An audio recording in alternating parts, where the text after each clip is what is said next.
Good morning, good morning, good morning.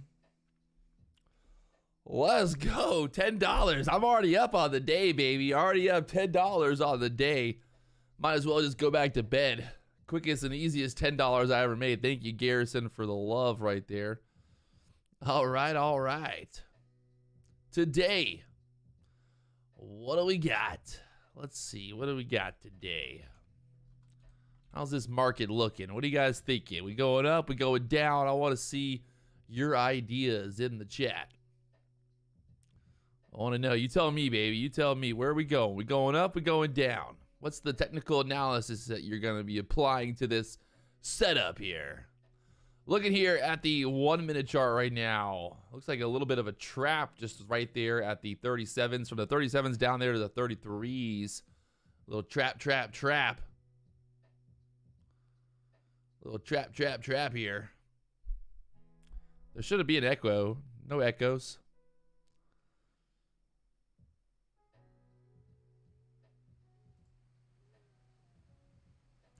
All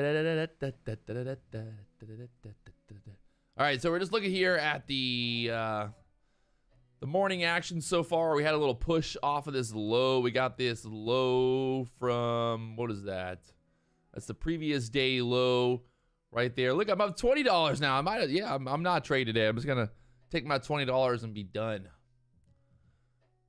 What gecko is Gordy talking about? Is anybody else here a echo? It's impossible for my thing to be echoing. Gordy, turn off your... You got two computers or something going. I don't know what you're talking about.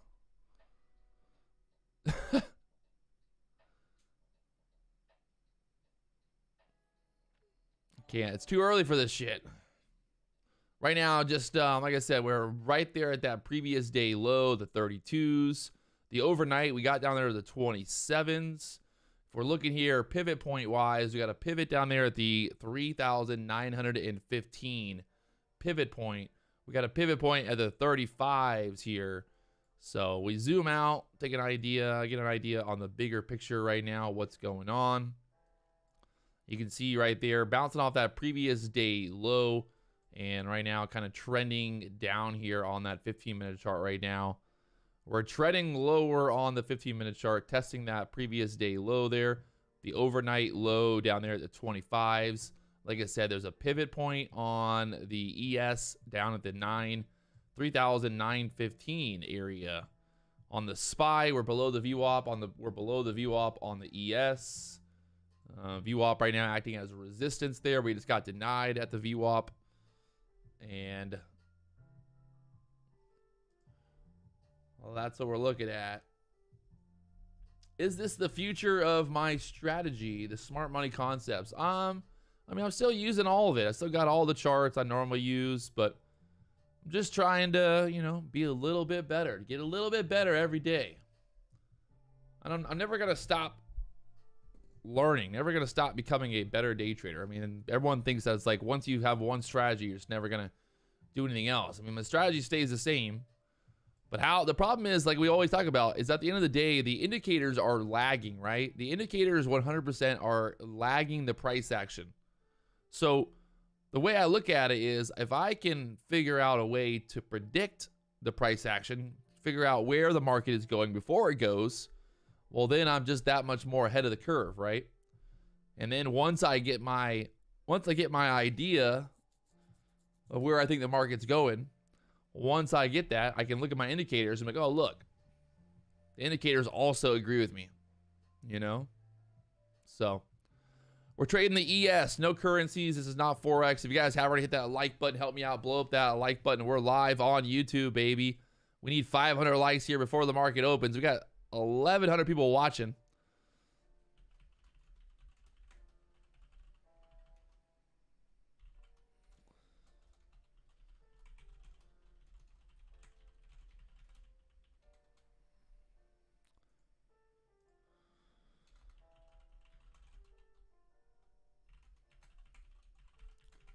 Just posting up on Twitter really quick that we're live. We're live. Let the world know. Let everybody know.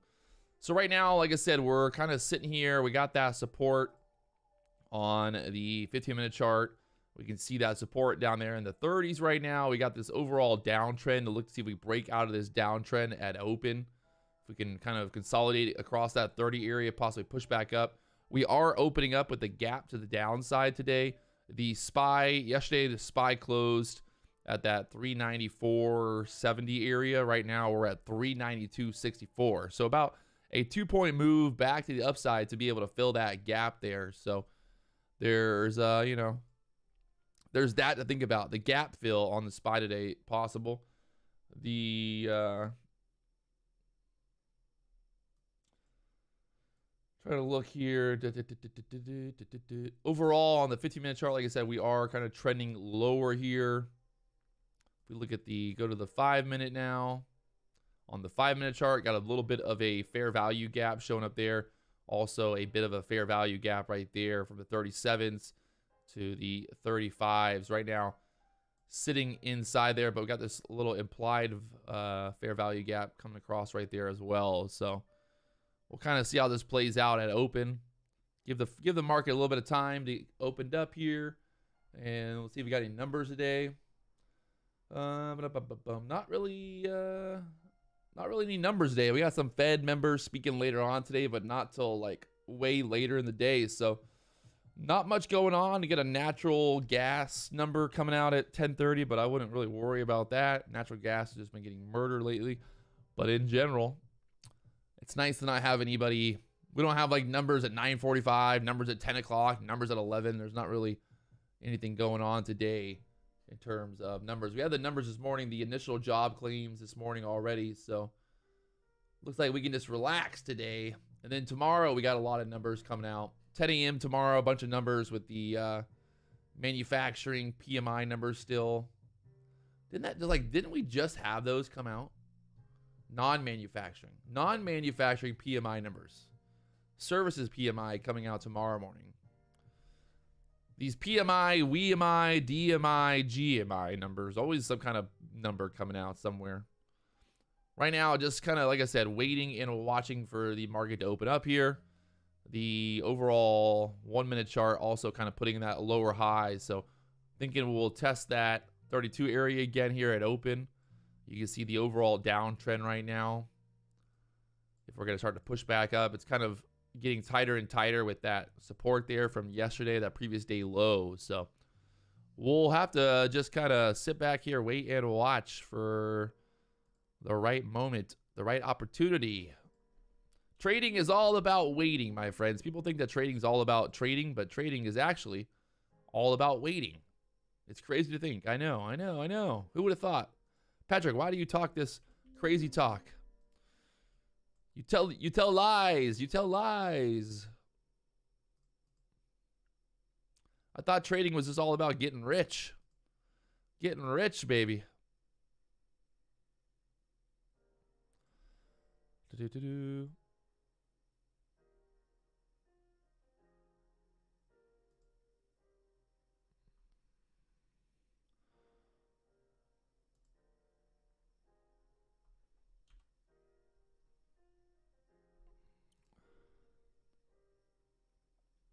All right, so we got about 2.5 minutes here till the market opens. Just being, like I said, patient. No real rush. I think, you know, the best thing to do at open is just to be patient. Not feel like you have to jump in right away. Just because the market opens does not mean you have to take a trade right at the open. You know, there's no rush. There's no rules that you have to trade the first minute of the day. I think a lot of people think that it's like, oh, you got to get in. The market's open. It's time to get in. Well, you know, it's okay just to be patient. It's okay, my friends. Be a little patient sometimes.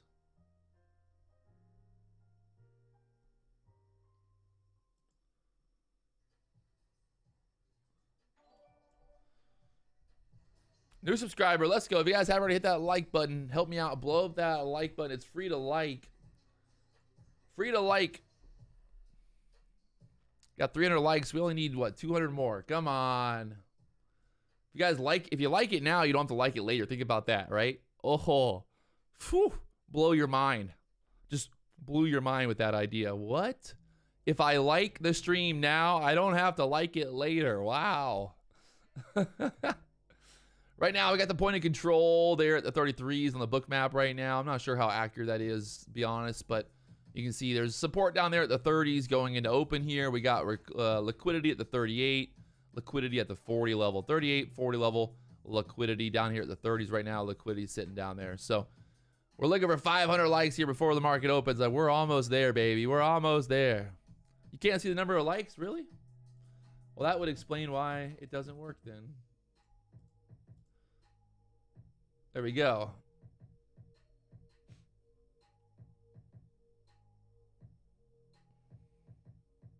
Previous week low is at the 47s, correct. Previous week low at the 47 level. Let's go. 550 likes. Oh, baby. We're starting out strong today. I'm up $20 on the day right now. I haven't even placed a trade. We got over 500 likes. We're live on YouTube. The fucking day can't get any better than this. Or, well, it could. It definitely could. Let's not get too excited just yet. But either way, it's time to make some money, baby. Here we go. The market is now open for business.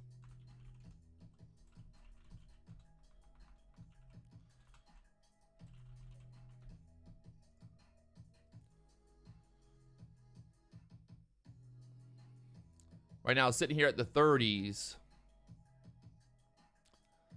Sitting there at the 30s right now on the book map. We're going to push them up here. We got that, that resistance at the 38s. Kind of just looking to see if we can get out of this downward trend right now. We got to get above that 38 level to get clear of that. So 38.40s needs a break. We got to get through this fair value gap from that 830 numbers coming out there. And then start to push up here. Let's see. Right now, they're at the 37s, tapping 37s. Finding some resistance there right now. Will they break through there? We're above the VWAP on the ES, above, or tapping the VWAP right now on the ES. We're above the VWAP on the SPY. So we're tapping VWAPs here.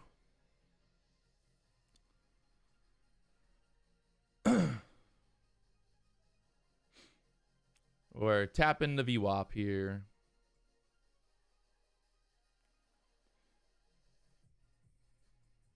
Right now, the market getting stuck there at that resistance at the 38 to 40 level. Let's see what happens here. This 1 minute candle. 1 minute candle.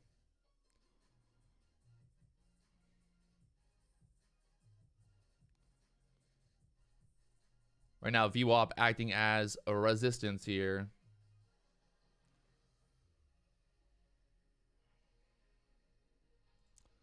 You can see on the book map, there's still that liquidity down there at the 30s trying to hold up here.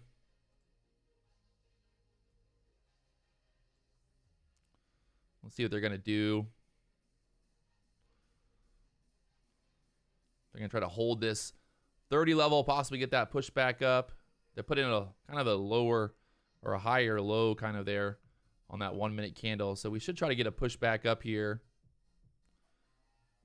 Possibly back up there to the 40s again.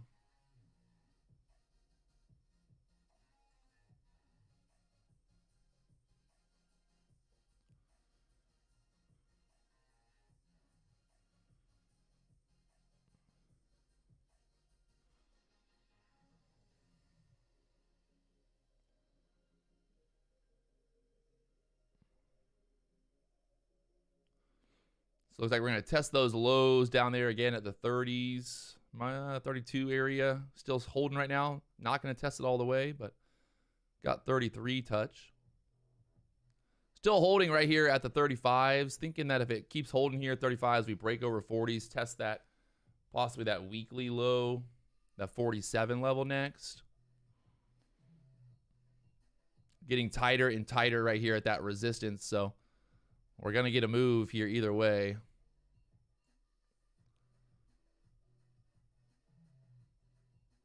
We're going to get a move here. Just don't know which way it's going to go right now. Hitting that resistance, getting stuck there.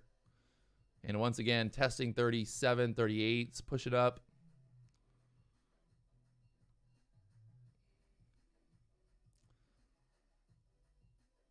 Market needs to push through. There's a bunch of stuff going on here. We got the pivot point at the 36s on the ES. We've got the VWAP there as well. The VWAP right now at 38.75. 38.75 VWAP acting as a resistance there. So the market pulling back here once again, that point of control area, that 36s. If it gets over 37, 38, I would say we definitely squeeze above 40 right now, break out of this downward trend that we're in, but you can see we're definitely inside of this tight little area right here. Very tight little area here.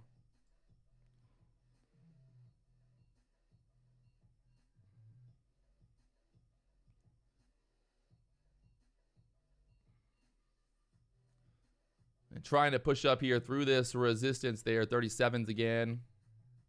You got 39 coming up there next, resistance, 39 to the 40 area. On the book map right now, showing that resistance area there. And we get through here, 39, we should be able to push through the 40s. That 40 resistance sitting there right now, holding it down. Over 40, definitely you see a push up here.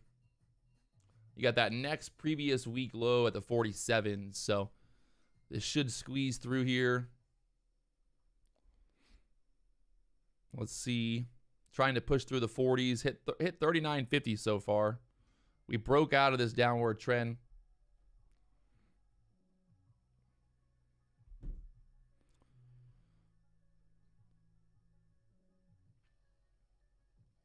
Still having resistance there at the 40s. Okay, we hit that pivot point perfectly on the SPY and the pivot on the ES. So market pulling back now.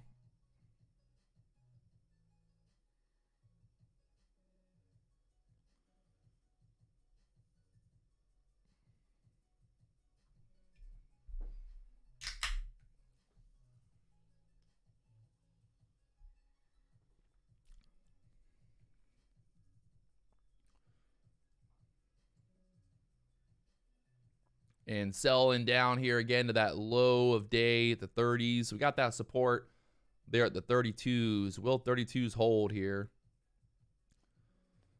On the book map right now, we got 30 liquidity down there still.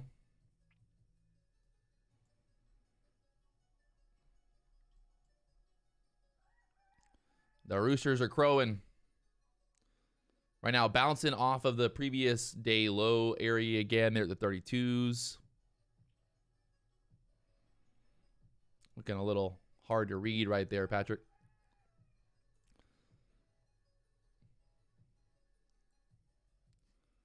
See what happens down here at the lows. If they're going to try to trap those shorts down there and try to squeeze it back up now.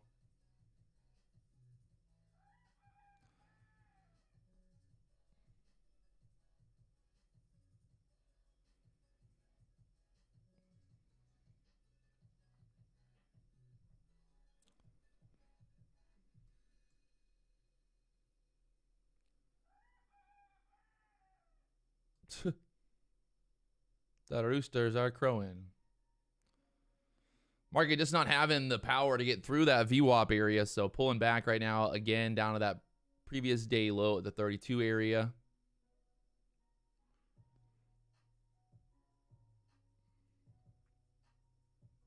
It's either going to bounce here or we're going to sell through it.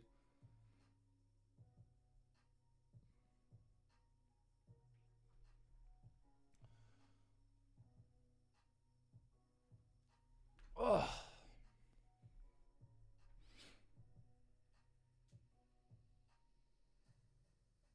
Still trying to hold their 32s right now. That previous day low acting as support. And now that point of control acting as resistance there at the 34s again.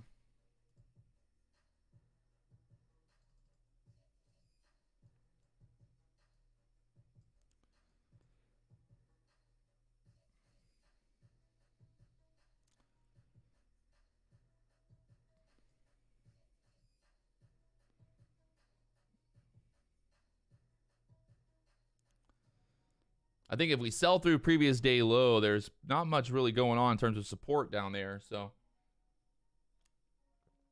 you get a quick move down to 25s here. On the book map, you can see that buyer down there at 25s now.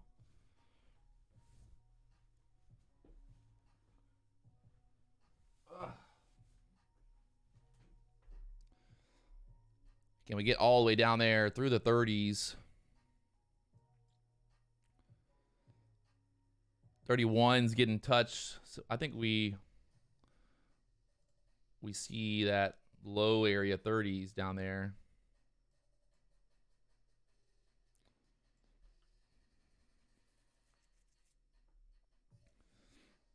Or they're going to try to trap here at the lows. Market just sitting right here right now.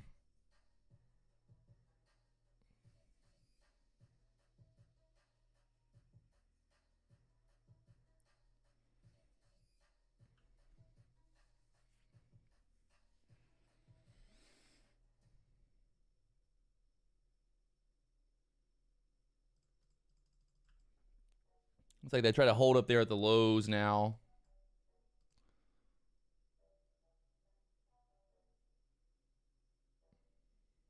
We held that previous day low, 32s, so looks like they trapped down there at the lows.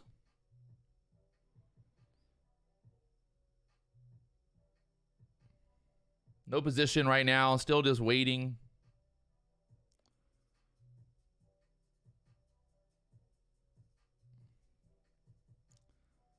Got to make a move out of this area. Either we're going up, we're going down. Let's make a move. Let's then start to make something happen here. Right now, just chopping here at this level.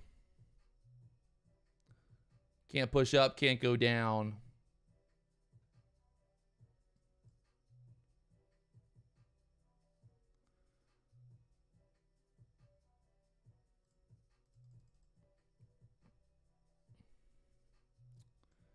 Hit that resistance down there, or hit that resistance line again there at the kind of 35, 36s.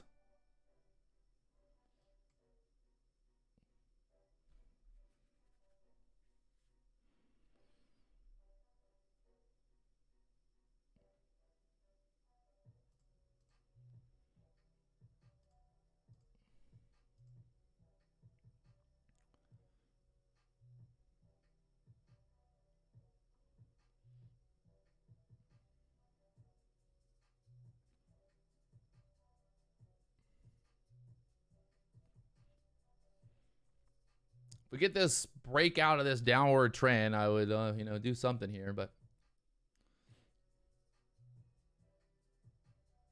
right now, the market just cannot decide which way it wants to go.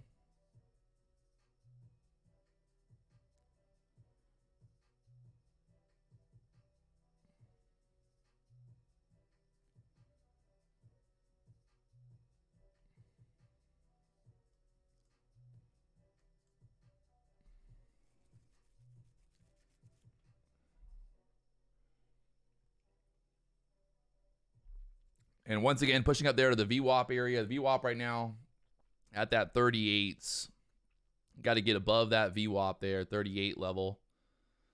And then you got 40 resistance up there on the book map. So 38 to 40 level, we got to get clear of that to try to get that push next to that previous week low being that 47 area. But right now, just having trouble breaking out of here. We're just getting tighter and tighter.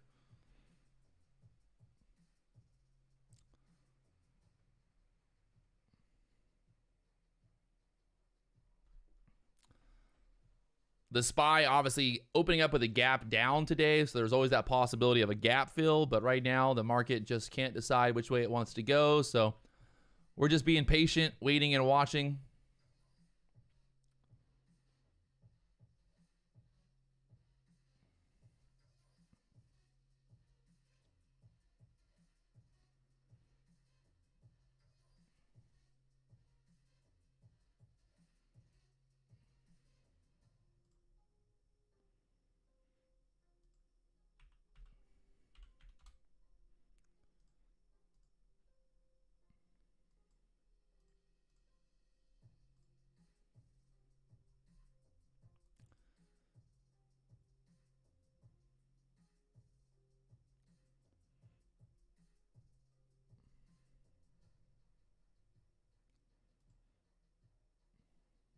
Definitely in a hard spot right here.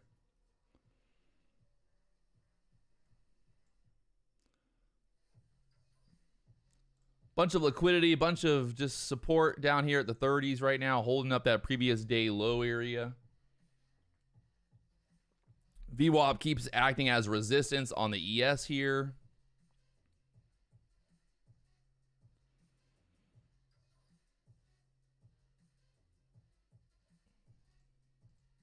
But still just getting tighter and tighter.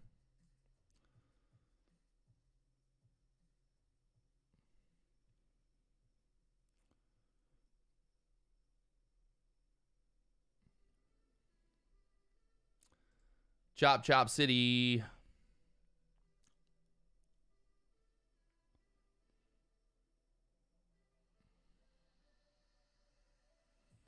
we can try to finally get out of this chop area, see what happens today.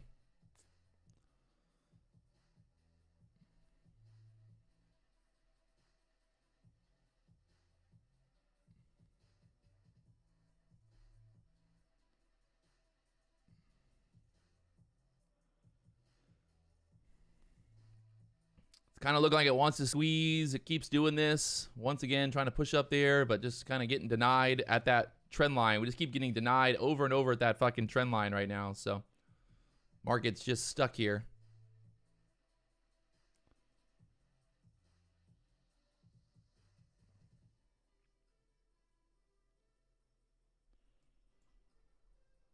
Nothing you can really do when the market's just literally stuck here. Can't go short, can't go long, can't really do anything.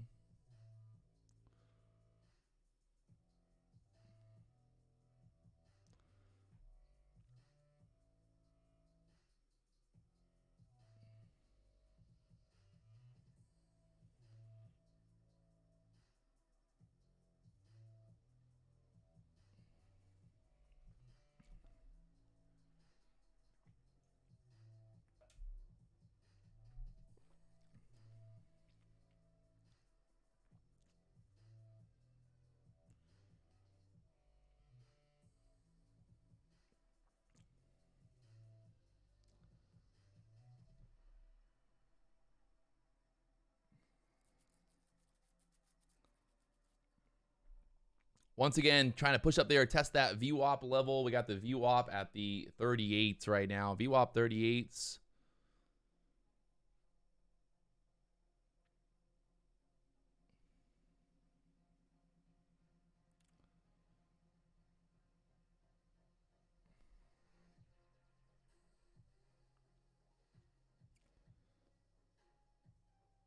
And once again, getting stuck there. What does it mean every time getting stuck there?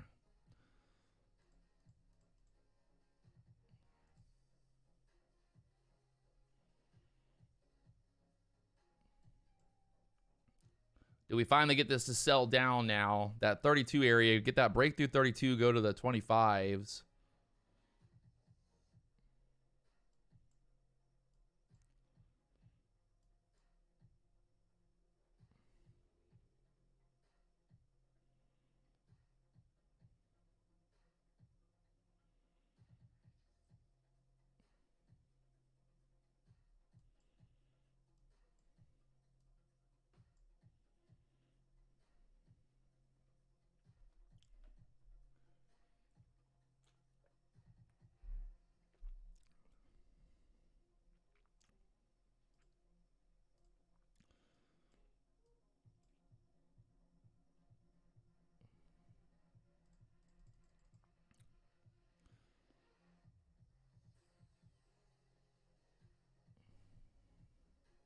Trying to break out here on the 3-minute chart. Once again, testing that VWAP.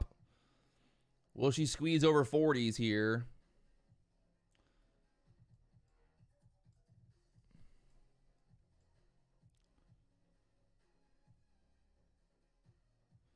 Looking squeezy. That 38 level getting tested. 39s here on the book map. Got that 40 area sitting up there. Get over 40.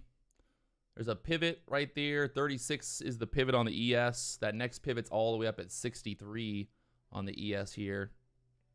The SPY pivot there, 393.18.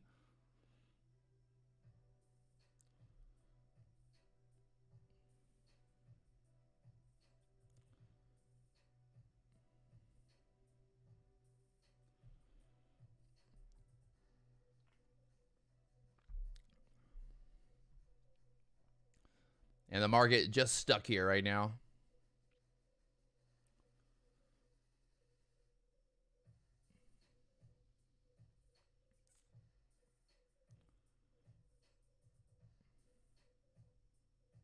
We are holding that previous day low, though, support-wise.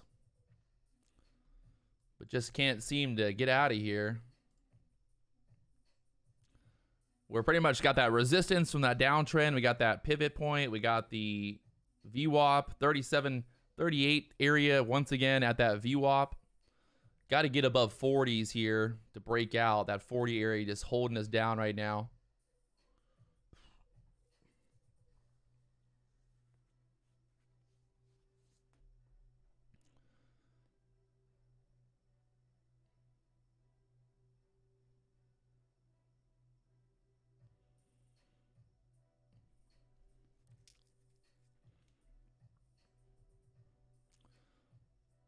Looking a little better for a squeeze right there. Let's see if they get it through 39, 40s.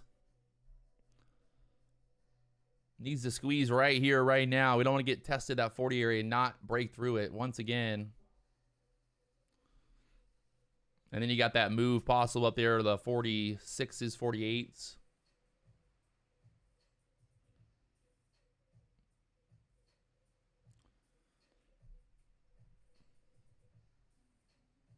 I think we go through 40s right there. Beautiful, through the 40s. Let's see what happens now. If they're going to actually let this run or not.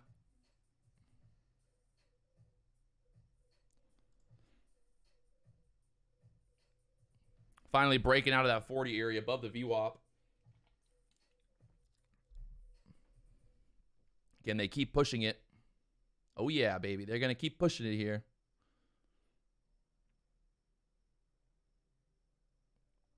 Right now up there to 42.50. Currently long right now. Looking for this push through the 40s strong.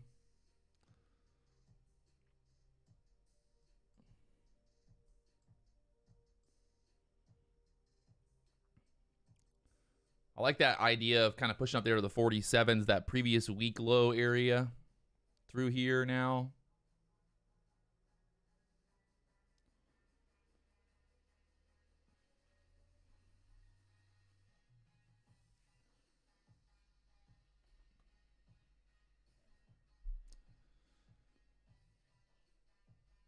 Taking some push up here right now.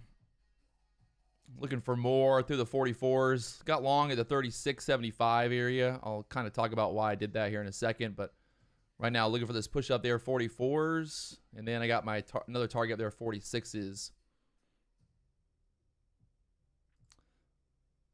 The nice thing is we're pretty much chilling at this point.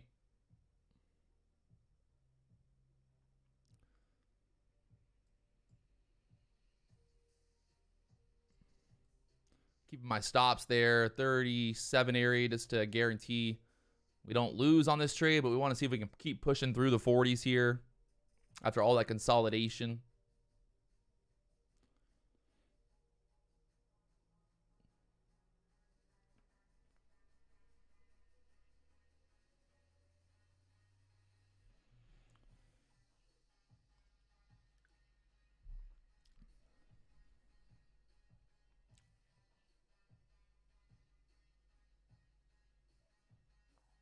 I think we're 44 right there to get filled. I'm going to move it up a little bit, maybe 44.50 just to give me a little bit more profit there. There's a seller at 45, so I'll keep it at 44.50 on the book map right here.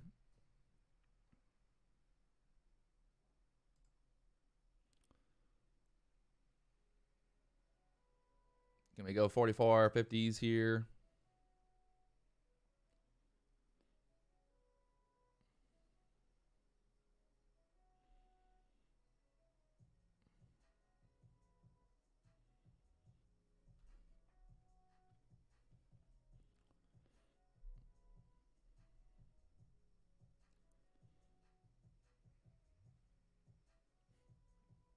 If you guys want to learn more about Topstep, there's a link there in the chat box to learn more.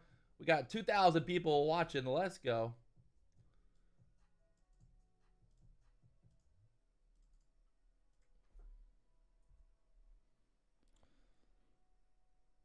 2,000 people watching. #1 day trader on YouTube. We're live.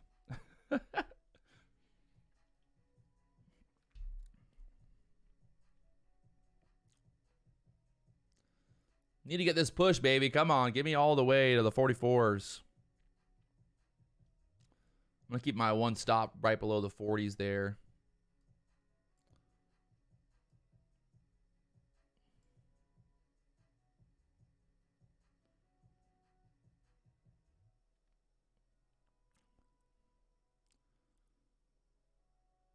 It would push up here and get denied right now.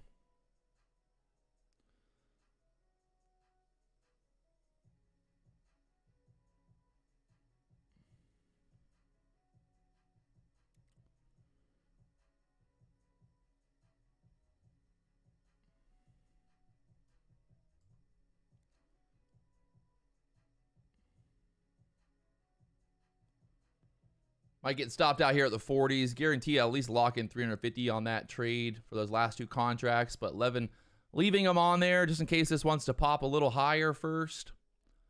But I'm okay taking profit there, 350.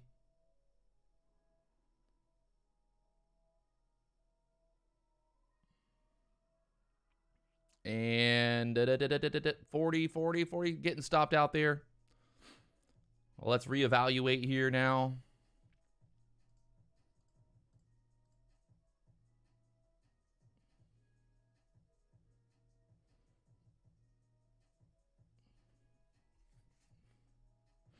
Right now, pulling back here on the SPY, the ES, pulling back at the VWAP at the 38 level. VWAP's at the 38.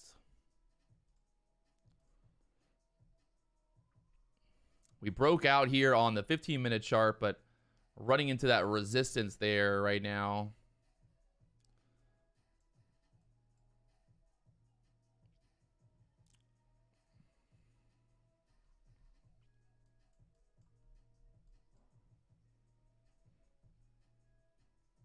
Got 36 pivot on the ES down there. Right now, pulling back here. Looking through the different time frames, see if anything's popping off that looks interesting right now. Maybe we pull back, kind of touch that trend line again here. Got that fair value gap here on the 3-minute chart at the 38s. Right now, pulling back here, VWAP once again.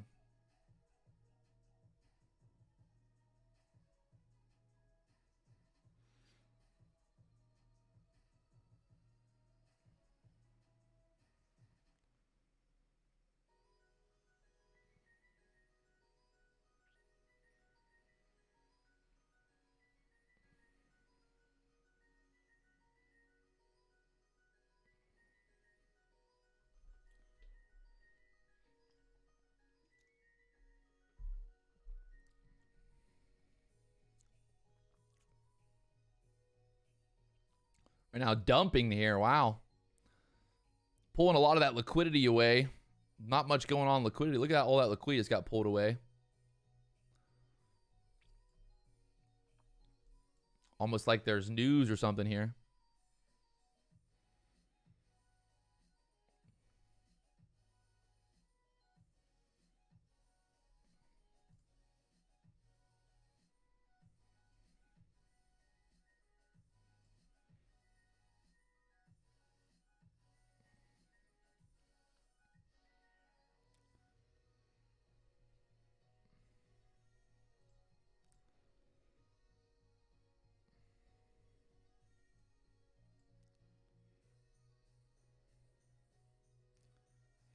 Got a bunch of liquidity there at the 40s again. See if they'll push up there, tap that 40 area again.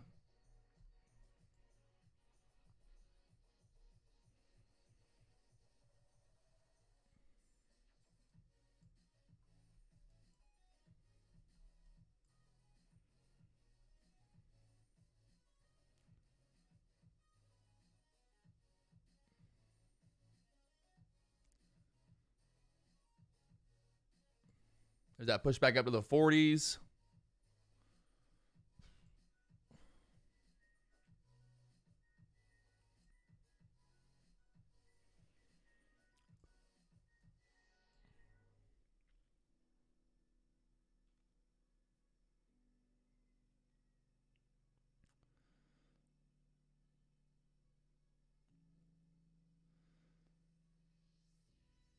Bounced right off of that VWAP trend line area.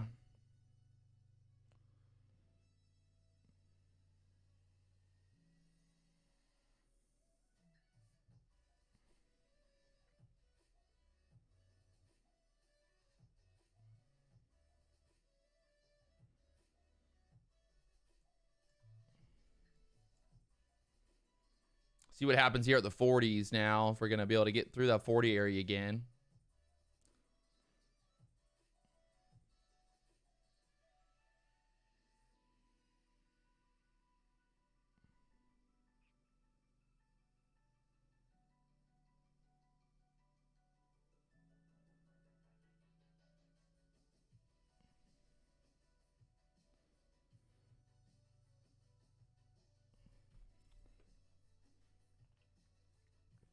We're back above the VWAP here, back above the VWAP, back above pivot points on the ES or on the SPY here.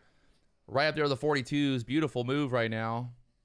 Like I said, bouncing off that VWAP down there. You got 45s coming up next here.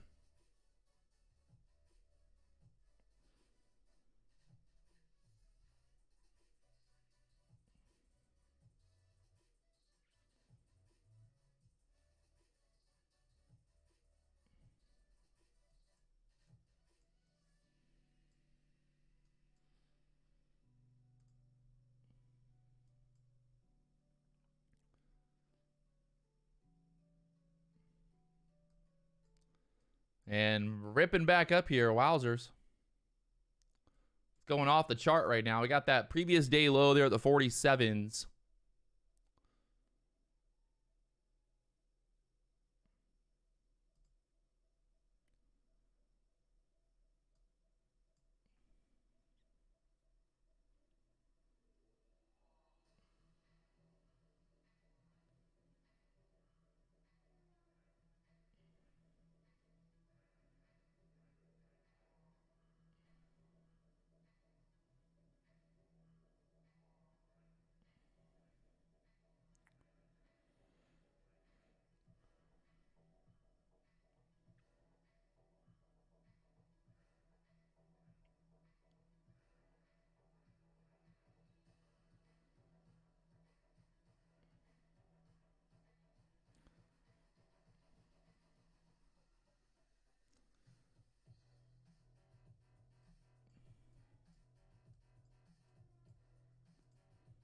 Market showing no chill right now.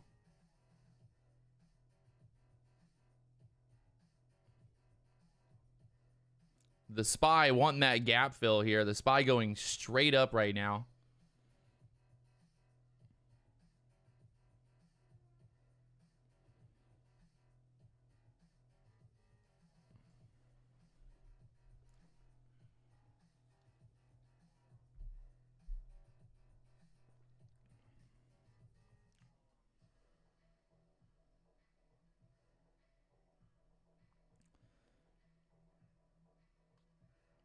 See what happens here with that previous week low, that 47 area. Will we find resistance there?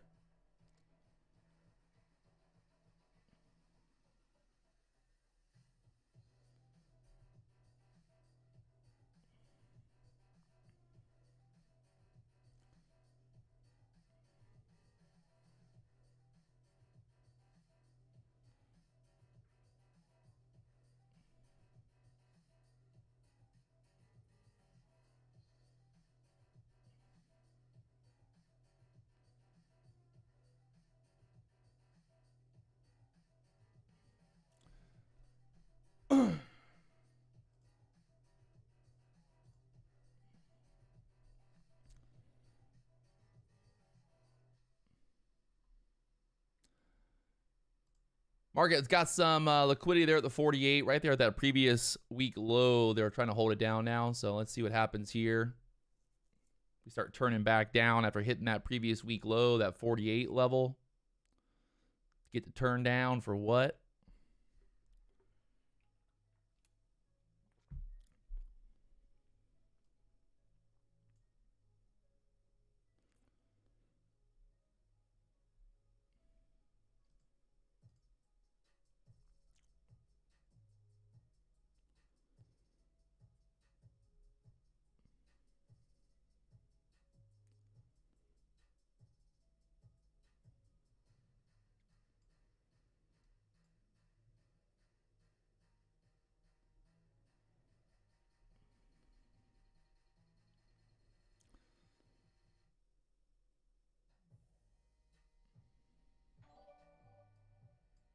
Market's still showing a lot of strength here. I mean,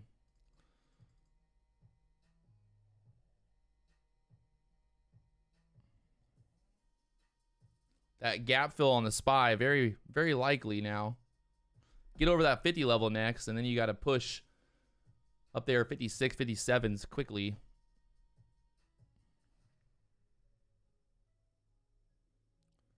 Yeah, I definitely don't long. I don't love it long up here, but it definitely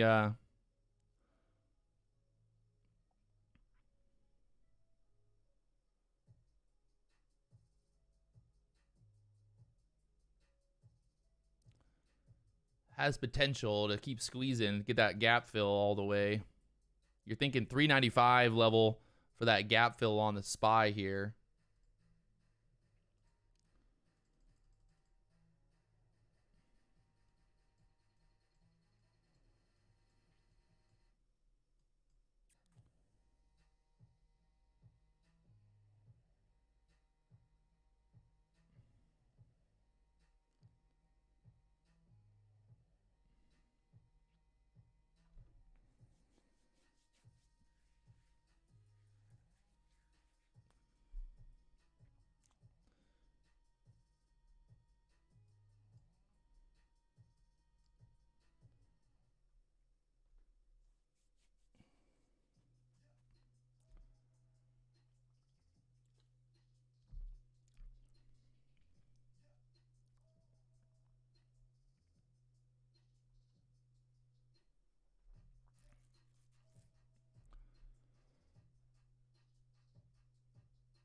SPY pulling back, ES pulling back here now.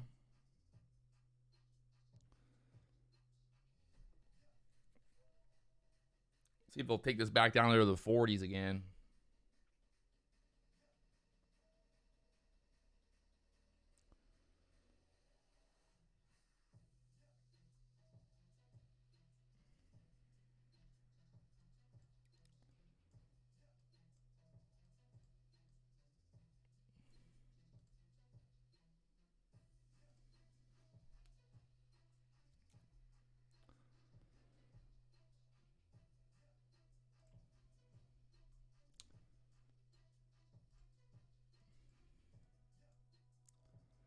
Into that fair value gap once again here.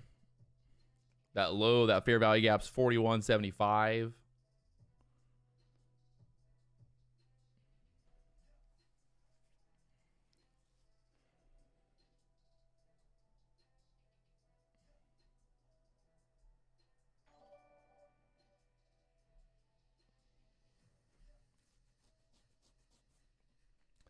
If you guys have already hit that like button, help me out, blow up that like button. It's free to like. It's free to party. Buy a ticket to the show. On the 15-minute chart here, you can see getting denied there at the previous week low. And that idea of kind of pulling back here, maybe to the 40s again.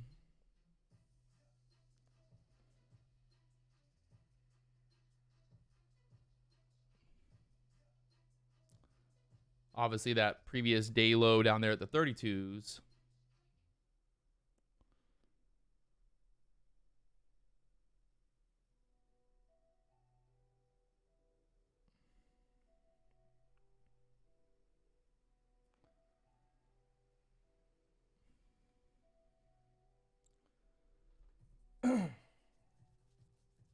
I see a lot of bears in the chat. That's not a good sign if you're a short. It's never a good sign when all of the chat is bearish. Never a good sign here. Everybody talking about this going down to the 30s.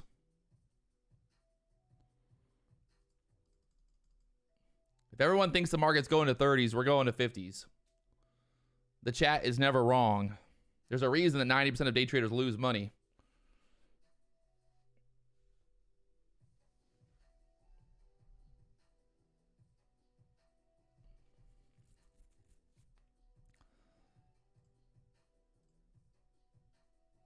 On the 1-minute chart, holding that fair value gap there. We talked about that 40 level on the 3-minute chart here. So we held that low, that 42 level, push back up now. Let's see what happens here.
Still sitting here right now at the 45s.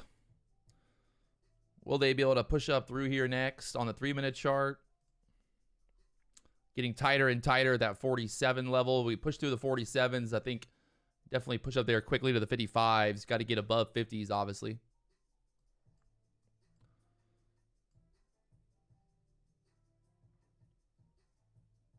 .48s on the book map acting as resistance right now.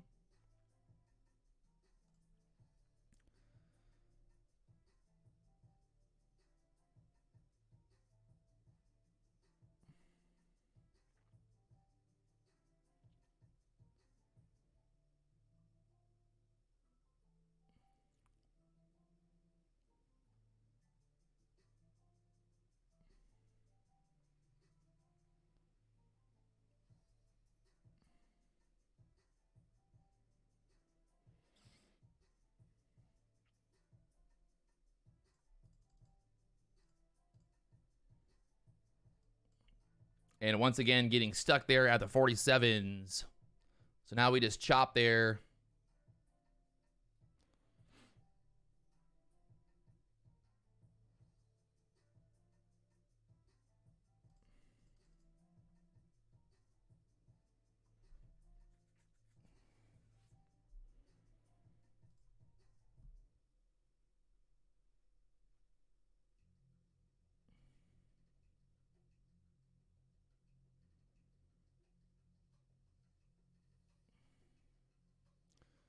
Why did I go long at 36? What do you mean, why did I go long at 36? Fucking everybody keeps asking me, why did I not go long at 36? Look at the breakout. We had the trend, everything fucking breaking out there. Everyone keeps asking why I went long earlier. Why would you not go long when we had everything going lined up there on the chart? We kept putting in those lows down there at the bottom. We get the breakout over this trend line.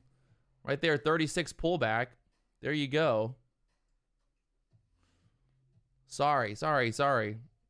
I'm still trying to make more money. I'm not trying to explain right now. I'm trying to make more money right here. Trying to figure out what's going to happen here. But you can see we had that trend overall. We drew that trend line this morning, that 36 area. We got above it, right? We break above it here. And where's my entry? My entry's right here as we pulled back, turn it into support. There. And then look, from the 36s up there to the 43s. So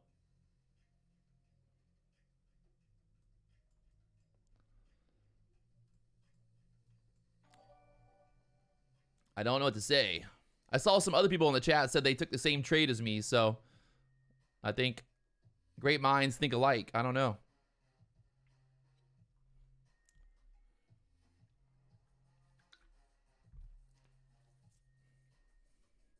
Market continuing to push up there. Again, testing that 47, 48 level, getting tighter and tighter here.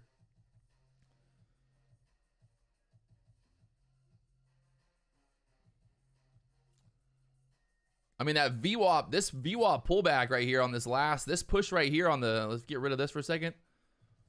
This little pullback here on the VWAP was the trade of the morning, I would say. That was the VWAP, pretty much.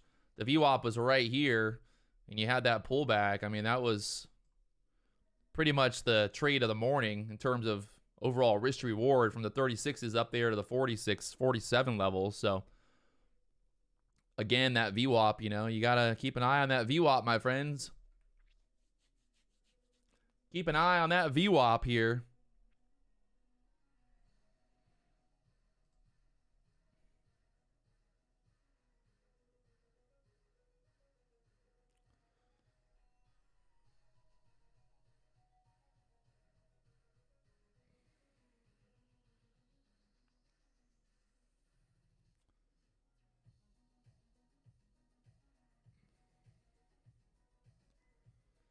Got a bunch of liquidity sitting there at the 48s right now. Holding it down.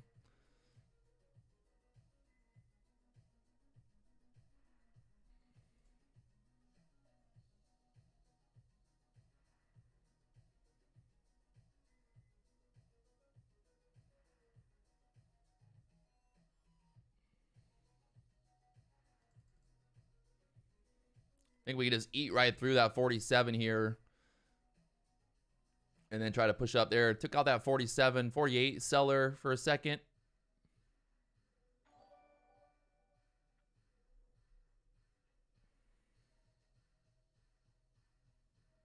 Then you got 50 up there next. Big seller there at 50, 450 contracts at 50 right now.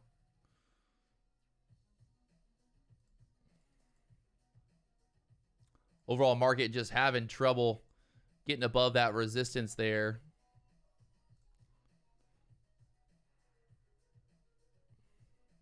Possibly start pulling back here now. Let's see what happens. Really tight at this level here, that previous day low at the 47.50s.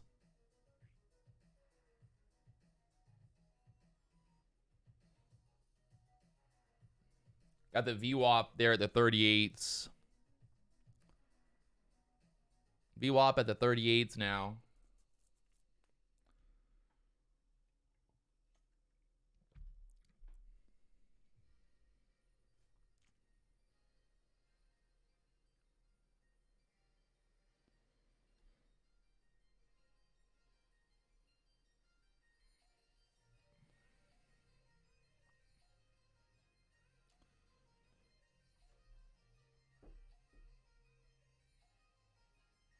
Ugh.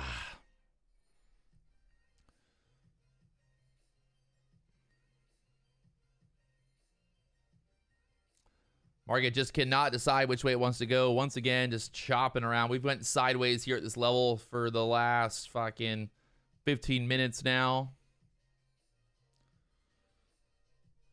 Pretty much holding between 43 and 47. Pretty much a 4-point range here right now. See what happens. Still looks like there's some buyers keep coming in here trying to hold this up. So right there is a buyer sitting at 44.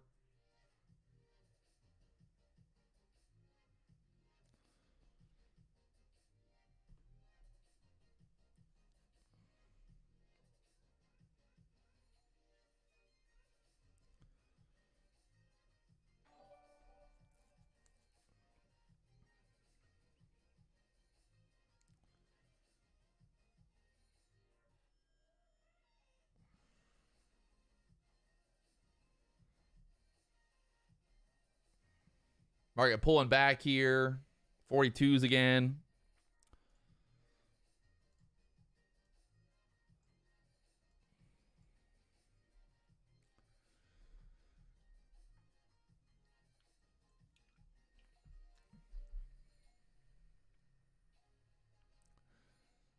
I think we test 40s again here.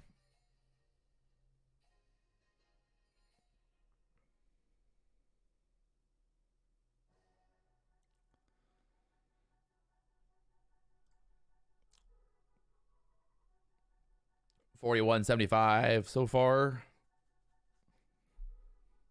Get down here and kind of test that 40 area again, possible. 41.75 keeps tapping there.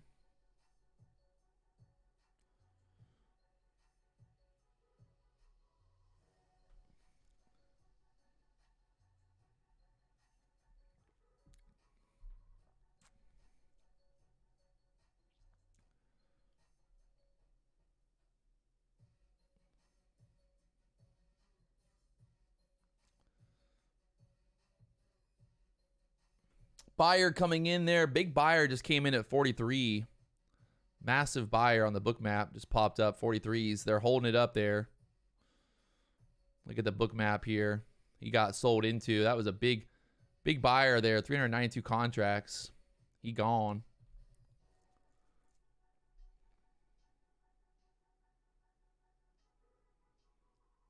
He gone. If you guys haven't already hit that like button, help me out. Blow up that like button. We got 741 likes. Go for 800 here.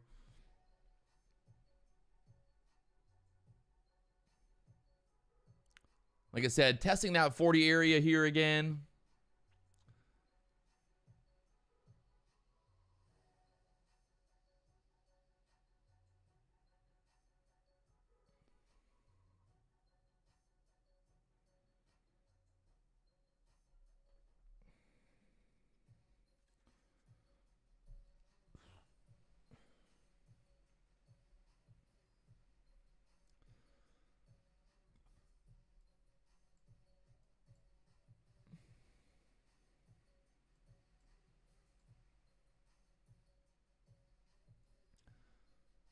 So now just kind of looking to see what happens here.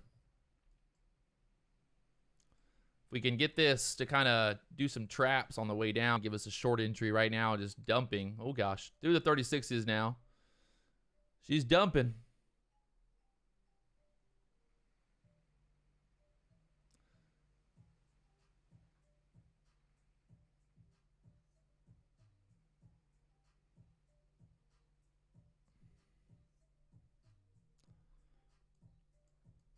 Would like to get a little bit of a push back up, try to get a short here.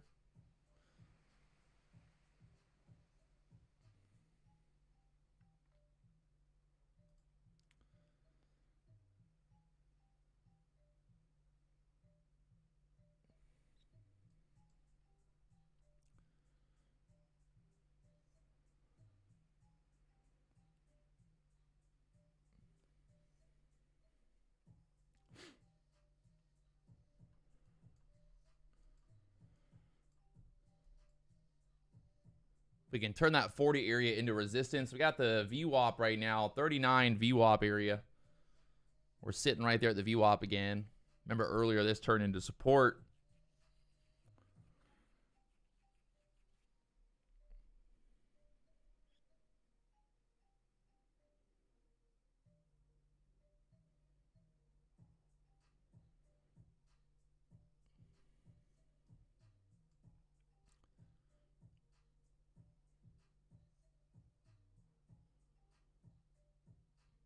There's that pushback up, like I said.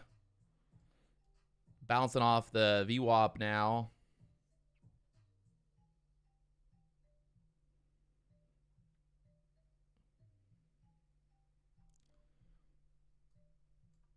Oh. They are not being friendly today. They're trying to screw the shorts and the longs here. Good data.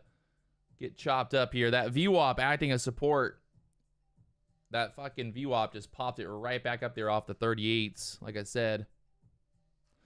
Like I said, Topstep trader, fuck off.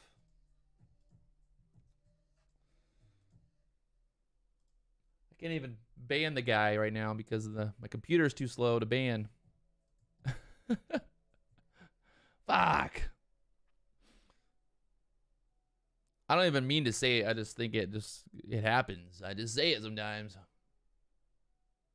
Mark it up there to the 42, 44 area again.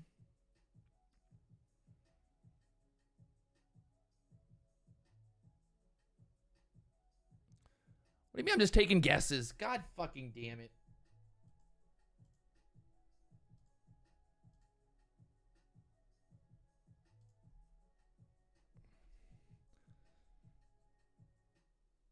I'm just taking guesses. He's just taking guesses.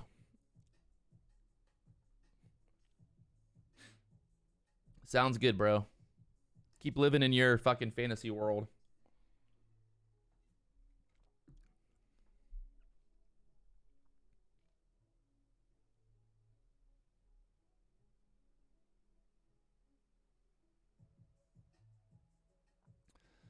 I mean, I can't fucking predict every little move in the market, but I'm pretty sure we've been pretty spot on with the overall idea here so far this morning. We had the hold. We held the previous day low. I said, yeah, let's get back over 40. We push up here to the previous week low. I fucking literally said exactly what has went down so far. That last pullback literally said, oh, we're going to go lower here. I don't know what else to fucking do. No one's ever happy. They're just never happy.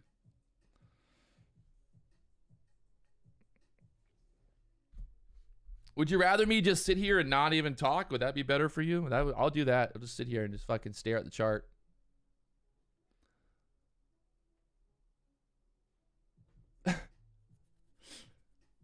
Fucking, Why do I wake up at 4 o'clock in the morning to do this? Why?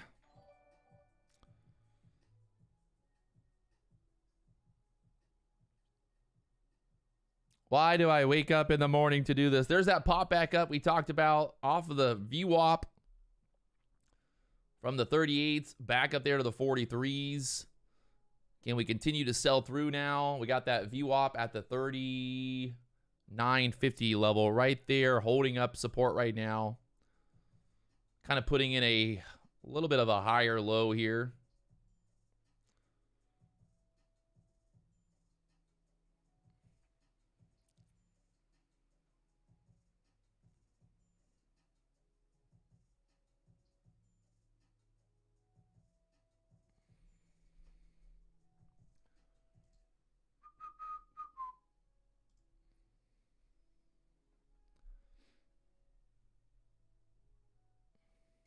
I also love when people say that they think that I go long and short at the same time. Like, whatever. Honestly, at the end of the day, like, it doesn't fucking matter.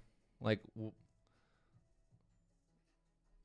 it honestly, like, it'll never fucking matter what I do. People are always still gonna be skeptical, and that's totally fine with me. So there's this pop back up now. We bounce right off that VWAP. Careful if you're shorting.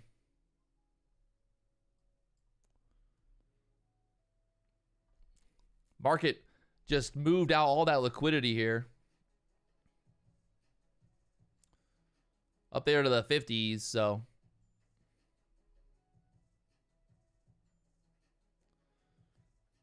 Big old boner candle right there. Fucking A. They said they told the shorts, we're going to fuck you good today. And I mean, the market's just getting everybody, both long and short right now. Look at that boner candle to the upside there. Wowzers. The SPY really wants that gap fill today. The SPY really wants that gap fill here today.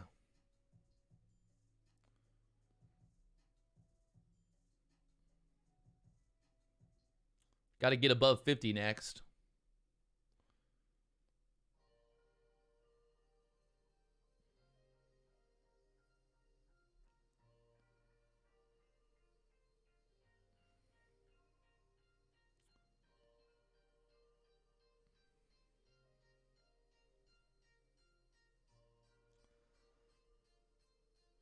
On the book map right now, a bunch of liquidity sitting here. Take out that liquidity here in the 50s. And push up. I'm just guessing here, though. I'm just guessing. Just guessing that we might break through the 50s here. To see if my guess is going to work. Will my guess work?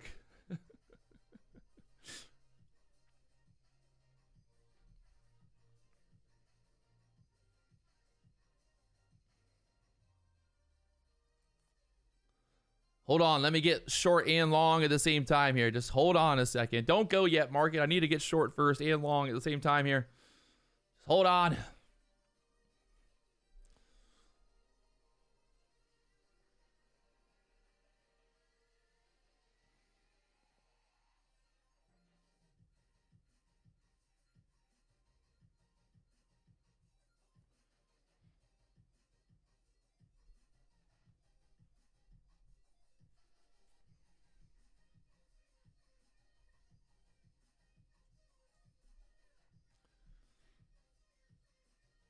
Right now, sitting there at that previous week low, or yeah, that's previous week low right there. 47.50. Get through that 50 level. See what happens next. There's 414 contracts up there at the 50s, so. Well, let's see if we're gonna push through there.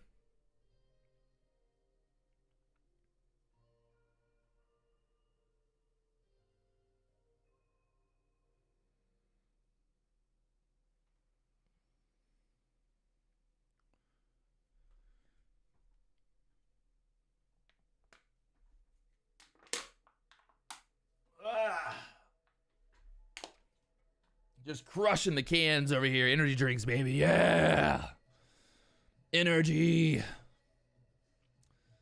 I love energy drinks. Need that caffeine in the morning, baby.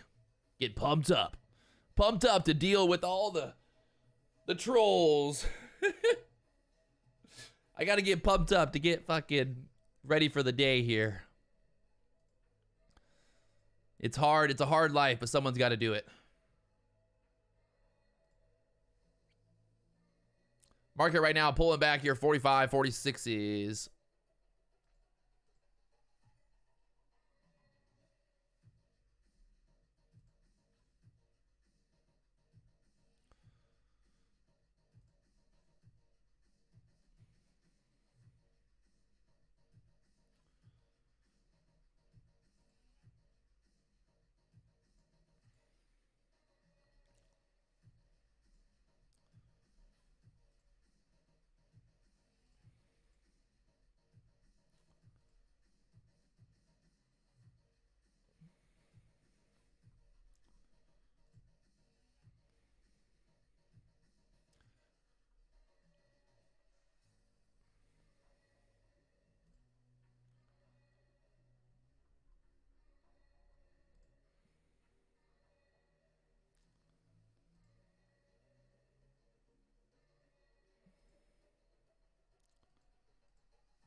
See if we get this push up there. Still kind of thinking we push through the 50s here. Looking overall bullish. We keep holding that VWAP. So as long as we hold that VWAP, well, I'd say we're bullish here. No real reason to do much until we break through that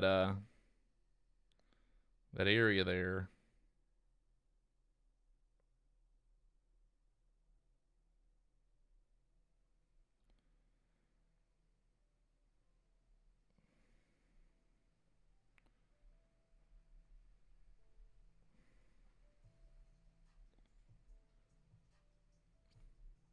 I think we break through the 50s. We break it through the 50s here.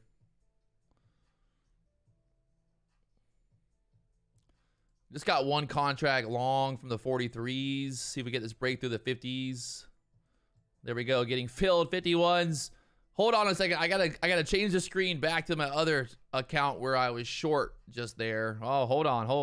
Don't go anywhere. Give me a minute. I need some time here to change my screens. Beep, beep. Oh, okay, we're good. I got to close out my short on my other account. It would be so much easier if I just fucking traded two accounts and just did I just bought and sold at the same time. I would just, you know, just keep doing it.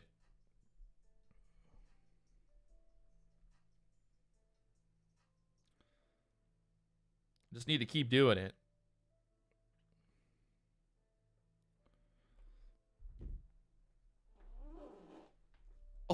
Oh, God. I think I just... Did you guys hear that? Oh, God. Oh, whew. Little morning fart right there. That wasn't good. Oh, God. What other YouTubers out there farting on the live stream? We're so professional around here. Oh, fuck. Oh, we gotta stop. We gotta stop.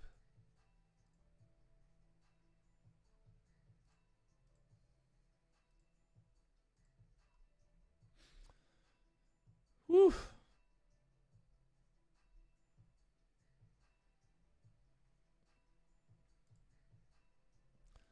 Got that 51 liquidity sitting there. I took profit at 51 already.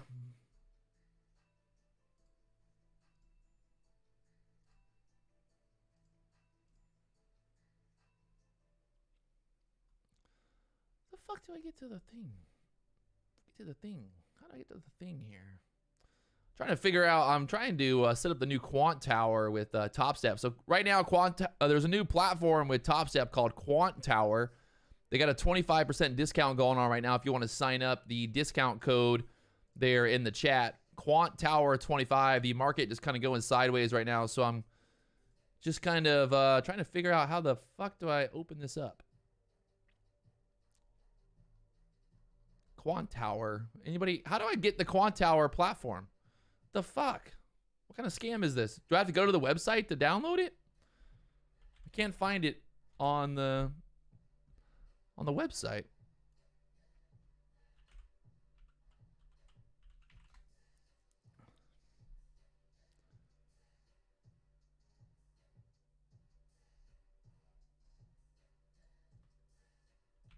You got to go to Quantower's website to download it.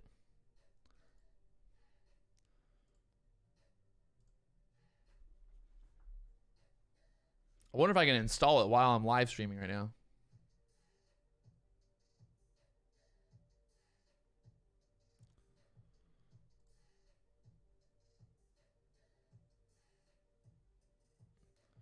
Yeah, I got the new combine. I just started a new combine just so I could try out the Quantower here.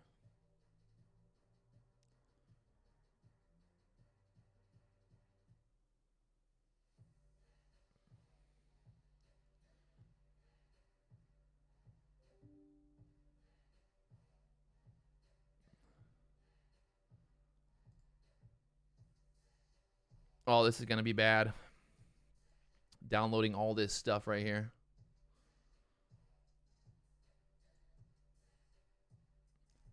Oh, what the fuck is all this shit?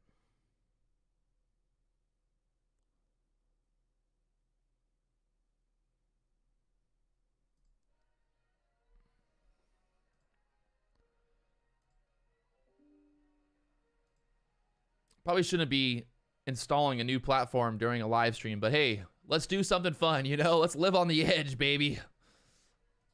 I kind of want to just kind of go through it and set it up here.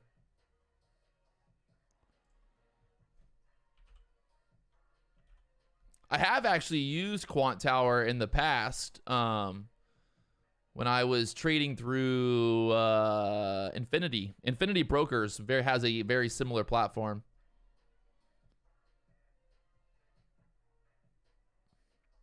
Right now, the market pulling back here. Once again, stuck at the 50s.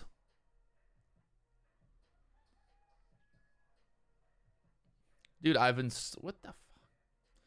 This is not going very well right now.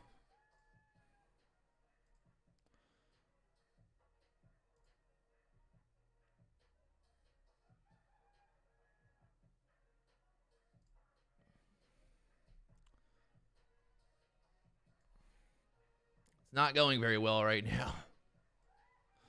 I'm working on it. We're working on it. Right now, the market just going sideways here, so not really in a rush. What in the fuck is happening?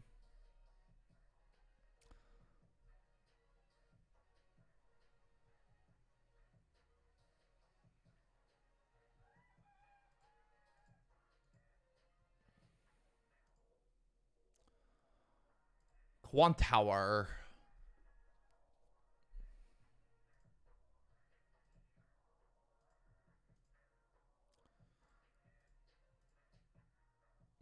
They definitely make it a lot harder to set this up compared to the Topstep trader.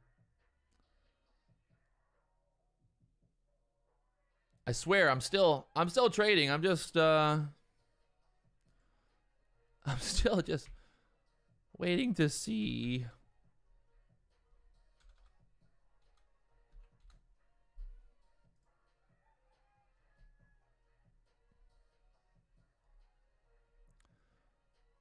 This is really annoying trying to set this up right now. Market pulling back here. 44s here. 44 on the pullback.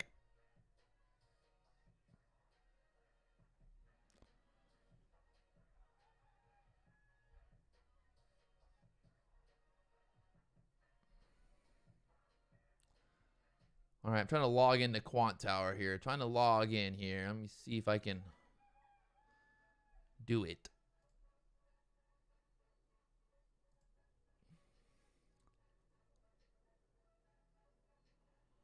All right, Topstep. We're logging in. Username, my name, and don't say my don't read out my password live on fucking YouTube.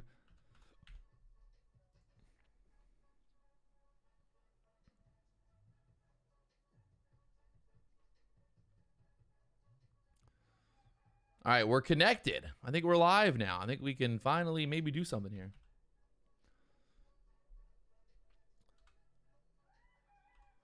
What the fuck? All right, let me see if I can change this over real quick here. Oh,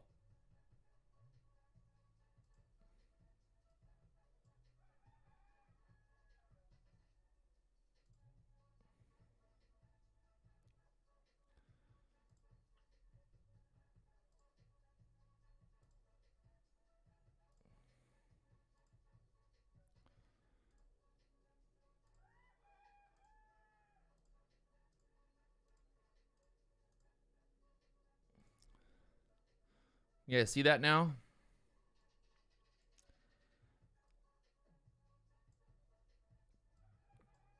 Quant Tower, we pulled it up. All right.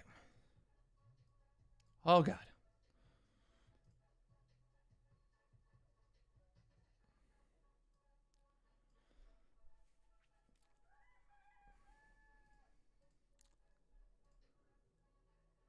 Still doesn't seem like it's working right. It says that I'm logged in, but I don't think it's working right because my balance is not right. Or I got to change it. Okay, there we go. Now we got it right.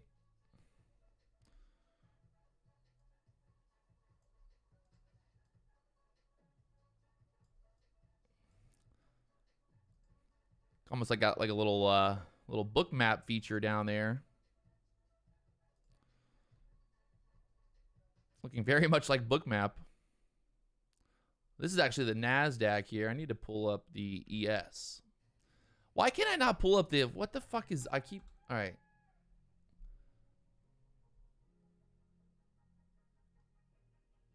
No symbols found at Topstep. We got the NASDAQ pulled up. The DX feed.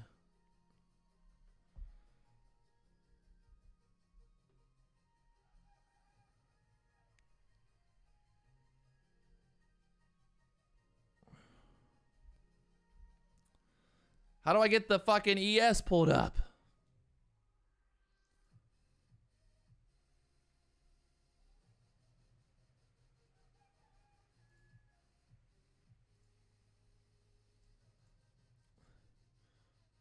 Why can I only see NASDAQ?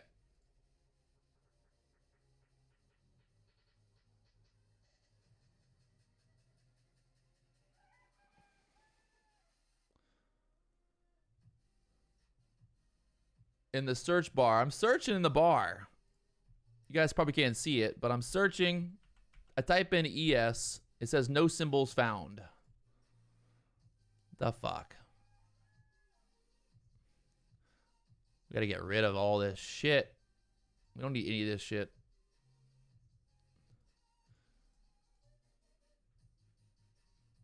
Click on the 3 dots.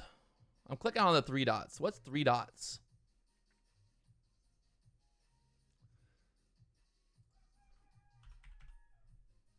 Even, yeah, /ES still doesn't work.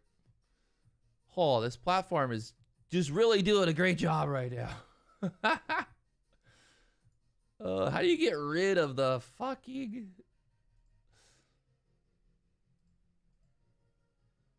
We're killing it right now. We're absolutely killing it right now.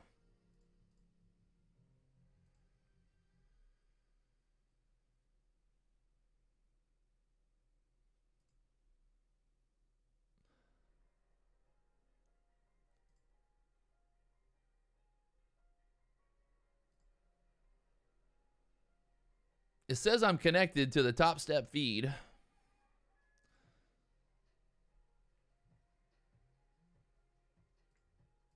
But so now I'm...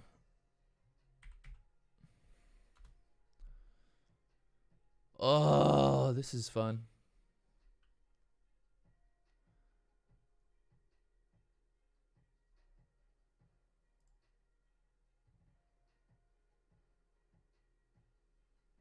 I know ESH3, but I just don't have, there's nothing coming through there. I just don't have any like connection here, I don't think.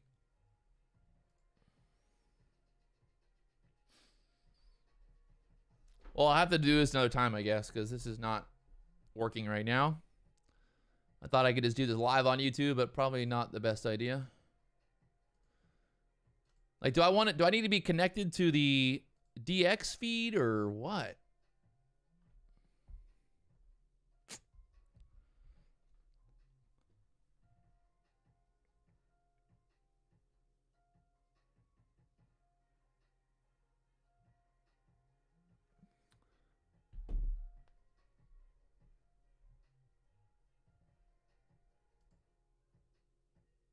Call support. I gotta call support. I thought it said if I wanted to, I don't know.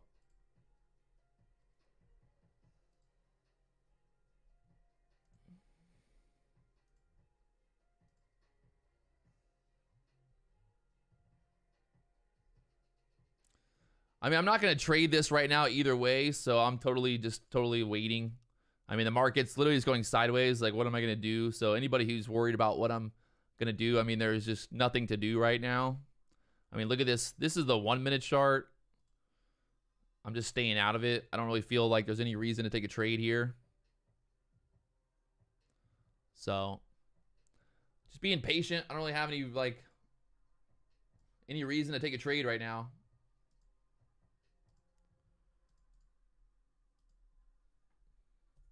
Sometimes you just got to look at it. Would you look at it? Market holding that fair value gap here on the 3 minute chart right now, that 43 to 45 area, trying to push back up right now. We got that previous day low there, the 47s. We got the 50s. I mean, we've barely moved today. The market opened down here at the 30s, and we've been just kind of pushing right now, kind of pushing up there, trying to get this breakout once again over that 48 level, and then you got that 50 coming up there. So it's a battle. The battle is real, my friends. It's so real that I can't even log in to do it. All right, so it says that I'm connected to Topstep, but I have no data. But I thought I didn't have to pay for the data. I thought the data was free. Now I have to pay for the data. What the fuck? What the fuck? I don't want to pay for the data.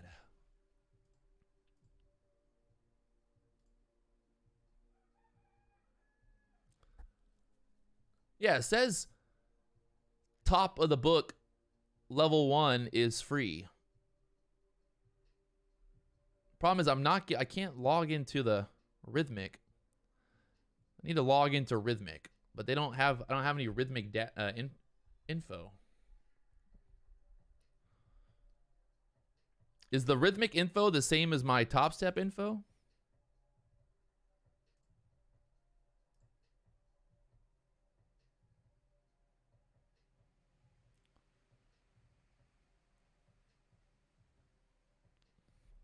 Let me try that. I'll try the Topstep login info for my Rhythmic and see if that works.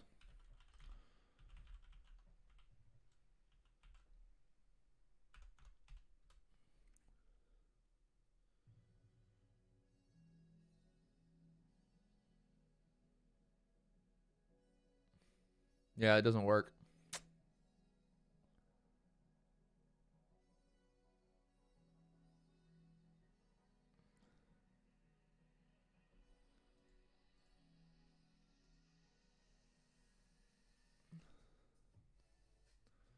Topstep, why would you make this so difficult?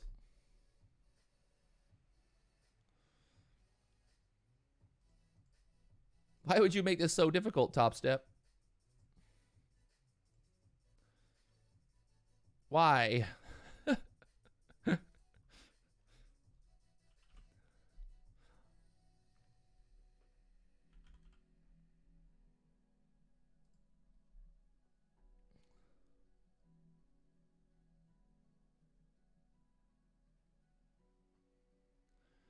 All right, so, and every time do I have to extract it every fucking time? No. Just fully having issues here. Just fully having problems here. We got problems in Hawaii. We got problems.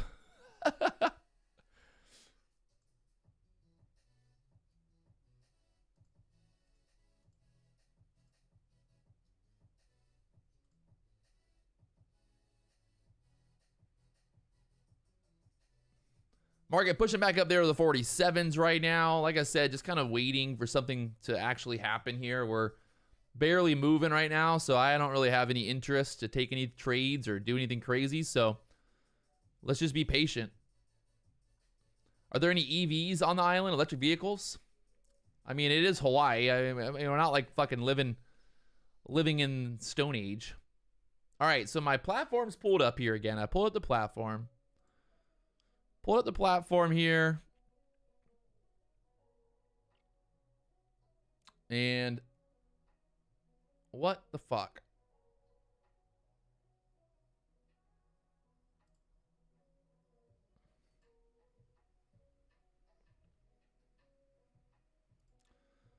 If I can just get these to work. As of right now, I'm not very impressed with this thingy. Nope.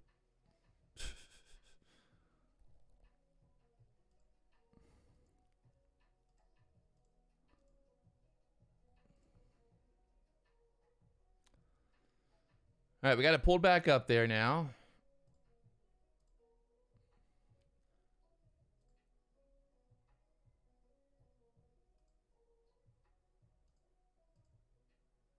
If I try to connect with Rhythmic to that data, it's not working.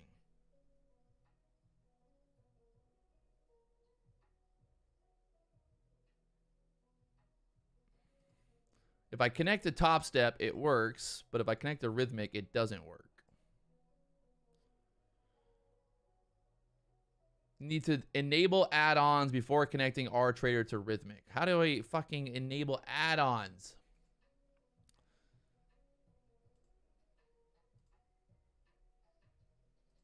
How do I enable add-ons? Where's that at?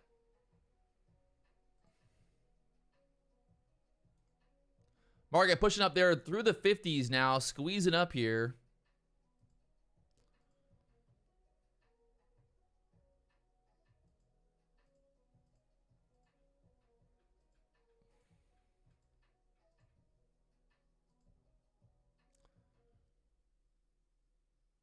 It's in the Rhythmic login page. When you log on to Rhythmic, it says market data connection, no work. There is no fucking enable add-ons. Oh, God.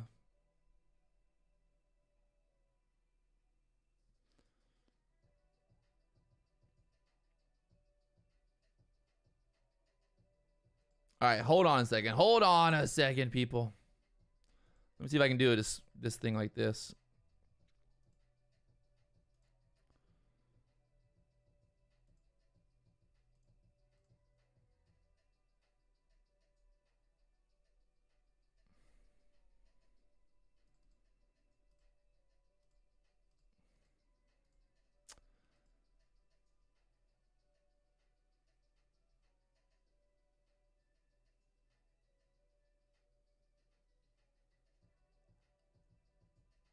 Exit out. Exit it out. Enable add-on is in Tradeovate.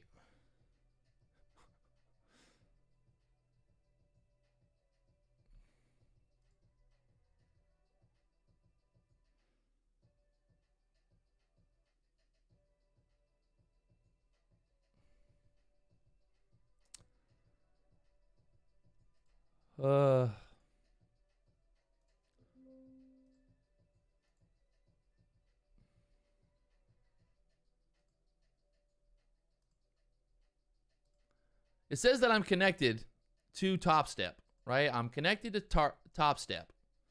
Now what the fuck do I do? I'm not using Tradeovate.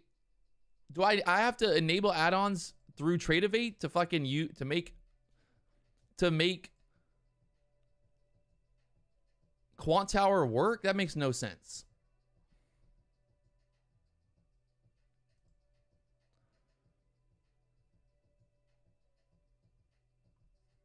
You guys are fucking idiots. Why would Topstep why would they not make this fucking easier? Like, why would they make this so fucking difficult?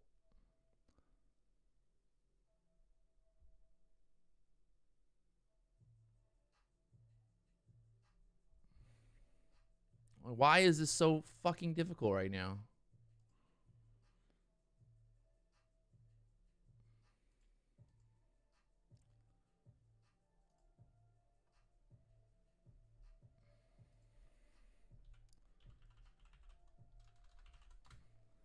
Well, at least I can make a video and talk about how to fucking do this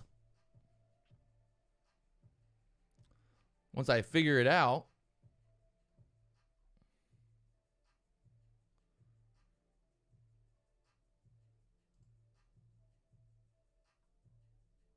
All right, so I already downloaded it, but now that's just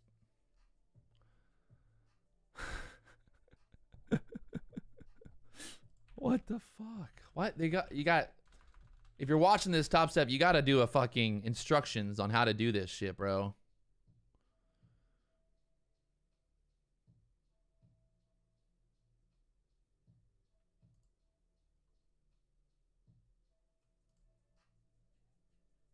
Right now, the market is sitting there at the 50s.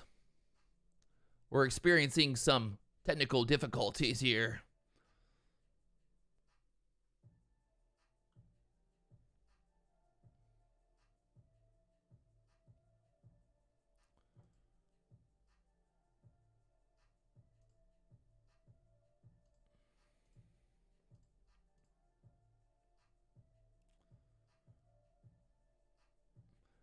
What happens when the session volume profile, all those levels are below the current price action? All that's basically telling us is that we have, you know, a lot of volume down there in the 47 level. That's because we consolidated. If you look here, you know, we've been consolidating pretty much in this 42 to 47 level, and that's exactly where that session volume profile is on the book maps. So, I mean, that's why there's all that volume over here on the right. You know, you can see over here on the right, all that volume. The reason that's there is obviously because we consolidated there and we're still just going sideways. So I would say, what does that mean for us? That means that there's just, you know, price action, there's volume down there. It kind of like creates like a support, to be honest.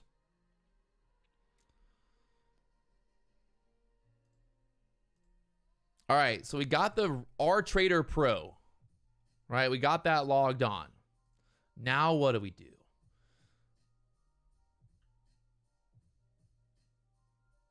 And follow these instructions to do it. All right, download RTrader Pro. Install Rhythmic Trader Pro. After installation, open RTrader by collecting. When the RTrader, enter your Topstep account information. All right, let's try it. RTrader Pro. We live in a world where things should just be easy. I want simple. I want to just click one click. The nice thing about Topstep Trader is it's honestly very easy just to open it up. That was, I would say, the one like nice benefit of Topstep Trader with the Tradeovate platform is it's very easy. You could basically buy a combine, start trading within like 5 seconds. So this quant tower has definitely been a little bit more tricky for me. And I wouldn't even say I'm like a beginner when it comes to this stuff, but maybe I am a beginner. Oh, now my password doesn't match. Great.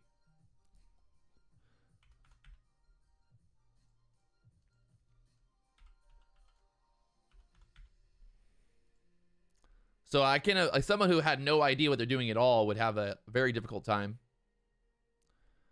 Now my password doesn't work. Are you fucking kidding me? T. Ugh. I'm gonna set it out loud.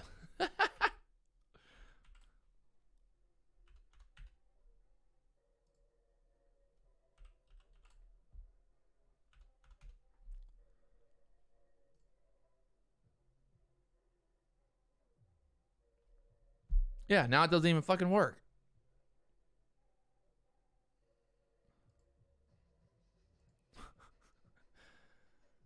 How does that not work?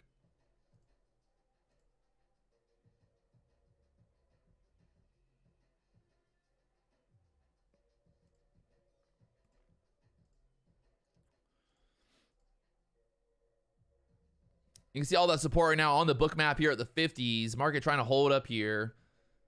This is like, just talk about just a grinder of a day. I mean, literally. Grinder of the day right now. What the fuck?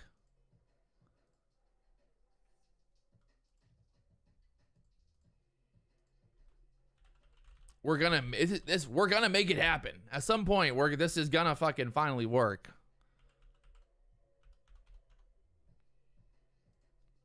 We will figure this out. We will not let this computer be smarter than we are. You see, we're holding down there at the 50s, popping up there now, 54s.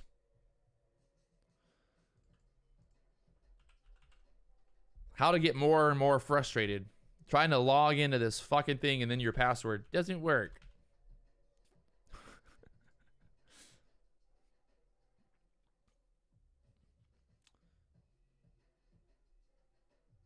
All right, I'm in the Artator Pro.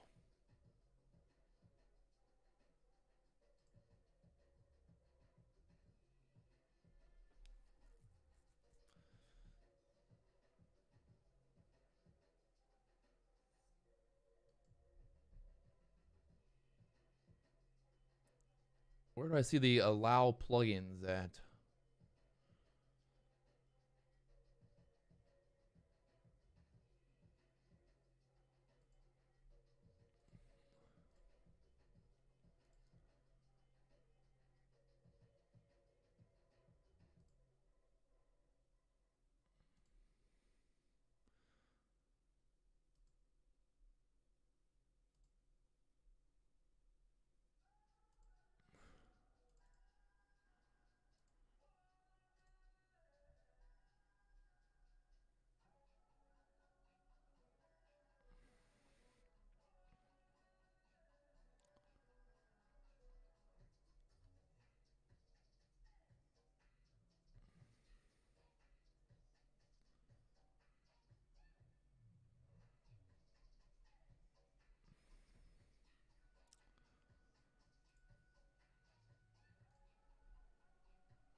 Market just stuck here. Like I said, no real reason to do much right now. I mean, there's just going.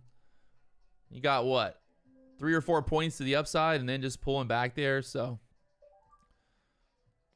don't really see any reason to do anything right now.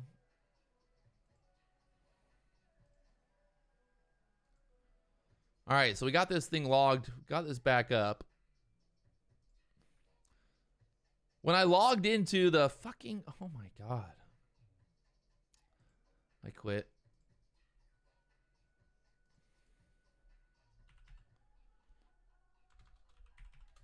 Dude, this is the worst platform ever.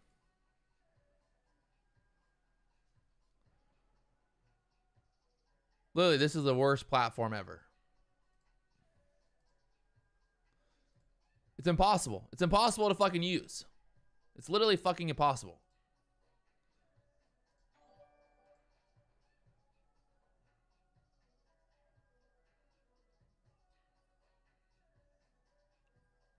I have the password. I have the login. I fucking understand all that. I did what they said on their website, and it still doesn't work. Having a meltdown right now. Having a meltdown live on the stream. Literally, everything is set up. What in the fuck?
Da, da, da.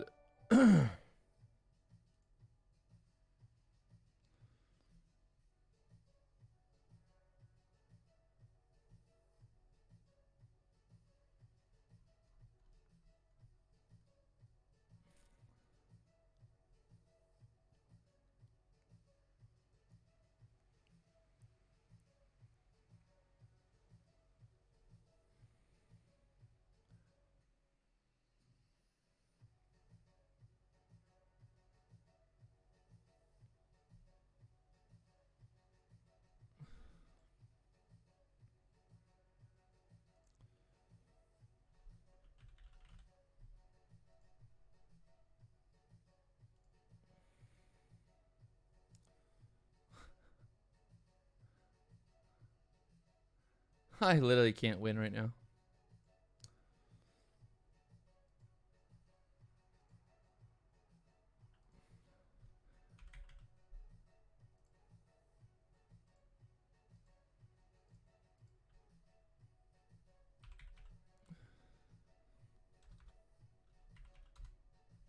There's just like no data coming through.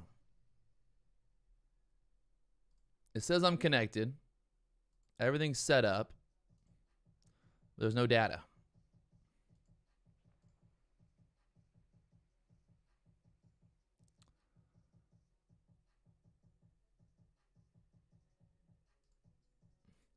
When I logged into, so I had the R Trader pulled up, and then I logged into R Trader, and then I logged into the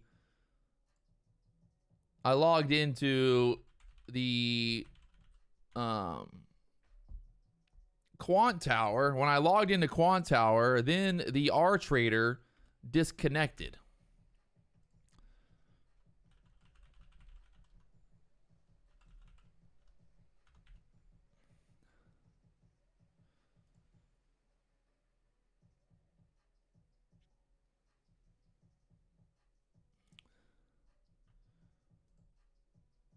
So I'm logged into the R Trader.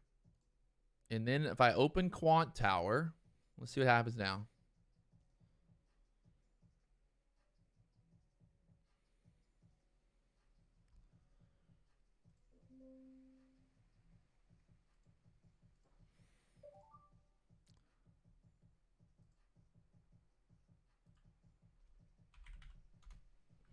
Nothing. Just fucking nothing.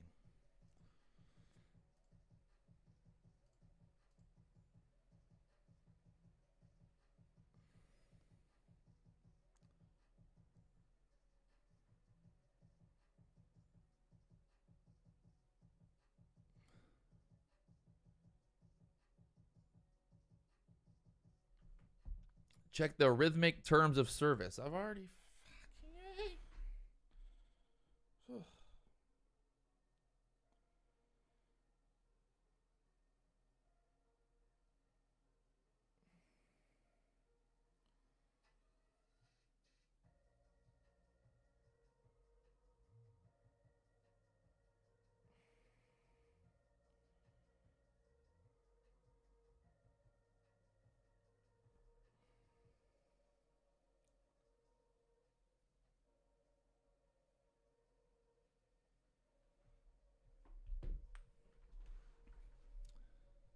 So now I can log out of R Trader, is what you're saying.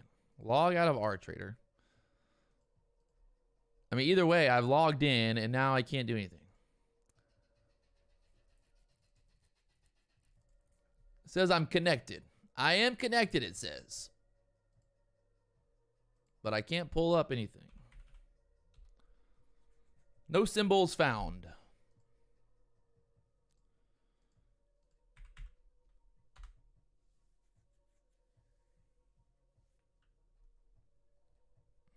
I'm not using rhythmic anywhere else though.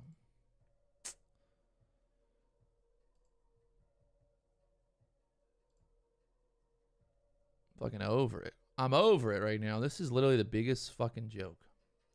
If I can't figure this out, I guarantee that most people will not be able to figure this out. I would say 99% of the people cannot figure this out. If I can't figure it out, I would say 99% of the people can't figure this out.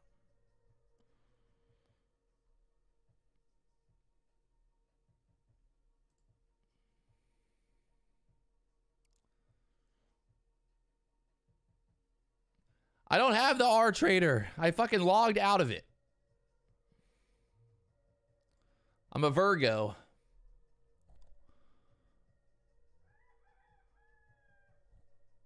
Market's still sitting here at the 50s, not moving, so. The rhythmic data that I'm using on Bookmap is a different login, so that wouldn't matter.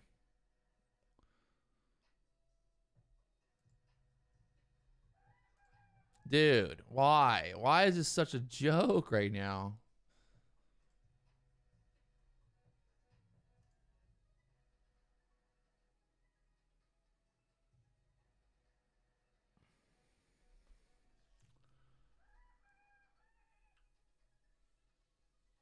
I'm about to be over this fucking quant tower bullshit. It's terrible. Like, it's fucking terrible. Been here, what is it? It's been 30 minutes of this trying to just log in.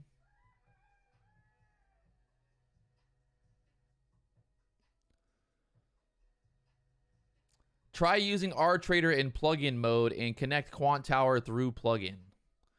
It's already got that.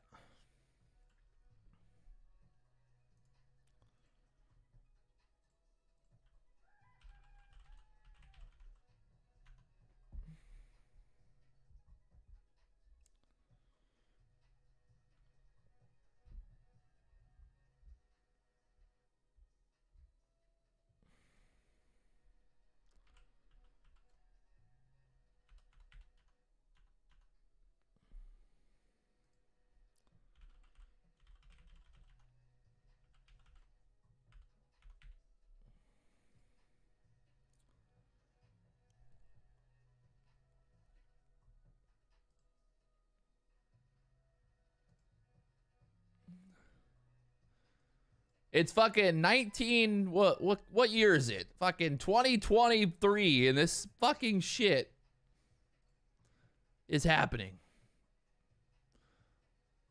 I don't get it. You would think that in the world that we live in today, you would just simply be able to log in and just easily do stuff. But that is not how it works. Right now, market pulling back here to the 50s.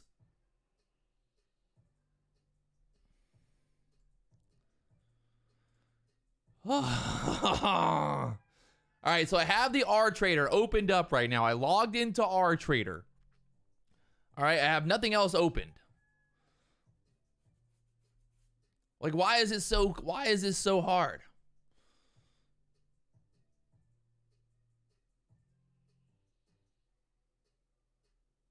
I'm looking up the fucking tutorial and it still doesn't, it just says doesn't fucking help me.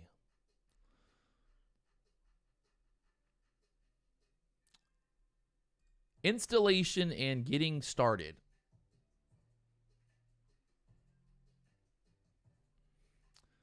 On the website, it doesn't even say anything about fucking Quant Tower connections instructions. It doesn't even say anything about RTrader on there.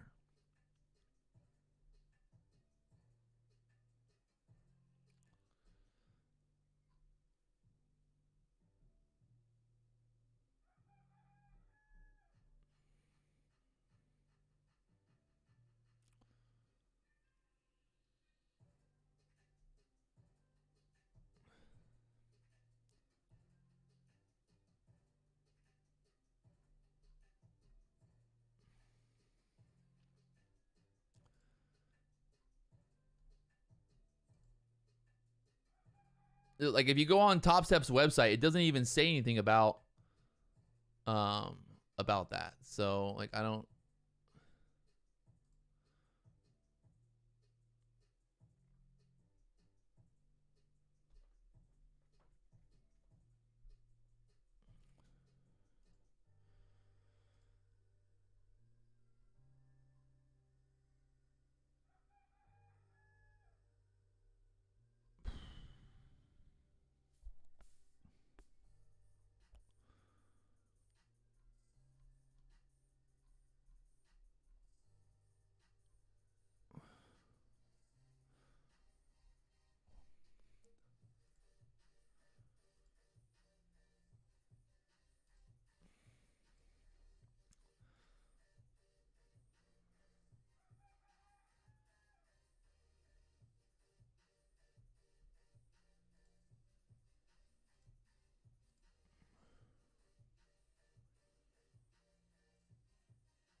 It says I'm fucking connected on Tops. When I go on there, it says I'm connected. Topstep connected Quant Tower. Okay. Now what?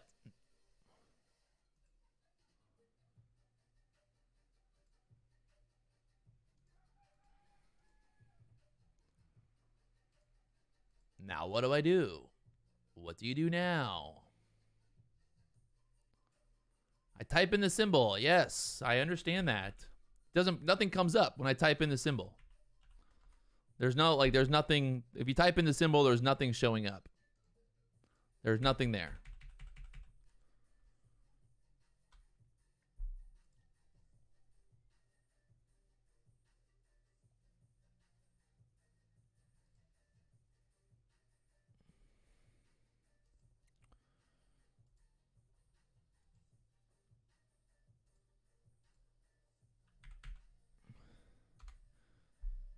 Just nothing comes up. Market's still just grinding higher, trying to fill this gap. Looks like on the SPY right now. You got that SPY gap still. Just market just grinding. Little pops, little drops. All right, so I'm literally logged in. Everything's logged in fine. I'm fucking over it. This is like literally the worst experience of my life. How does it? I just don't get it. Like, why does this not work?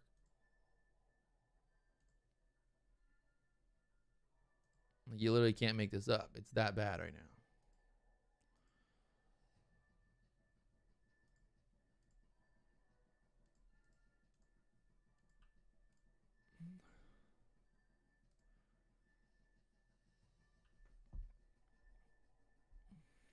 Should we just call the number? Let's call the number. Live on YouTube.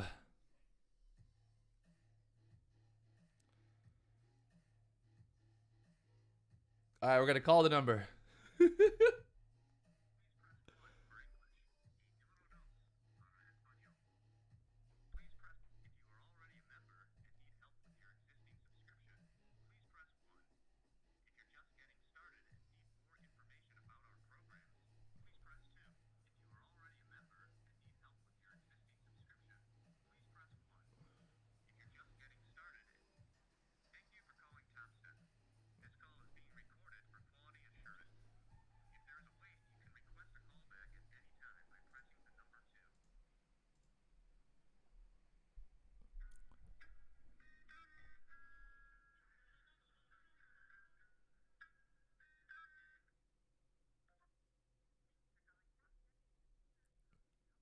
Hey, I'm calling about Quant. I just signed up for a new combine. I've got the Quant. I'm trying to go through Quant Tower, and I can't get the like platform data to work. Is there anybody you can transfer me to?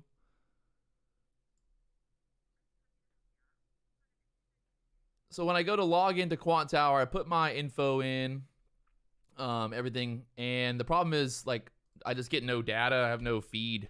So like if I type in like trying to look up the ES contracts, like there's just nothing comes up. Like I have the platform, everything's set up. There's no data coming through. It says that I'm connected through like the Topstep. I went through the Q&A on the website, or like the process of how to set it up, but there's nothing on the platform when I'm logged into it.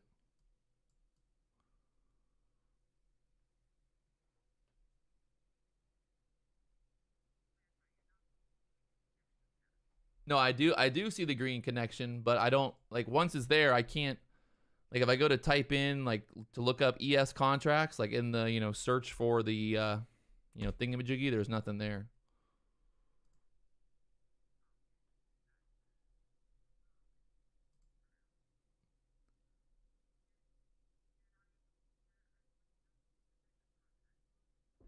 Yeah, I can't pull up any contracts or anything. There's no data coming through, you know what I mean? Does that make sense or no? Like if I go to search for, whatever contract, like there's no options to like pull up.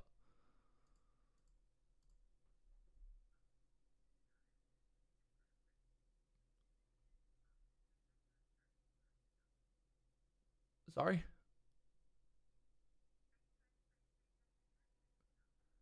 I can't do anything. I can't even it's not even that I can place trades. I can't even see the data. Like there's no charts pulling up. There's no info through Quant Tower. So like I'm logged into the Topstep account through Quant Tower. Everything's logged in. I have the green bar. Everything's dialed in, but there's no information coming through the platform.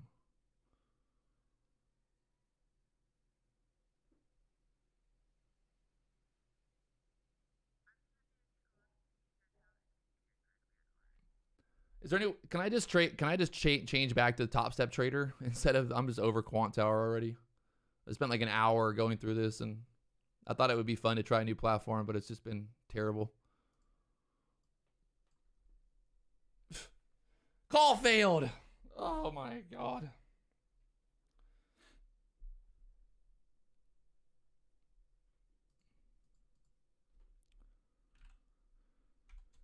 I mean, there's just like, fuck, I'm over it. What a dumbass fucking platform. Why the fuck would you make it so hard?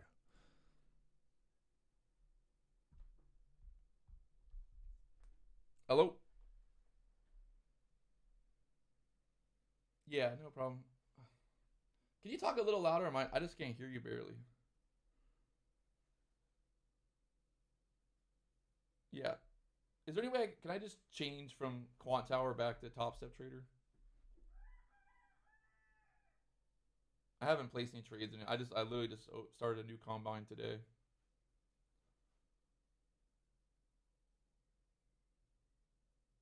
Awesome, thank you.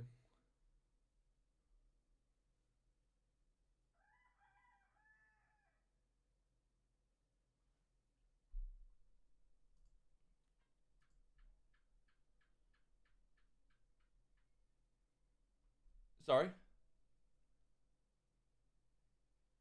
Yes, just switch over to TS Trader.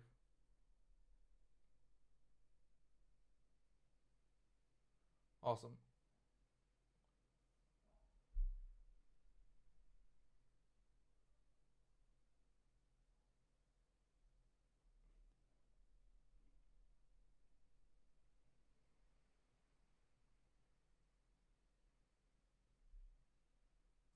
Okay. All good. So I think we're good.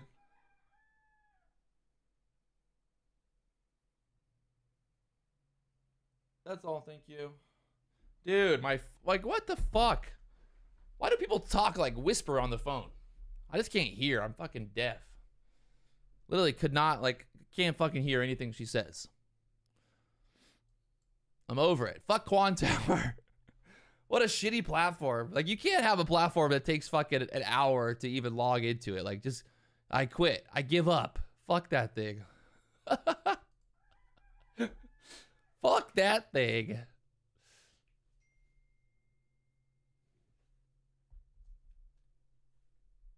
Literally ASMR support. Like fuck me. Look at the live stream is just dwindling off. No one's even watching anymore.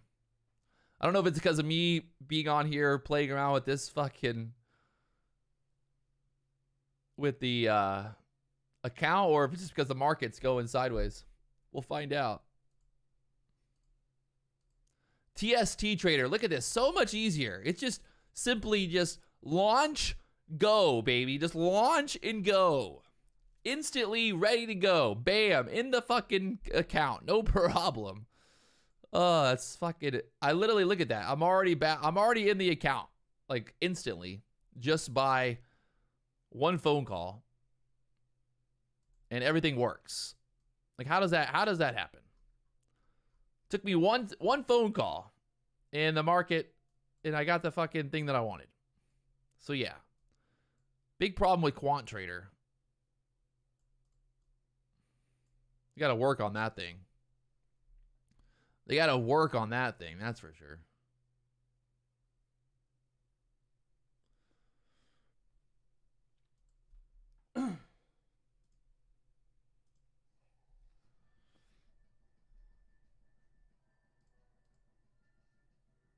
Fuck you, Quant Tower.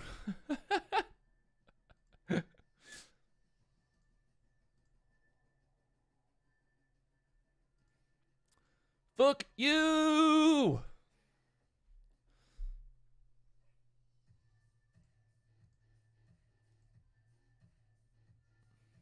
Market still holding here at the 47s.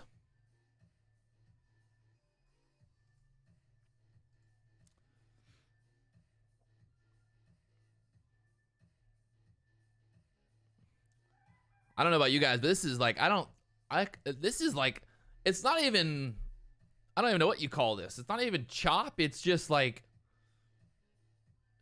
just grinding higher. Like the market's just literally not moving right now. Like it's just not moving.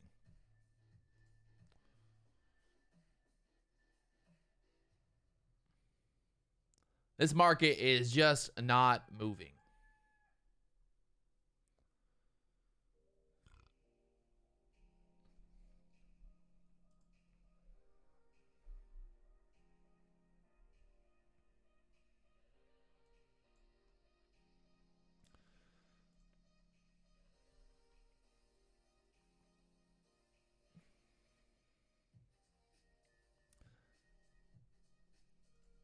$15-minute chart looking more bearish, I'd say.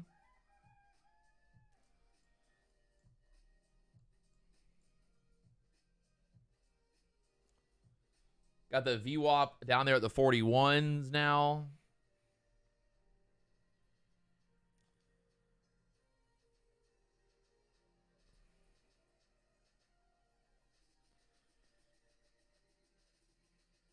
That 43 area again. The SPY got the VWAP down there as support. Let's see if they're going to try to bounce it off this kind of 43, 42 level again.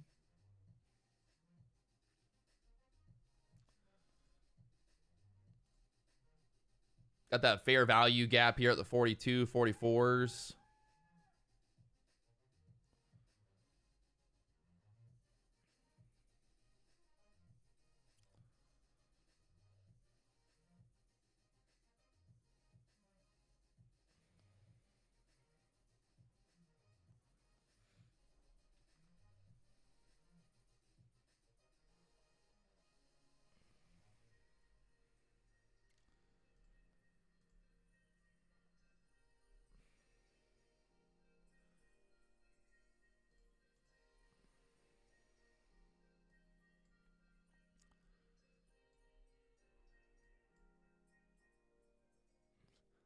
Charles, I took some trades earlier. You saw me take a trade earlier, but right now I haven't taken a trade in a while. It's been about an hour since I've taken a trade.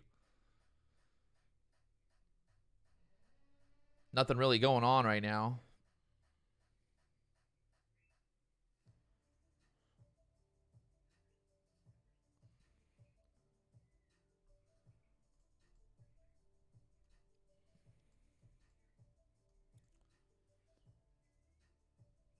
I have not seen. Wait, I don't think. Well, I think Abyss was here for a little bit. He hasn't been around in a minute. I haven't been reading the chat.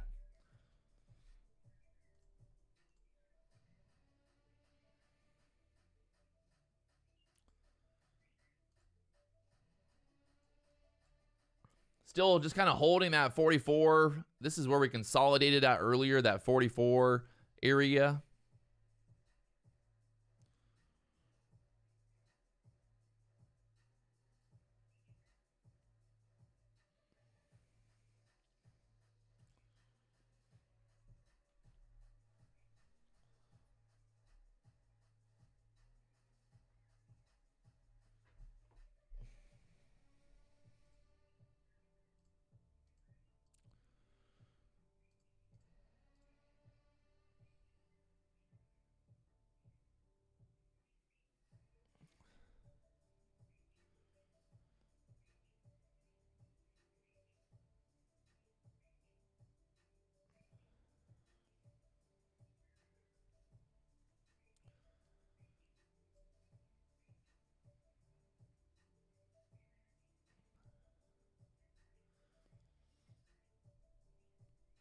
Got a fair value gap there at the 49 area there.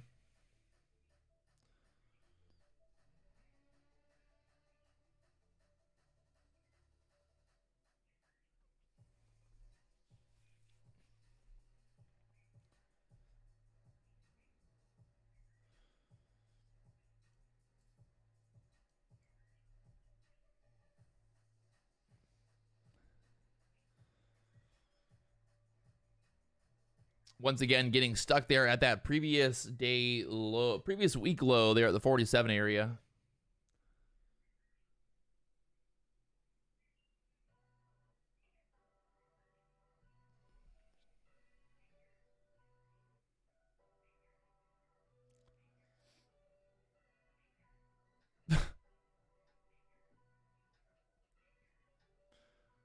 I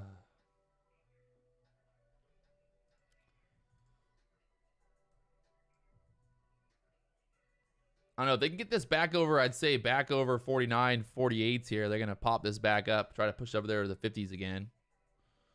So that 49 level. 49 level, kind of watching to see what happens here.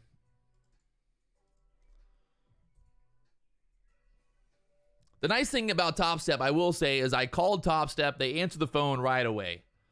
They helped me out. They got me. I got over the quant. It wasn't Topstep's issue with Quant Tower. It's just the Quant Tower program. So you guys saw that I did call. I did make a phone call, called Topstep. They answered the phone right away. They helped me out, and then, you know, everything's fine. But yeah, that wasn't a Topstep issue. That was a Quant Tower issue more than anything. So we got the VWAP down there at the 41s on the ES right now. Fair value gap at the 39.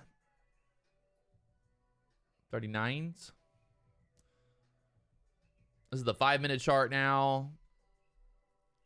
Still getting stuck there at that previous week low.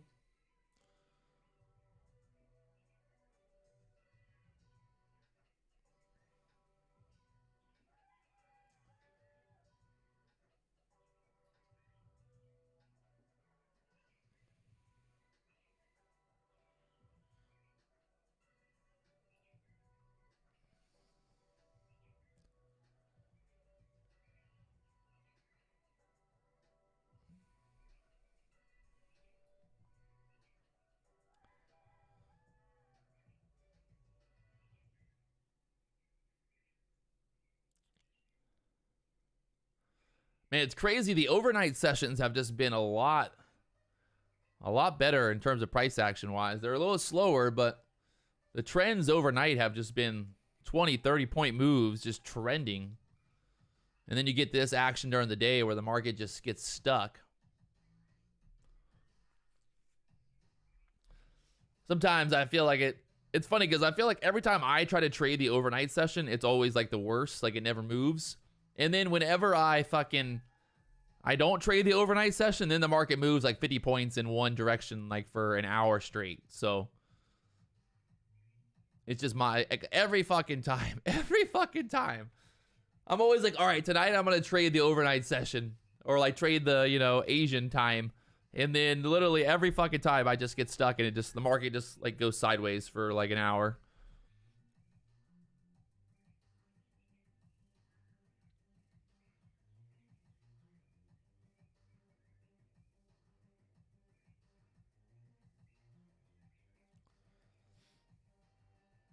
Right now, market pulling down here again to the 43s. I mean, I would say we're definitely looking like we're going to head lower here now. But we got to get through basically this 44 level here. We get through 40s. We'll definitely test that low of day again, I think. Or at least 36s.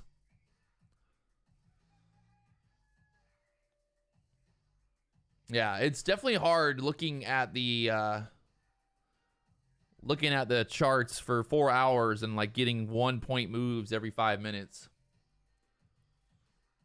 My ADD just does not like it.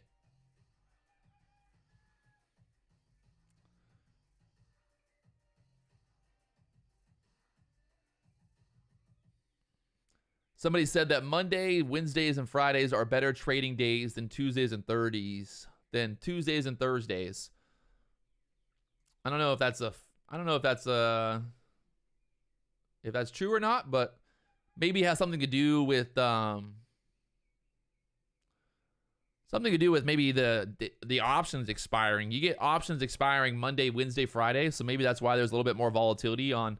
I would have to like back test that, but maybe there's some kind of correlation between the 0-day options expiring and do they have 5-day options now, Tuesdays and Thursdays? So maybe that doesn't help my argument.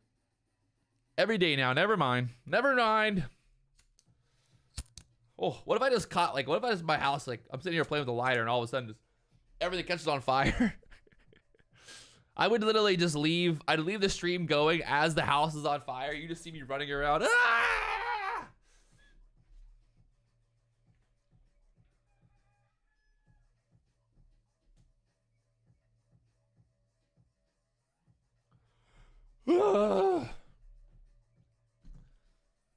I don't know why I'm so tired right now. I think I'm just, I spent way too much energy on that fucking quant tower deal. Hot tub stream. Oh man. If I got a hot tub and started doing hot tub streams live on YouTube while I was day trading, could I get 1 million subscribers then? Could I get 1 million subscribers if I did hot tub live streams?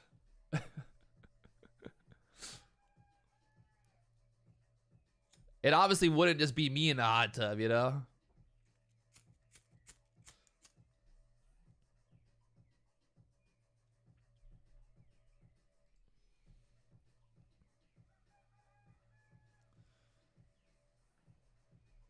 The market is moving at the snail's pace. Snail's pace. I remember the good old days. Back when I was a young whippersnapper, the market used to move 10 points every 5 seconds. And now it just moves 1 second every 5 minutes. 1 point every 5 minutes. Be the hot tub trader.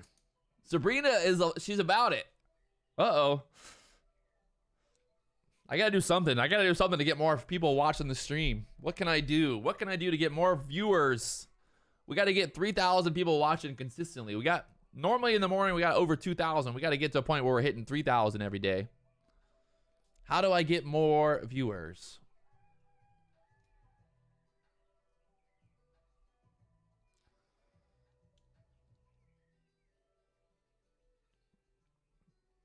Win more trades. I honestly don't even think, even if I made more money, win more trades, I don't think it would still not get me more viewers.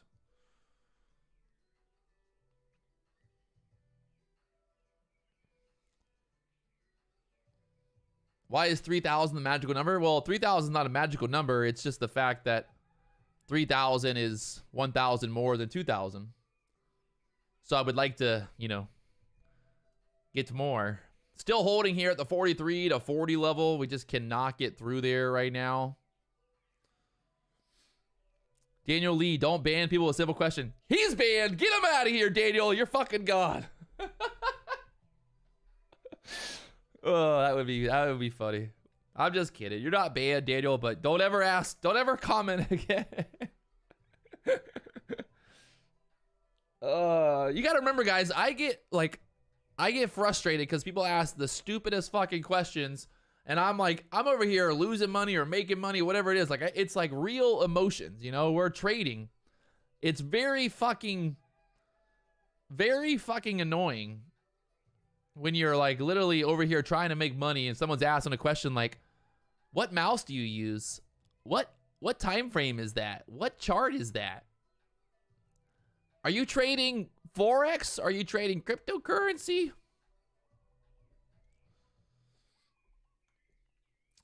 I know people want me to tell them exactly when to buy and sell, but see, the problem is there's a lot of stuff comes up with that. I just don't, it's just not worth it for me. I don't want to have that on my conscience.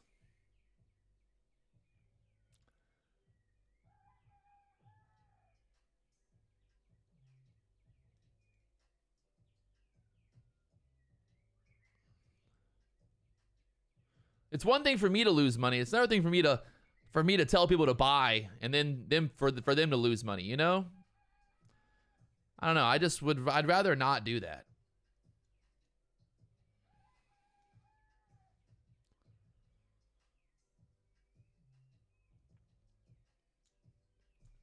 I don't know.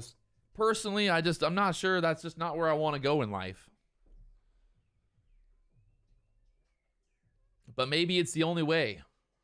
Maybe it's the only way that I'll ever get to a point where I'm have 1 million subscribers. The problem is, like, even fucking Humble Trader's not telling anyone when to buy and sell. Ricky Gutierrez isn't telling anyone when to buy and sell.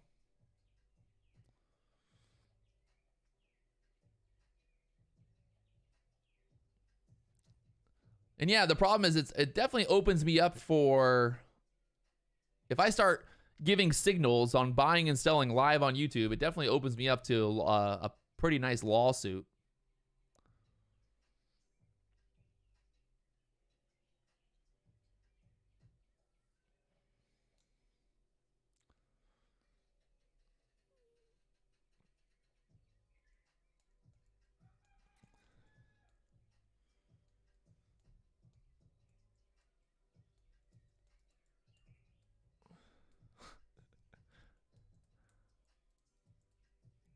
I got a disclaimer right there at the top. Strictly entertainment. This is not financial advice.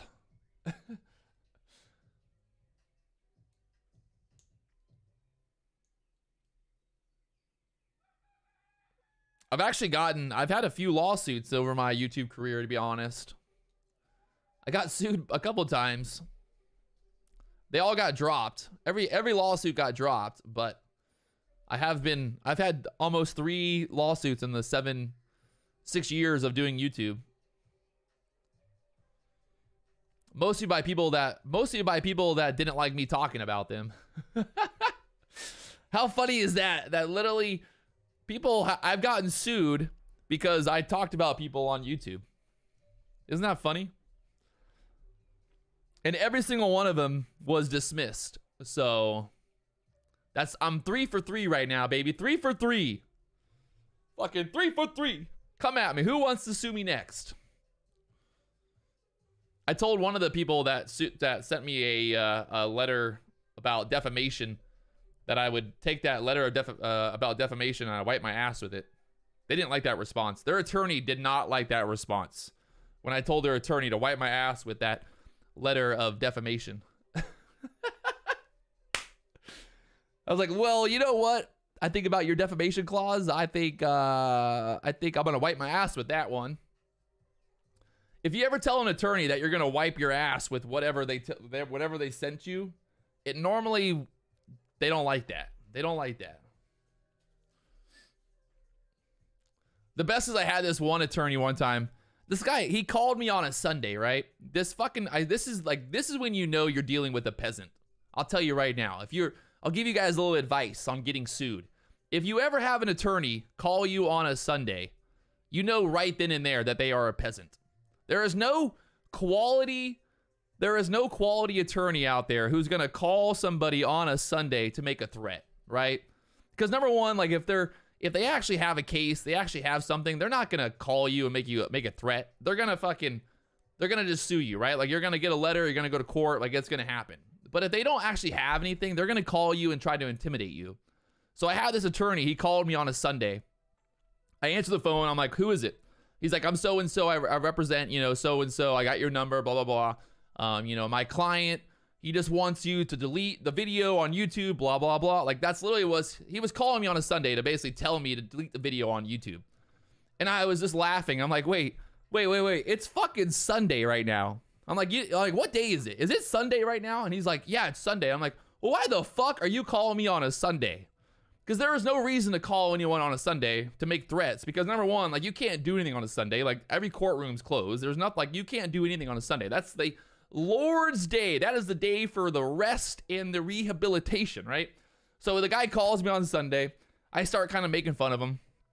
I asked him, I'm like, what day is it? And I'm like, what are you doing right now? I asked the guy, I said, what are you doing right now? I literally asked, I'm like, he's like, what? I'm like, what are you doing right now? What are you fucking doing?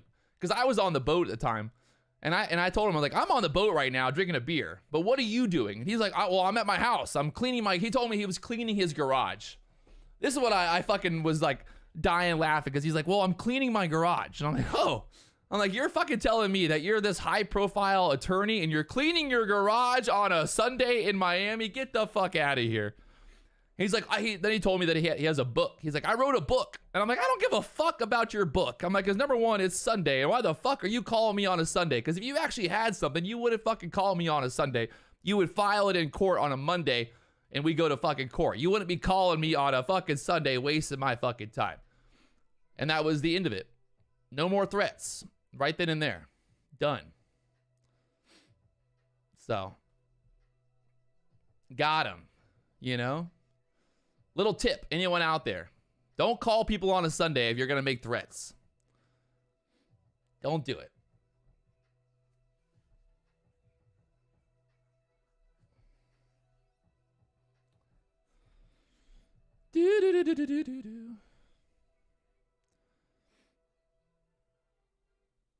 We're still holding there the VWAP. The VWAP acting as support once again here on the ES. As long as we stay above that VWAP, I mean, maybe we just keep grinding higher here. The market, the SPY holding the VWAP, the ES holding the VWAP here. Could really go either way.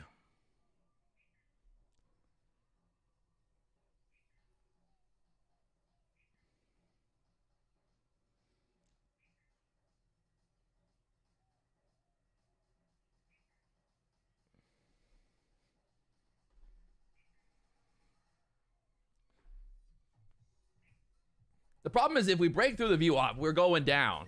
That VWAP has been holding for... The VWAP's been support since pretty much open.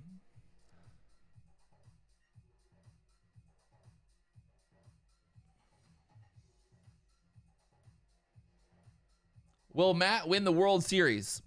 I told Matt on Twitter, I would give him $50,000 if he's able to be in the top 5 of the World Series of Trading. $50,000 I would pay him. No fucking, no lie. I would pay him $50,000 if he could be in the top 5. The only thing he had to bet was, I didn't even want money from him. The only thing he had to bet was he had to make a YouTube video saying that I'm the #1 trader. And he wouldn't take the bet. I'd take that bet. If I was in a contest and someone's going to offer me $50,000 to be in the top 5, and all I have to do is say they're the #1 day trader afterwards, if I lose, I'd take that bet. That's a pretty good fucking bet. But obviously, I think he didn't really think he could be in the top 5. Again, I'm not hating on Matt. I love the guy. You know, it's great to have competition, but I thought it was pretty funny that I offered him $50,000 and he wouldn't take it. I mean, he lost $700 yesterday, so he's made $300. He made $300 a couple days in a row and then lost $700. So it's hard to make money when you lose more than you make in one day. You can't lose more in one day than you make in one day. That's the #1 rule of day trading. It's a rule that I love to follow.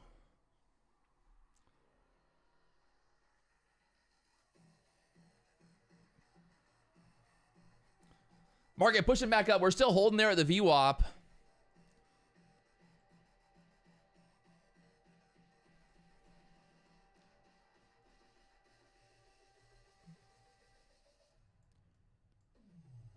Looks like the short is sold off, or the short idea being denied right now. That 43 level holding.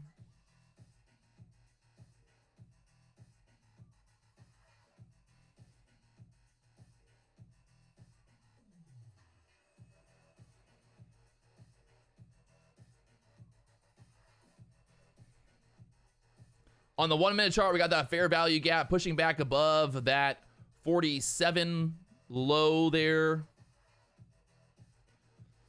It's hard to make money when you lose more than you make. There has never been a more true, there has never been a more factual information idea about day trading in the entire world than that right there, my friends. It's hard to make money when you lose more than you make.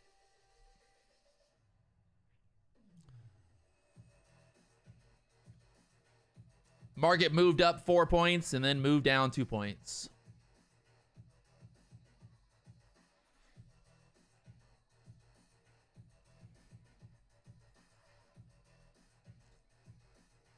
I know you guys say that it's downtrending, but I mean, right now on the 15-minute chart, it's still kind of trending up here inside of this channel, so.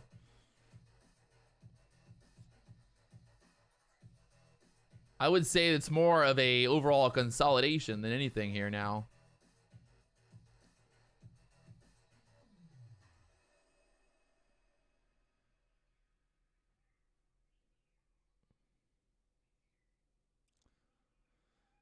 And then back down below that level again. Oh my gosh.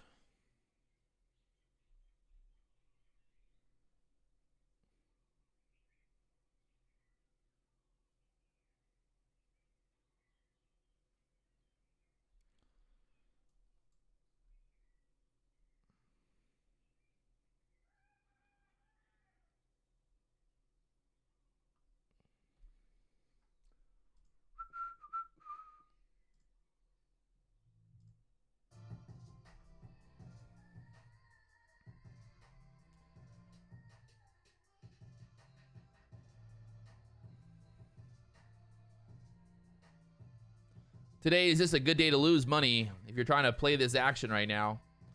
Up, down, all around here. On the 5-minute chart, back to the bottom of that channel here.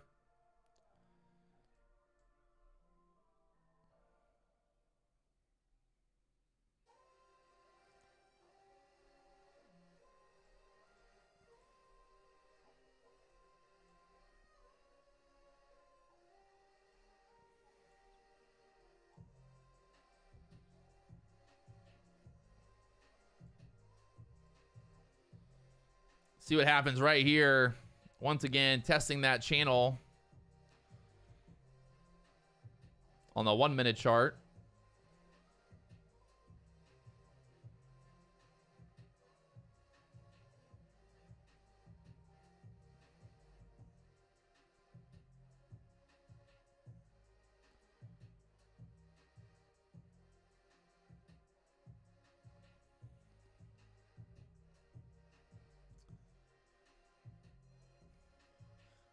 Looking a little bearish here.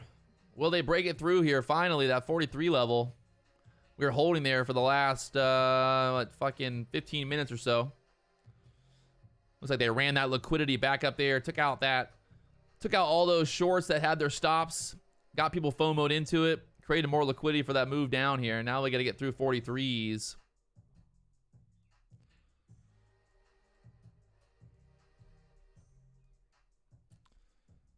Oh, it's gonna stick it again at the 40s.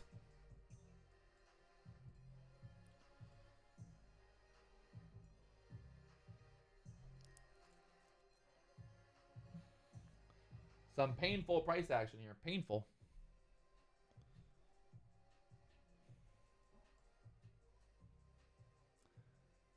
Thinking you get a nice move, get a move. If we get through this 40 level, you got 37 kind of area down there, 36s, and then that low of day down there at the 32s. But right now, that VWAP acting as support once again on the ES here. The VWAP on the ES and on the SPY acting as support. We got the pivot point on the SPY down there at the 393s. So if we start to lose this area, we should get a move down. And then possibly test those lows again. But right now, just stuck here at the 43 level.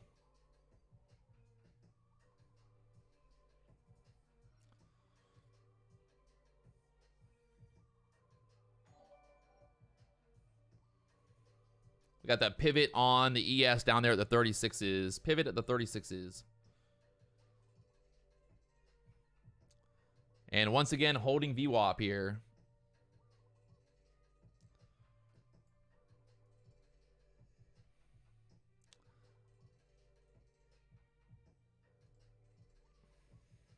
Can't lose that VWAP support for now.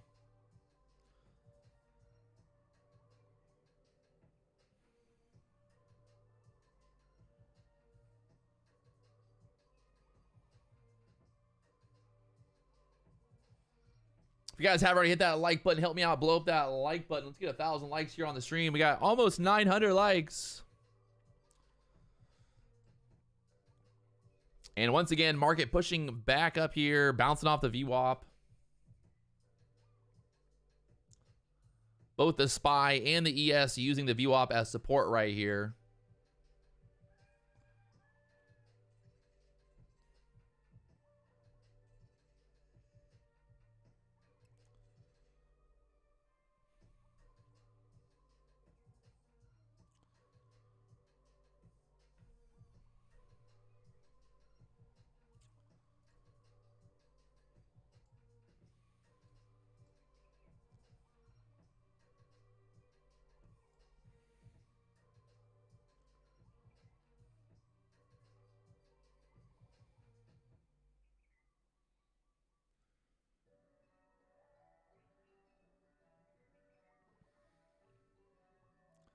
No, the VWAP is, yeah, 41.75 on the 1 minute chart. 41.75 for the VWAP.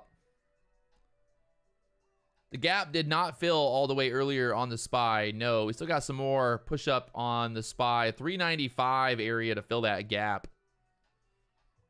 So we'll see how this plays out.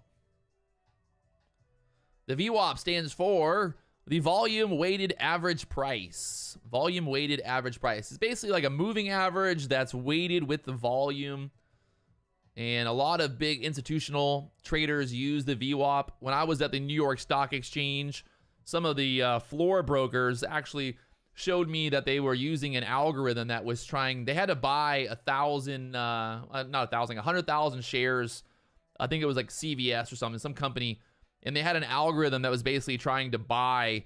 Every time the price of the stock would get close to the VWAP, the algorithm would buy. So it's kind of an interesting idea. A lot of the big I feel like a lot of the big funds, a lot of big institutions use the VWAP pretty heavily because it's kind of a very overall consistent indicator in the sense that it's volume weighted. So it's not like an EMA in the sense, like if there's not a lot of volume in the market, well then the VWAP doesn't really move, you know, whereas these EMAs will move around even without volume. So having a more volume weighted moving average, you get an idea kind of what the overall price action is. Because if I look, like if I add the VWAP on this line, on this chart, you can see how the VWAP's just basically did this little line right here. The VWAP, we get rid of that band multiplier, and let's just change this to a white line. See how the VWAP's like barely moved all day? Like the VWAP's basically went from 38 to the 41. We really haven't moved the VWAP. Where these EMAs, you know, have been all over the place, while the VWAP's basically flat here. For the last hour, the VWAP's just been flat.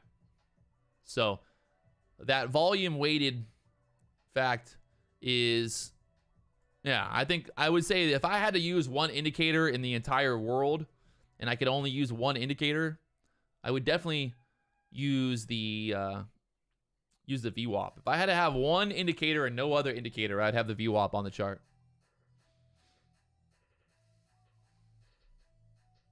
Who has the best 100,000 one-step qualifying static drawdown? I think Topstep, even with the step 2 process, it still is the best evaluation. There is no trailing daily drawdown deal.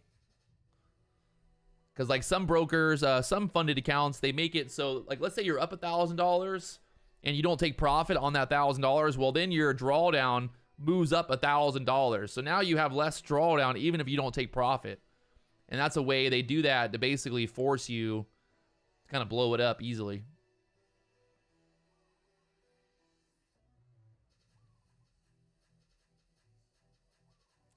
Market trying to push it back up here.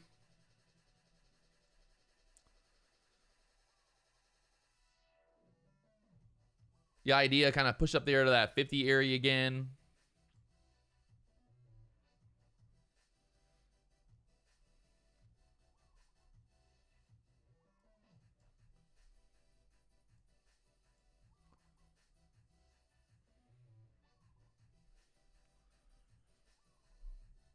Bouncing off that VWAP there. Can we get another push through the high of day? High of day so far is 55, 54s. You guys earlier were talking about this looking really more like a short.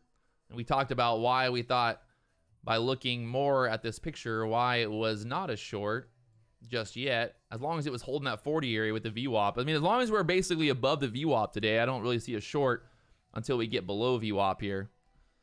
I mean, the VWAP's been holding all morning long, so don't fight the VWAP, my friends. Don't fight the VWAP. No fighting the VWAPs.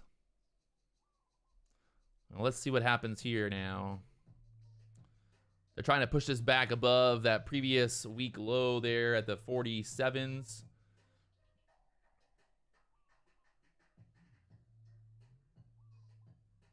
Frank, will Topstep program teach you how to day trade? It won't teach you how to day trade, that's for sure.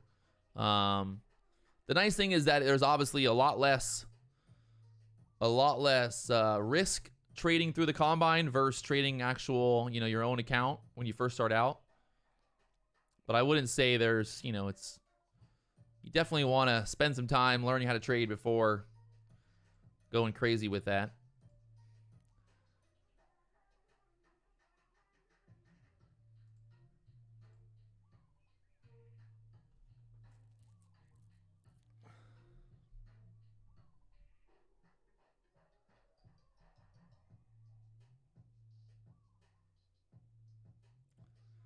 Oh, what a slow mover. I feel like we're, like, literally, I feel like it's like overnight time, like overnight session right now, how slow this is moving. I could fall asleep right now. I'm going to go to the bathroom before I fall asleep.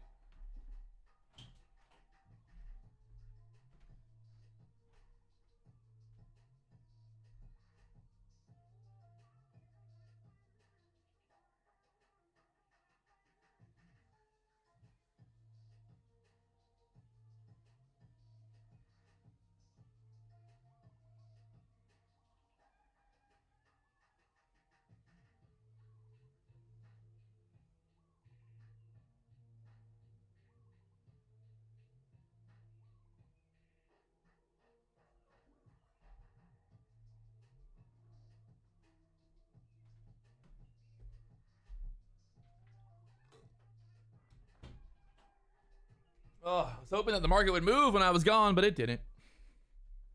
Still stuck.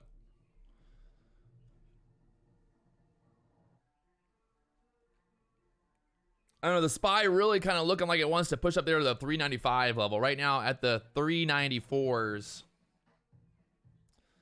So, I don't know. Looking squeezy here.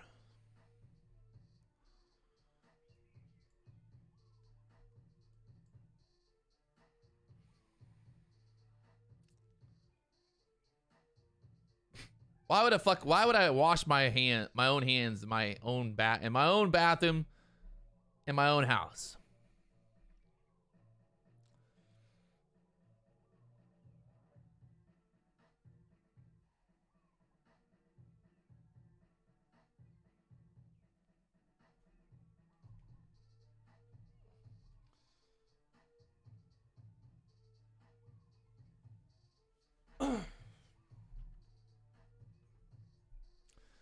Called proper hygiene. I mean, I don't know about you, but my private parts are pretty clean. And literally, I don't know, like, if people understand how it works, but when a guy pees, you basically just pull down your pants and you pee, and then you pull your pants back up. There's no wiping. There's no, you're not touching your butthole. So, thanks for the hygiene tips, though. I'll keep working on it.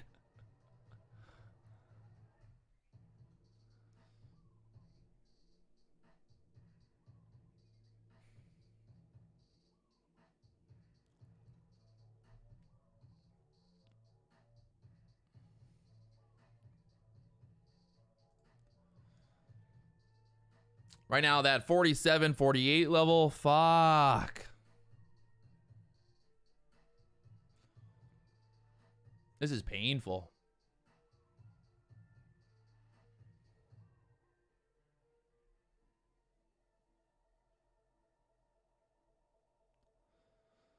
We're here. We're just all about, day trading, life advice, just all types of advice around here on this channel. Just giving all types of advice every day, live on YouTube.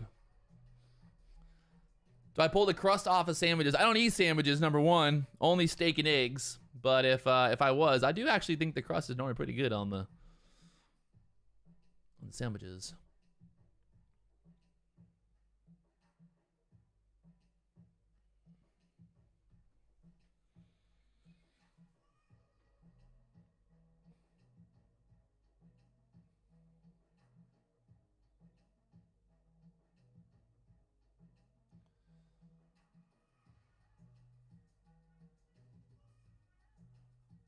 I'm trying to be patient. I'm trying to be patient here, but my patience is wearing thin. It's wearing thin right now.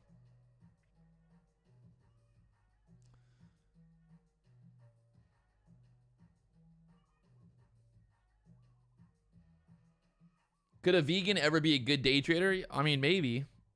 But why? Why would you want to live suboptimally, you know? If you're a man, why would you want to live suboptimally? Think about it. How do plants defend themselves? Think about this, right? How do plants defend themselves? They can't run away. They can't hide. What do? Plants create toxins. They create basically ways to make it so that the animals don't want to eat the plants. And then humans are like, oh, I want to go eat all that kale. It just look at that kale just sitting there on the ground, just waiting for me to eat it. If it can't run away, I ain't eating it. You know? I ain't eating it. It's got to be able to run away. I know eggs don't have legs, but they could run away when they're born, all right? Do I like a short here back to the VWAP? Probably not. I mean, it's at this point, it's just what are you going to do?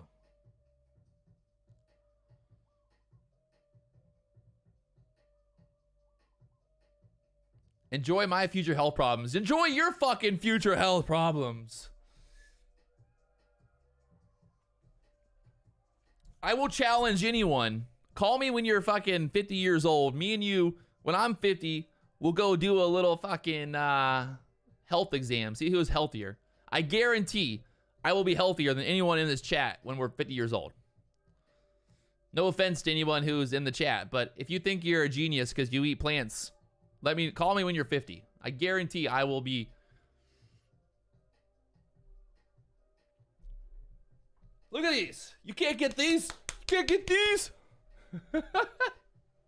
I need some type of excitement right now. We gotta do something to keep me occupied here.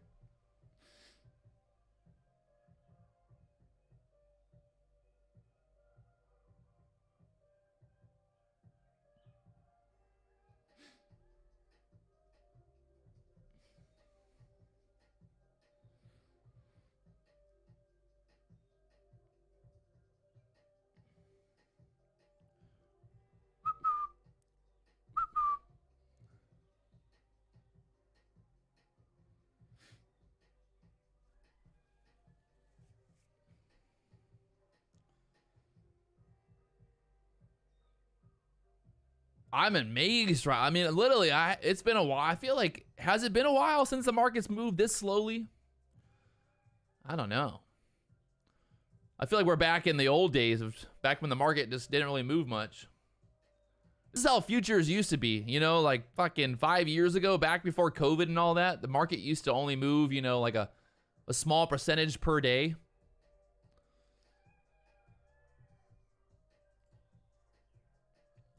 It's not the fucking lunch. Guys, you have to stop saying that there's, oh, the market does not give a fuck about the lunch break. I literally, anytime someone says that, it blows my mind. Do you really think that traders go to fucking lunch? Come on, guys. Like, let's be honest. How many of you are going to lunch at fucking 11 o'clock? How many of you? How many of you get up and go to lunch at fucking 11 o'clock every day? You don't. So shut the fuck up. Nobody's fucking going to lunch. The market doesn't go to lunch. It's such bullshit. I'm so tired of people talking about that shit. You think the algorithms give a fuck what time it is? You think they care about lunchtime? You think the algorithms are going to fucking eat? They're going to fucking Ruby Tuesdays? No. So just stop the bullshit.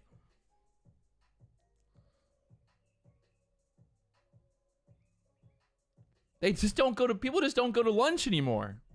It's called Uber Eats. Haven't you seen my live stream? Uber Eats.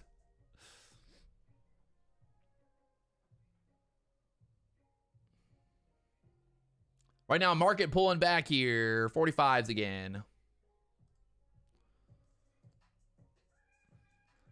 We're going to touch that VWAP. See what happens with the VWAP again. Got the VWAP down there at the 42s.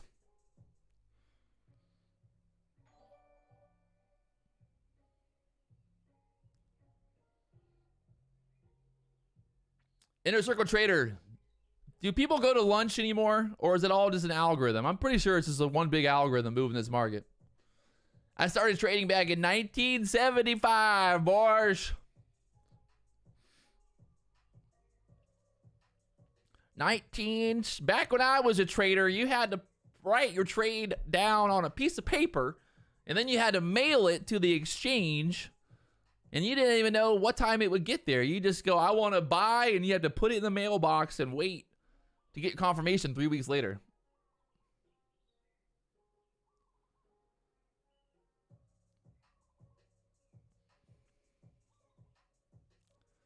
Back when I used to day trade.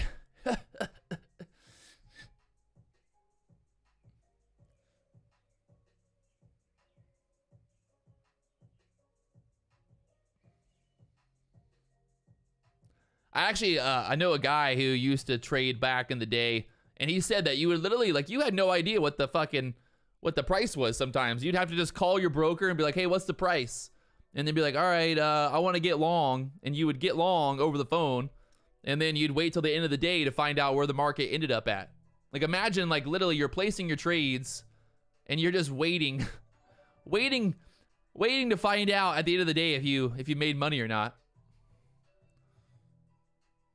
Kind of funny to think about. How many of you guys could do that today? Wait for the newspaper the next day.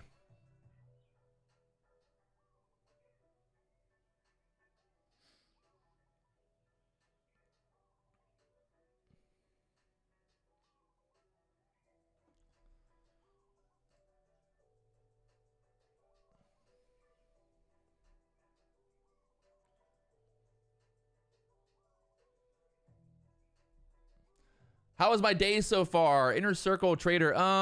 It's been whatever. We made some money. This market's just been going sideways. No setups really. Just trying to not trade this crap right now.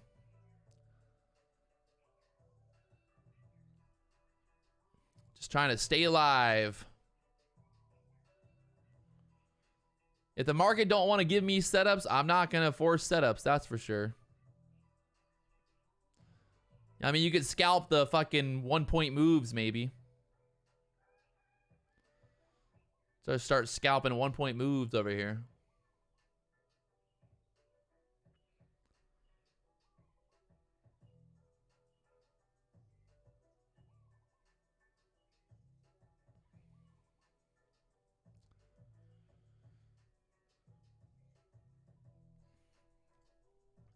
$15-minute chart looking kind of holding that overall trend on the 15-minute chart. We're just sitting right there, that previous week low acting as a resistance, holding us down there. So the battle is real.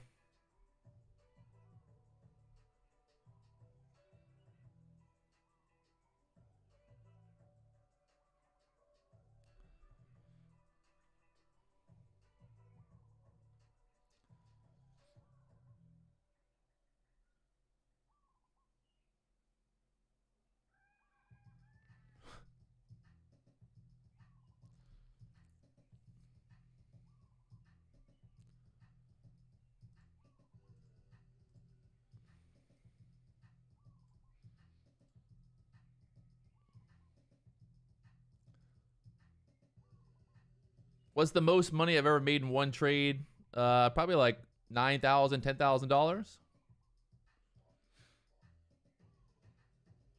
on one trade.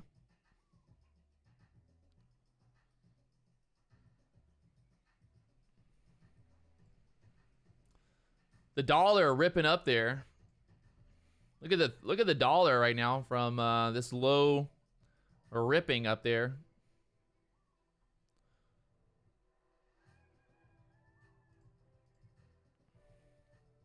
Will the ES start to sell off here? If the dollar breaks out over that high there, the 105s.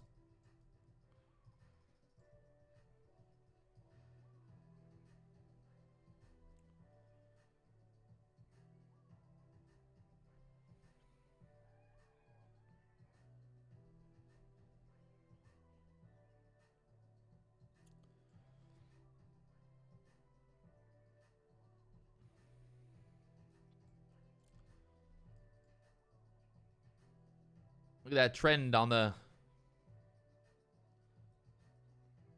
dollar right now. The dollar bill.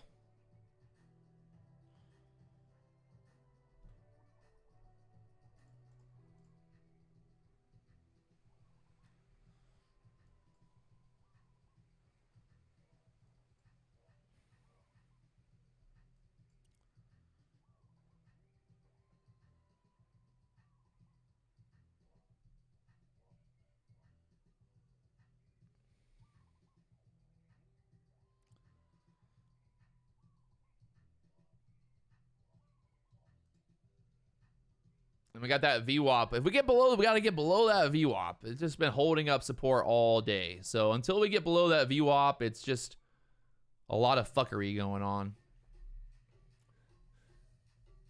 If we lose that VWAP support, things get interesting. Start to see now we're starting to ramp up a little bit here in terms of speed.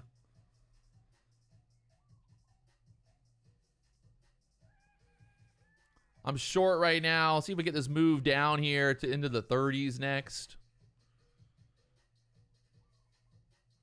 Just got to get through that VWAP there. VWAP at the 41.75 level. So it's got my stop right there. Only risking $100 for easy $1,000 move if we get it here.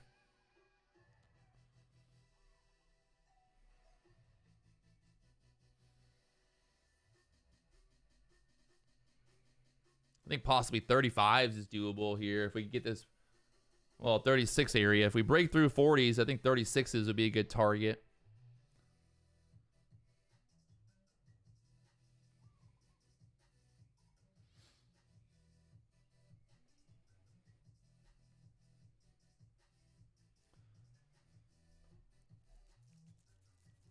We're trading the ES, not the SPX, the ES futures, not options.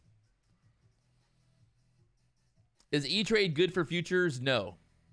Pete B, E-Trade, any of the big brokers are not good for futures, basically. I got 3 contracts. So you can see the 3 on the order right there. 3 contracts short from the 45s. Trying to get this break below 40s. That VWAP once again holding up at the VWAP there. It's either going to break through that VWAP or we're going to bounce back up here and I'm going to get stopped out for break even. Ugh. If this pushes back up, I'm just going to be done. Walk away over it.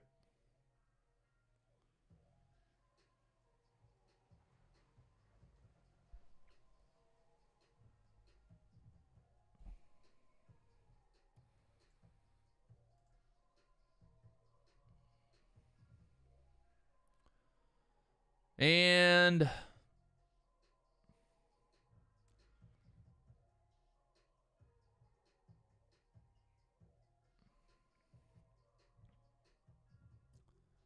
futures. It's always futures, guys. Why the fuck? Like, why people even come on here? Like, read the chat. Like, what are we doing? We're not trading options. We're not trading the SPY. We're trading futures. And I'm stopped out. Over it. All right. I'm done. Fucking over it. 12:30. The market's not going to move. I'm not going to sit here and try to force trades just to make $5. So I'm over it. I'm just going to walk away. The VWAP does not want to break. So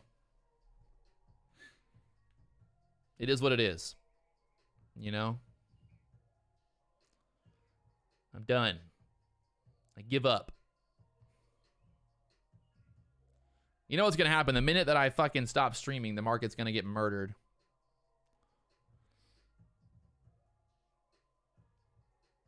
That's the issue. Now if I stop streaming, it's going to actually move. Always what happens. Every fucking time I walk away and I'm done trading and the market ends up making a big move. And the problem is if I don't walk away, the market won't move. So either way, it's just fucked.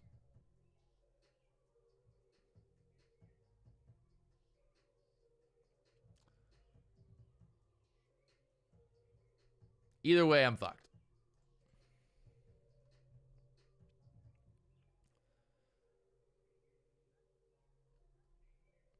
Testing those lows again. Literally just push back up just to stop me out and then go lower. Beautiful. Gotta love it. I love trading. Trading is so much fun. Don't you love trading as much as me? Me, me, me, me, me, me, me, me, me, me, me, me, me, me.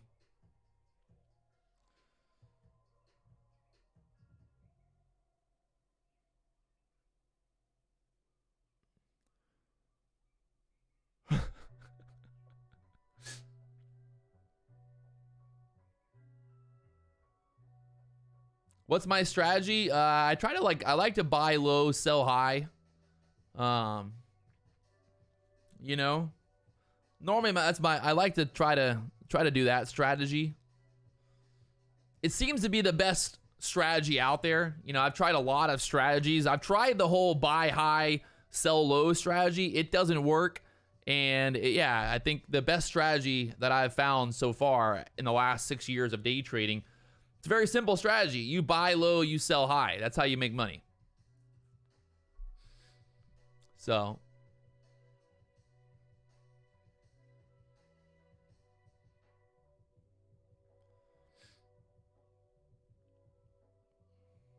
we're still holding there at the VWAP. VWAP, still holding.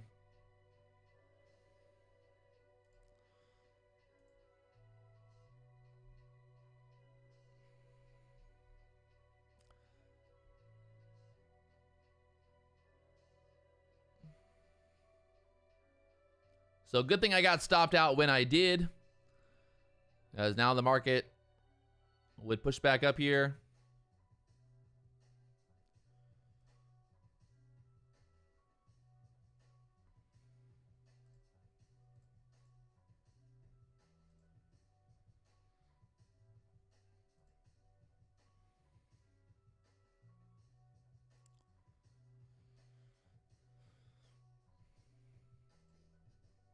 You see the VWAP still holding right there at the 42s. We needed that break below VWAP there to get going again, or to get moved to the downside. But once we held that 42 level, I got out for break even on the short there.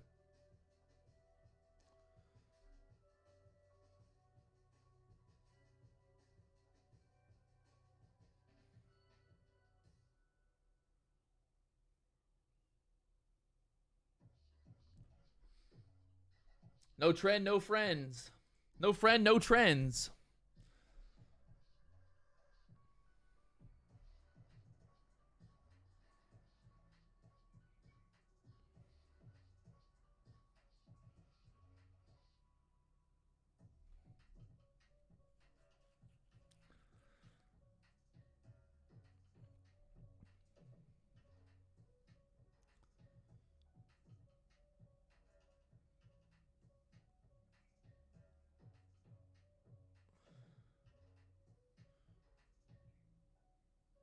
Do I recommend paying for the commission-free trading on Tradeovate? I would say it's a pretty good deal for sure, or at least the $99 a month or whatever it is.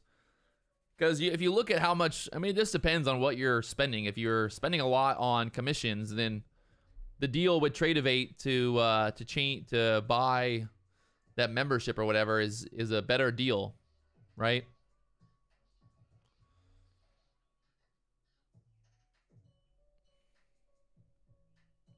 All right, we're pushing back up here. Like I said, we held the VWAP there. Now we're pushing back up. There's a reason that I covered my short there. We couldn't break through the VWAP. There's no reason to keep holding the short.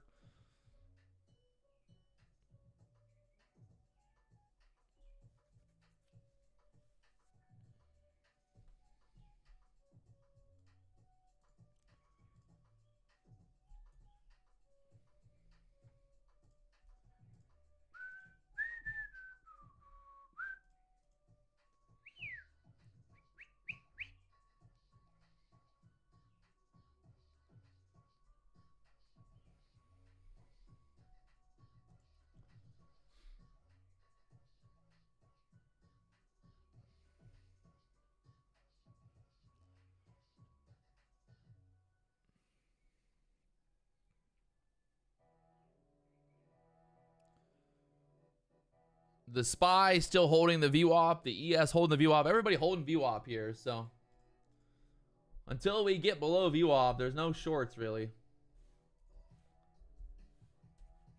Just trying to be patient to see maybe if there's something happens above 50 again. That previous week low acting as resistance once again right there, 47.50.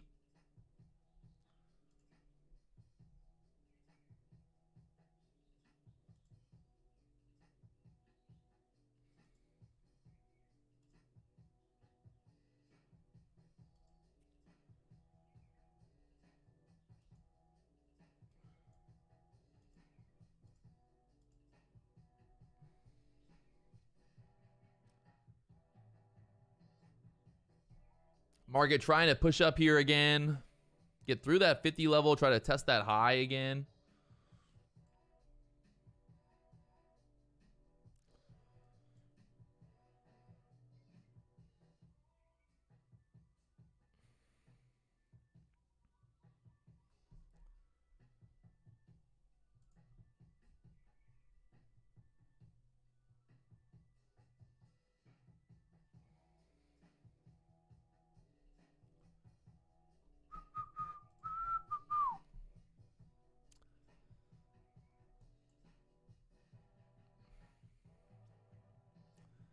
We got resistance here at that 50 level from earlier. If we get through that 50 level, I'd say we push up here at least to the high of day again to test that one more time.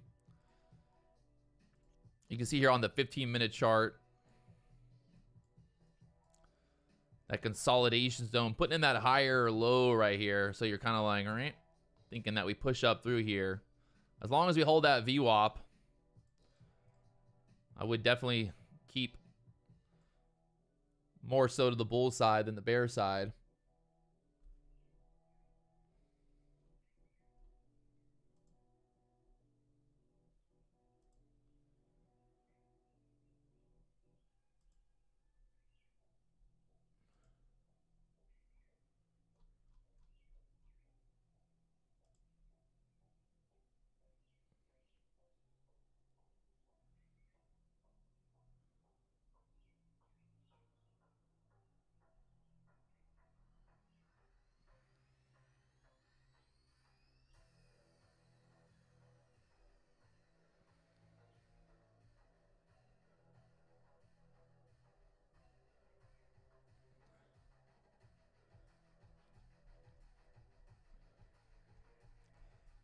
Trying to break through 50s here.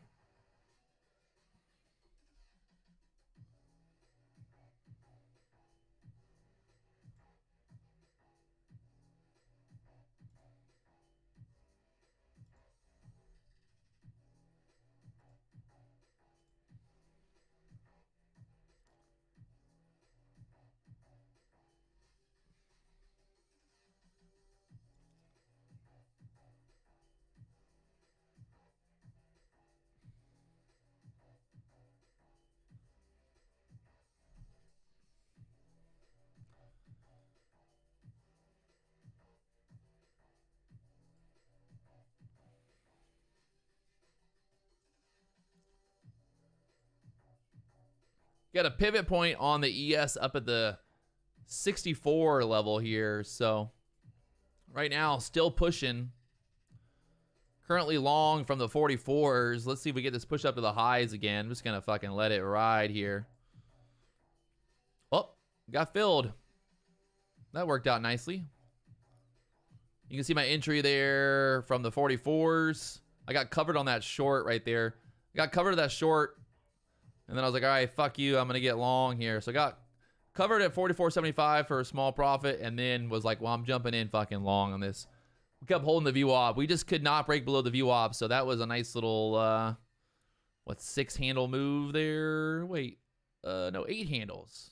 6 handles. No. That's like almost 7, 8 handles. And now getting stuck.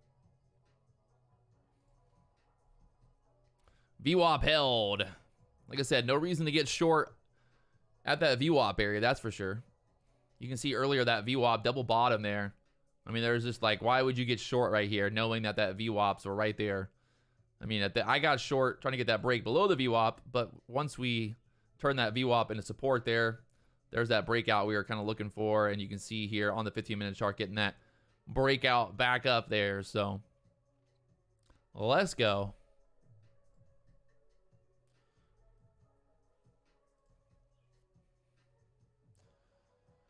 See if we get any more action. That might be the best action in the last 2 hours. That double bottom there off of the VWAP.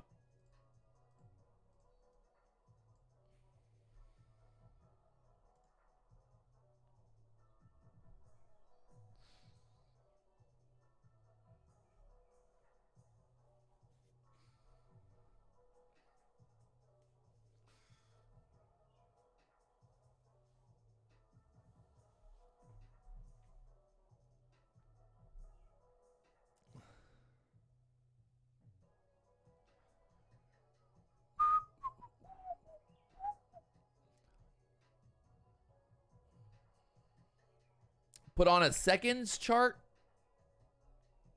I would never trade off the seconds chart.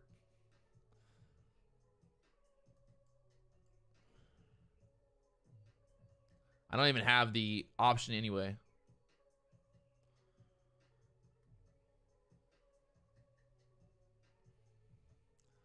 Looking like a bull flag up there at the top right now at the 50s. Maybe get a little bit of a pullback here. Kind of re-pull back into that 50 level. Turn that 50 area into support.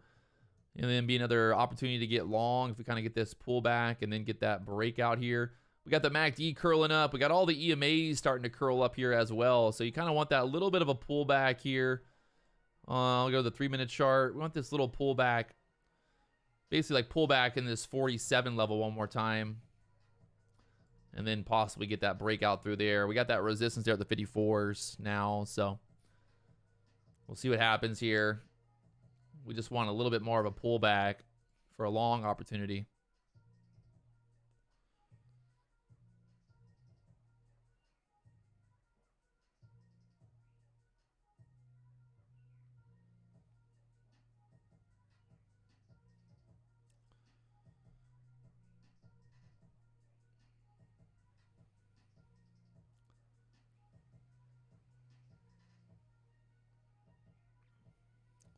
Little pullback here.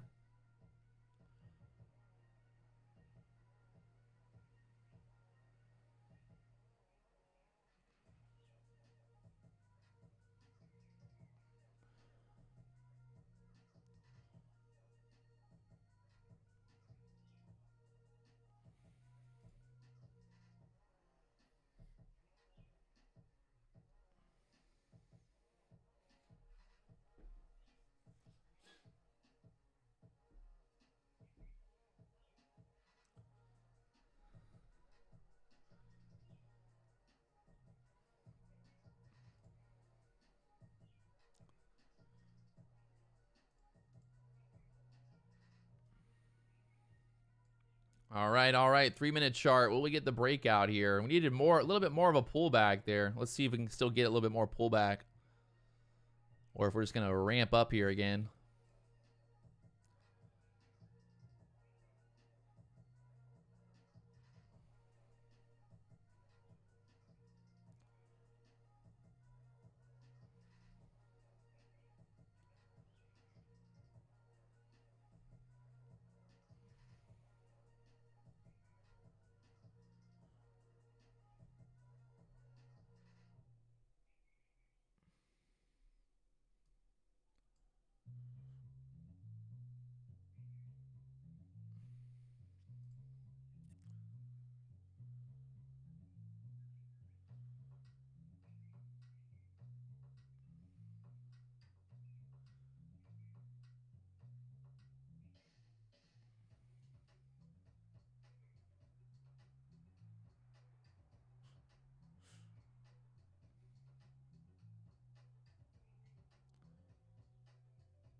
Do-do-do-do-do-do.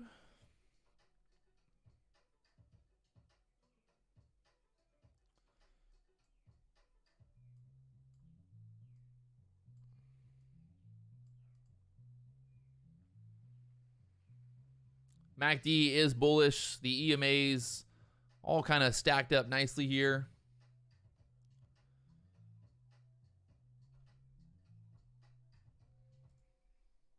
We'll see what happens. A lot of resistance up in this level, though. That 394.50 area on the SPY. And there's a pivot point, 394, pretty much like 395 level on the SPY pivot point.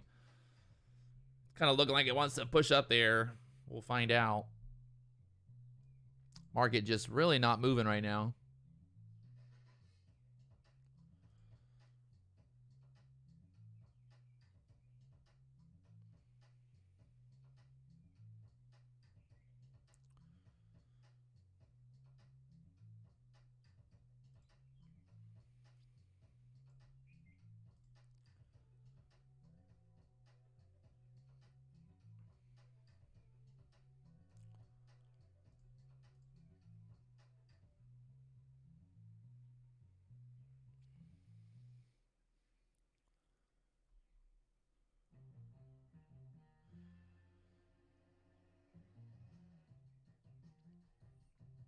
All right, so you can see the setup right here, the pullback. Now we just got to wait for this really to get the first candle to make a new high as your entry on this. So as of right now, the candles have not made a new high, so there's no reason to really do much. We just kind of wait.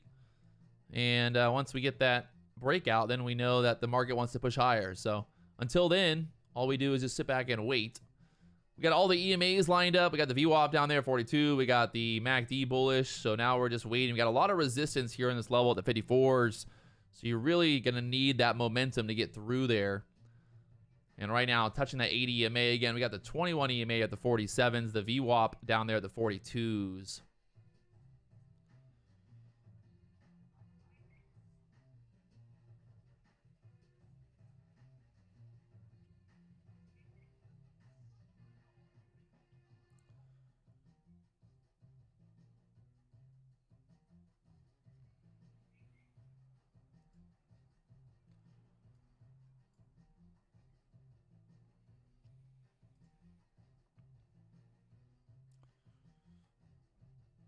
Do I play golf? Sometime. I mean, I wouldn't say I really play golf, but I can hit a golf ball, sure. Definitely not an expert. Definitely not Tiger Woods out there, that's for sure. And market pulling back here, 48s. The dollar breaking, kind of pushing up here through that 105, 12 area there.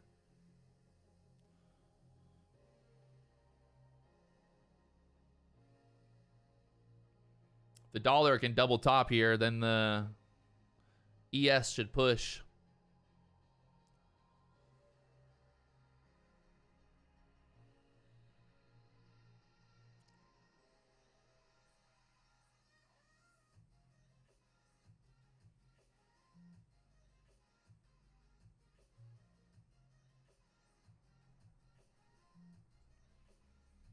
And back to that previous week low there at the 47 area.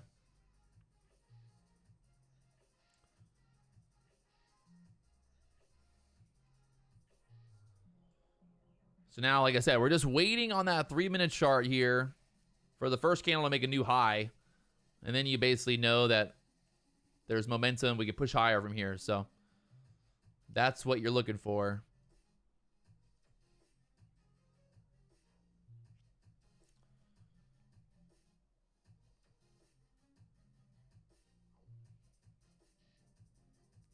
$15-minute candle, not looking too hot on the ES right now. It's got a bounce here. Look at that 15-minute chart.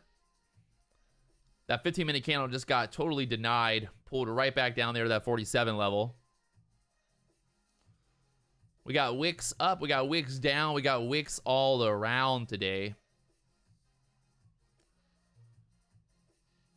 2.5 minutes left on that 15-minute candle before close.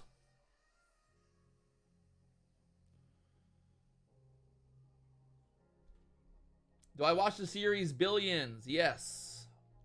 One of my favorite TV shows. Bobby Axelrod, baby. My spirit animal. I want to be like Bobby Axelrod when I grow up. Other than moving to Sweden or Switzerland. The other parts I like. The Swedish part, not so much. But maybe it would be nice to be a billionaire living in Sweden. Industry's pretty good as well. I actually I had a meeting the other day with a company to talk about doing a TV show. So we'll see what happens. You never know.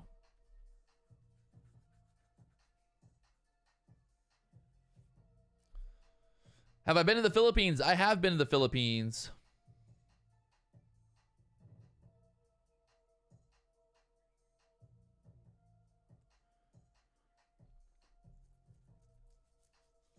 Been to the Philippines a few times, actually.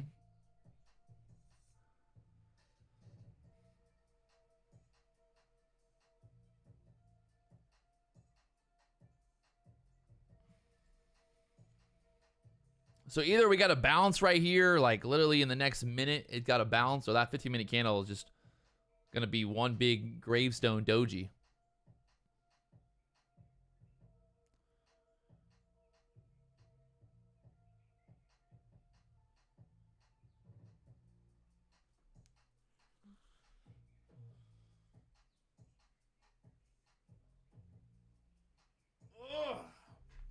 Do I think that waiting for the right trade requires stamina? Honestly,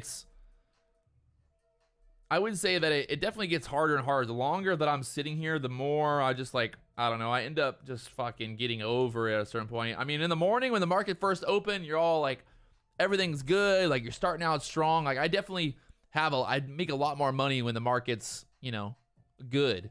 Like, right out of the gates. If the market's giving me setups right out of the gates, well, then I definitely feel a lot more, you know, confident and feel better as a trader. But I think that's probably for anyone, right? That's every trader out there.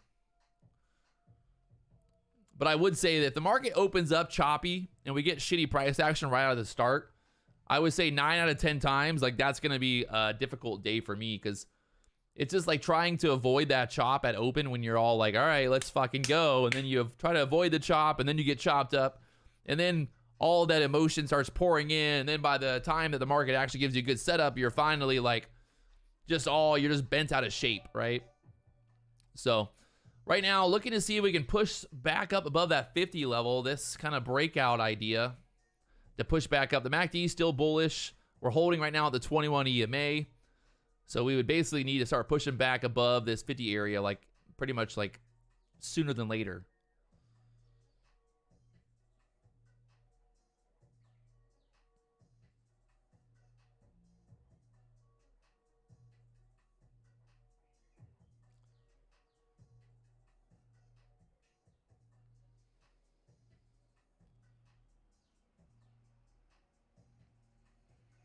Got the VWAP still down there at the 42s. 42 VWAP. And we need to hold this kind of level right here to get this push back up.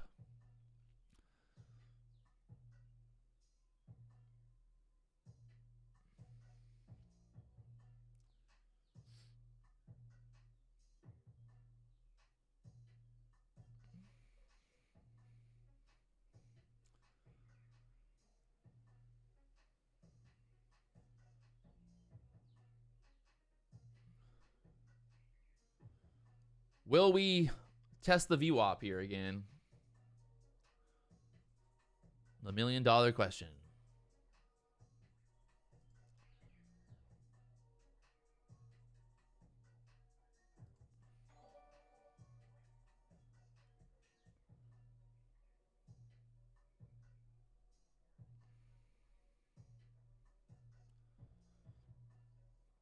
All right, so now we're waiting for this candle to get a close.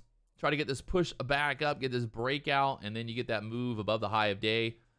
The dollar right now, right there at the high of day. So if the dollar pushes through that high of day, well, then I think we'll break to the downside here and touch that VWAP again on the ES. But right now, just kind of waiting to see what happens here with the dollar. Will we push back up through here now?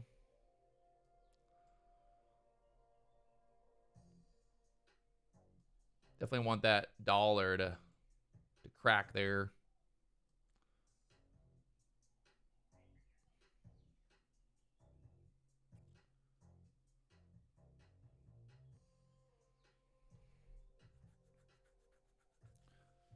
Right now, the dollar having trouble there at that high of days so far, so...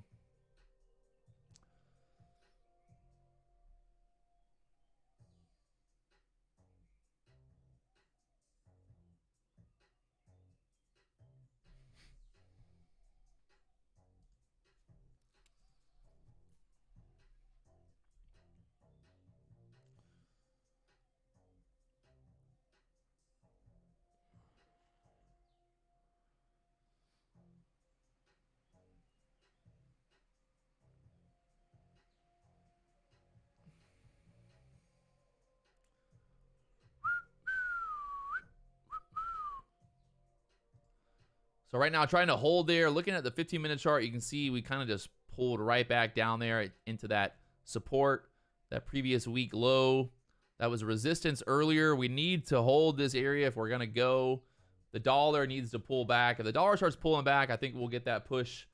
But right now, the dollar is holding kind of at that highs.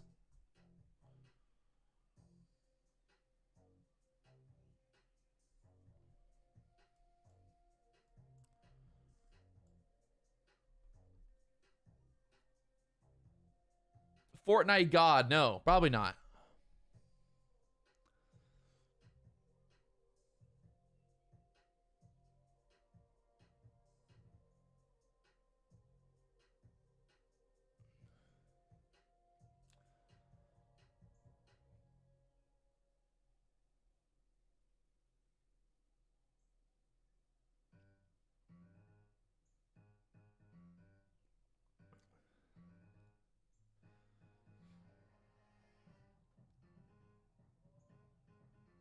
The dollar is still pushing, so I'm thinking we're pulling back here on the ES.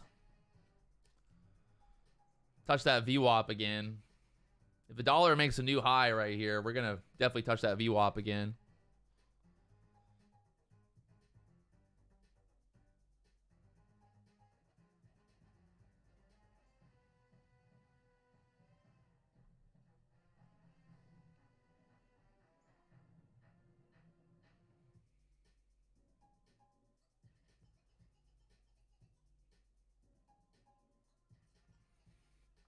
All eyes on this possible breakout. It's funny because we're looking for a possible breakout here on the ES while the dollar is sitting right there at that high for a possible breakout as well. So if the dollar breaks out to the new high, well, then the ES is going to dump here. But if the dollar starts dumping, well, then the ES is going to rally. So you got two options here, two outcomes. Once again, that 47.25 level acting as support there. You got a nice little wick back up. So this is kind of your area to be entering in this, risking off of this low there at the 47s. So you're buying here at the 49s. And then we're basically be looking for a move over that 56 level next. If we get this breakout from here. All eyes on this breakout.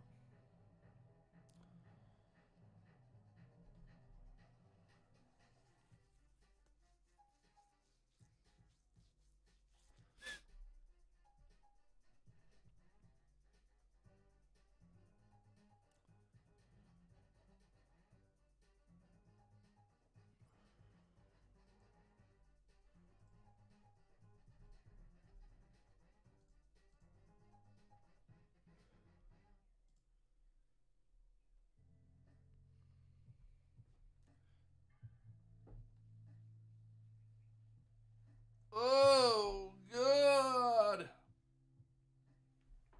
I'm just going to do it all day today. I'm going to go all day, baby. We're going to stream all day today. Why not? I got nothing else to do today. Just keep on streaming. All day and all night. Pretty wild right now. The dollar is literally sitting right there at the highs. The ES trying to push back up here. We get back above 50, get this breakout going. We got everything lining up. We got the 80 MA, the 21, you got the 51. So, you know, you basically have your entry here. You got your stop below this level. And we're seeing if we get this push up here and break over that 50, the high so far on the day. When we zoom out here, you can see the high so far, that 54 level. So if we can push through, the dollar literally just made a new high. Now the ES is making a push up. Interesting.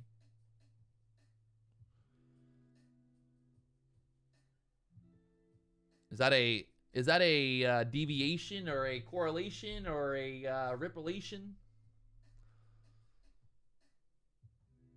What time do I go to sleep in Hawaii? I normally go to sleep like around like 9 or 10. Nothing too crazy.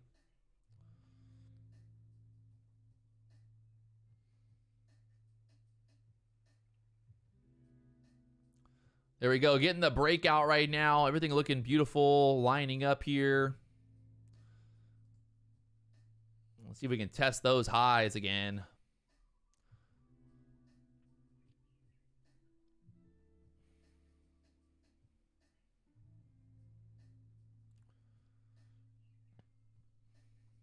So you can see we had the little breakout we were looking for through here. Got that new high, not new high, but a candle to make a new high, push up there. You got the 80 EMA, you got the 21, you got the 51. Just waiting patience. The MACD still bullish here. You got the VWAP down there at the 42s. So overall, risk reward's great. I mean, at this point, you're basically risking 3 to 4 handles to make possibly 10 handles or more if this thing starts going. So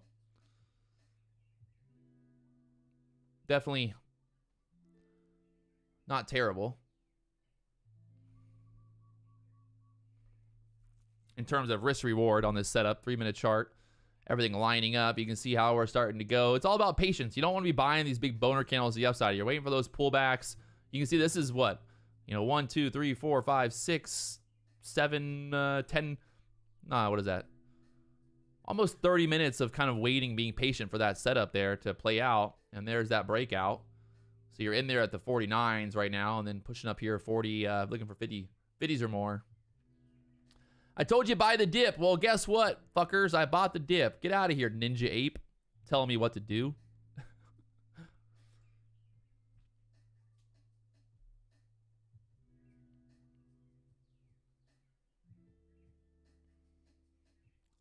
And let's see if we're going to push up here.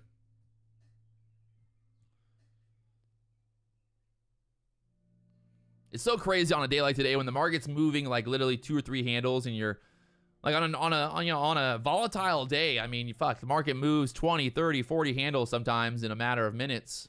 Maybe not 20, 30, but 10 handles in 5 minutes, 10 minutes, whatever, sometimes. So it's definitely wild when for me, it's like, oh man, it's price action. When it's bad, it's bad.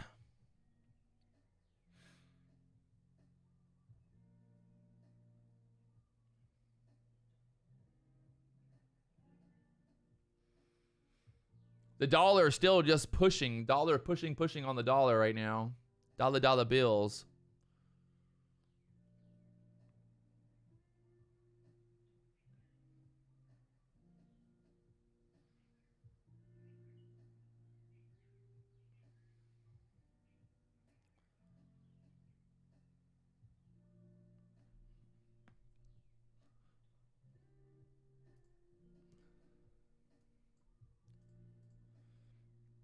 And looking to see if we get this full move here. Looking for that 56 level. We basically get 5 handles for that 56 level. If we can push up here.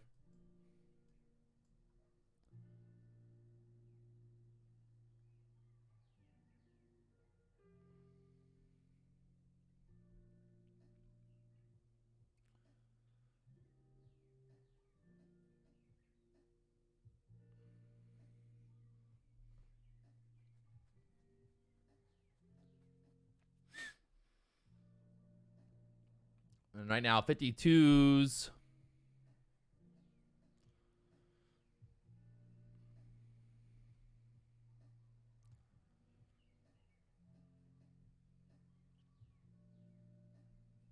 Need more momentum to get through here. There's a lot of liquidity, a lot of resistance sitting there, holding us down at this 50 level.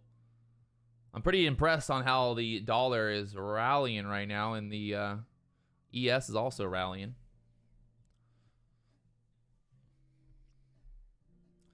But yeah, if you guys, everyone always says I never tell you when to buy. I mean, this was pretty much fucking drawn out there for you. I couldn't have described this entry any more than what I just did. So hate is gonna hate, play is gonna play, baby. Snap, snap, snap.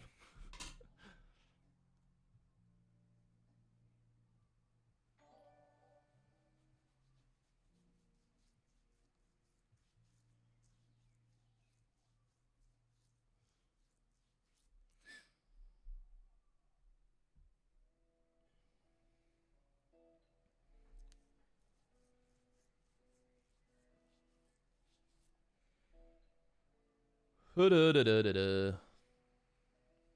mean, I would say pretty much at this point, as long as we stay above the VWAP, we're just going to keep grinding higher. So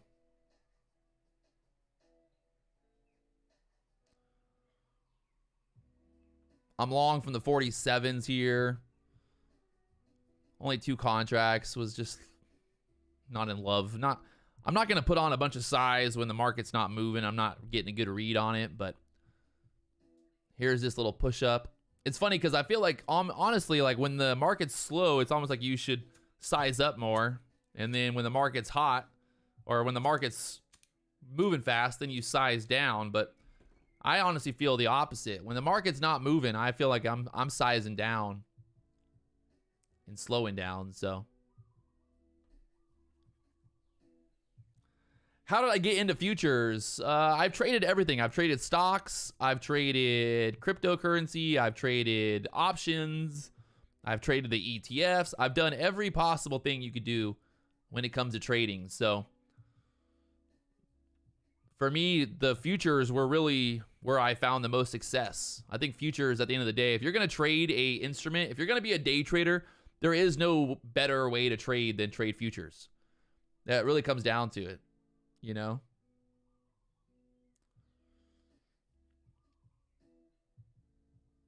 I never traded Forex. Everything that I've ever looked at with Forex and talked with people about Forex is like just the big scam. So I would say honestly, trading the ES is just the best possible thing you can do as a trader.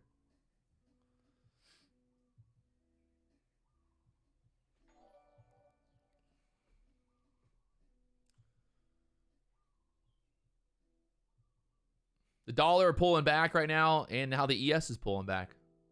Kind of funny. How much capital do you need to start trading? The nice thing about futures is you don't need $25,000. That's the biggest problem for most people. Also, if you want to learn more about getting into trading futures, there's a link right there. You can try out the free trial with Topstep, get into a funded account, and start trading today. All right, this setup still pushing. Can we get this push up here into the 56s next? I'll take a 56 push. We got a pivot point on the ES all the way up there at 63. So if we can get moving here, maybe get some action. Now with the dollar crashing down, I wouldn't say crashing, but pulling back, dollar pulling back there, we should be able to get this to squeeze up and get this all the way up into the 56s. What are the tax benefits? If you go on Google and search tax benefits of futures, you'll learn a lot more than me sitting here telling you. If every question that you have on the chat, if you ask Google first, you'll find out information. It's the weirdest thing. I know you guys want me to tell you how it works, but I'm not an expert by any means. So it's better sometimes to ask Google. All right. We're still long from the 47s here. Still long from the 47s. Looking for 55s or higher here. I want to test that high of day. I'm up 6 handles on this trade. I'm looking for more though. Like 10 handles. I want 10 handles. I probably should just take profit here, but I'm gonna be greedy. I'm gonna be greedy. We're either going to go or we're not. So at this point, it's like, fuck it. Fuck it, right?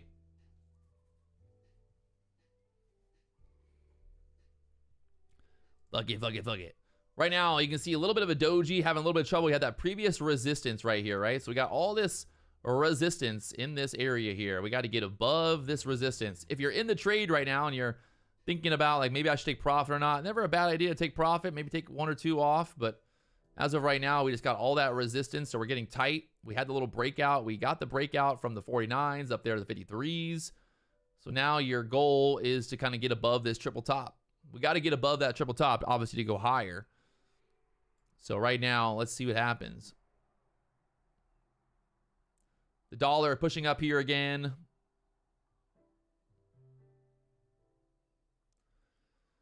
Why did I take the 47 entry? I mean, Steve, you always ask me these questions, my friend, but let me just, okay, I don't want to do it, but basically, for me personally, like I take setups a little bit earlier than what I would say is ideal. You know, the ideal entry here was over 49. For me personally, I saw that we were kind of holding there at the 47s, so I took the entry at 47. The safer play 100% is waiting for that 49 break. You know? That's what it comes down to. I take trades a little earlier than, you know, quote unquote, the best possible entry just because I have the experience to do that. But I would say, you know, for most people trading, they should wait for the candle to make a new high. So you're right. The 49 was the better entry. But for me personally, I thought that I could take 47s with a risk, you know, off that level. That risk, that 47 level was that previous week low as well. Don't forget. We had that blue line right there, 47. So that's exactly kind of what I was looking at there.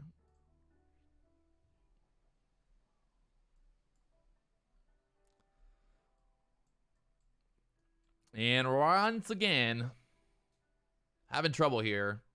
So you can see we had all that price action here in the 47 area. That was here earlier. So that's why I was buying the 47s there. 47.50.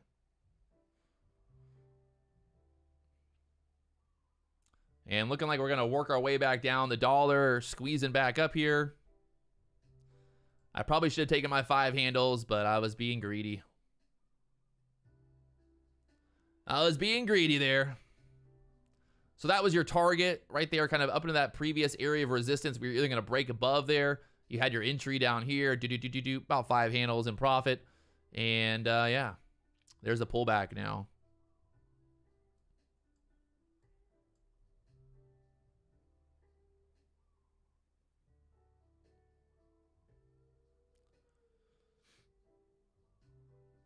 The dollar just ripping right here.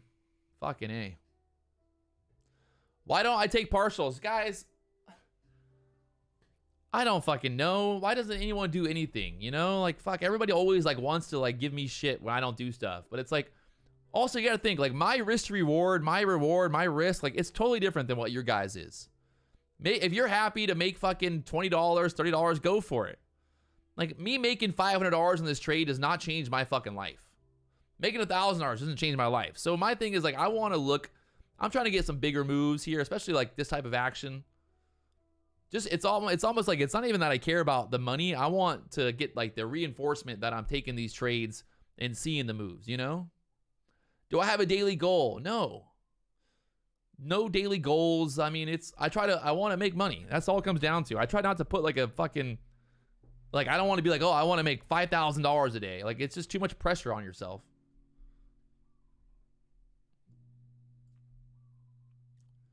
But yeah, like if you're wondering why I didn't take profit, like I said, you know, it's all about your personal risk to reward. What do you want to get?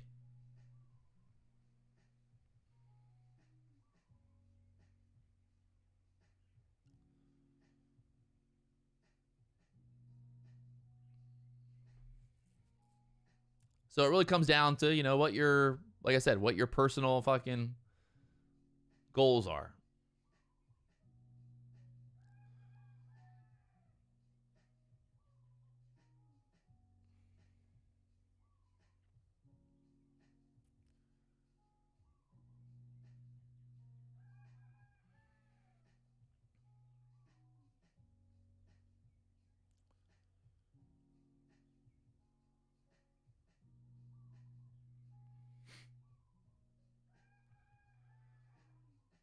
Hey, I don't know.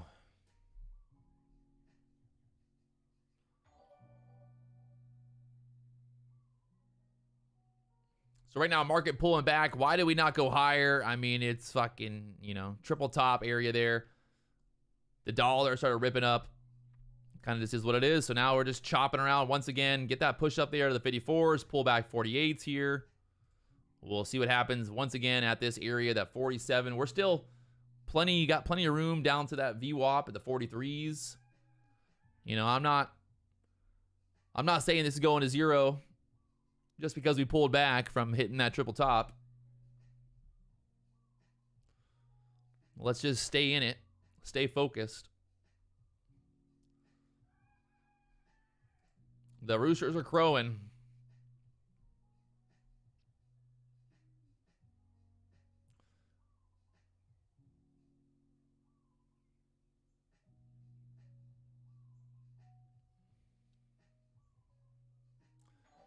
New member, let's go. If you haven't already hit that subscribe button, the like button, we got 989 likes on the stream right now. We're still live. Let's go.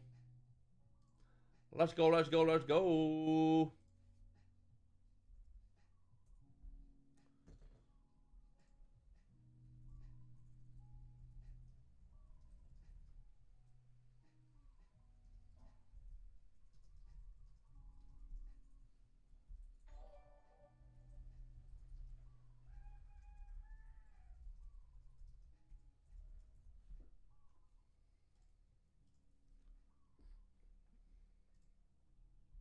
Still long, just waiting to see if we push in and put in a higher low here now.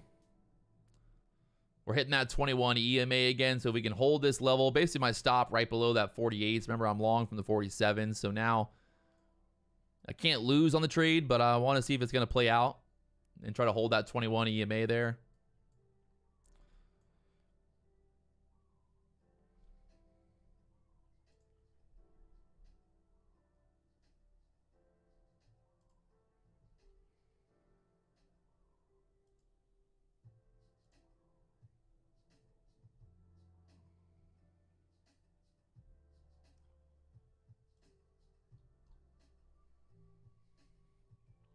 And right now, bouncing there off the 21 again.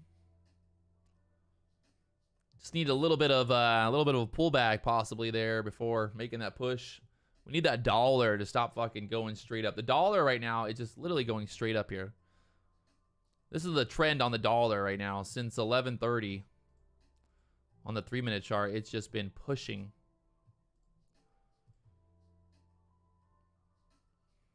Just been pushing there, pushing real hard.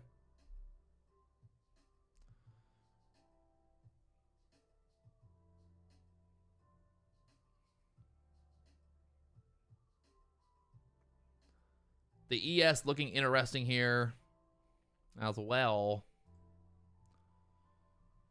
Trying to put in that higher low. We need to put in this higher low right here and then try to get this push up. We put in this higher low there, higher low there. So now we're seeing if we can't get above this 51.50 area and then try to push up there at 56s.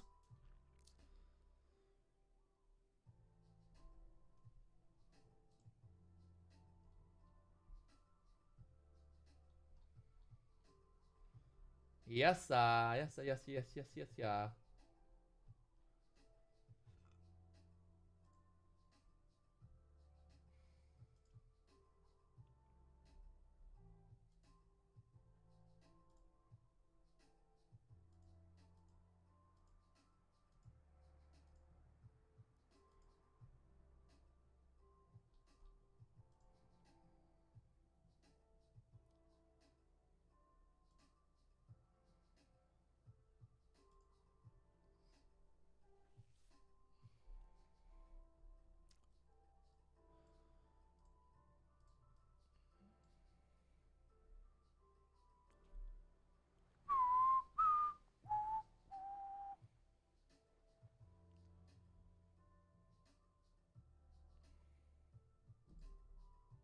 Still holding there at the 21. As long as we can hold that 21 EMA, I'd say we're still in it. So I got my stop right below 48, 25 area here, right where that 51 EMA is. But right now, still looking like potential of pushing.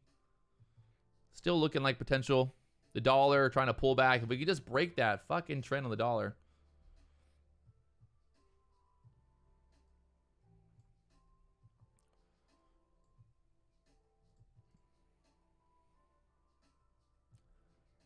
Bum ba bum bum bum bum bum bum bum bum bum bum.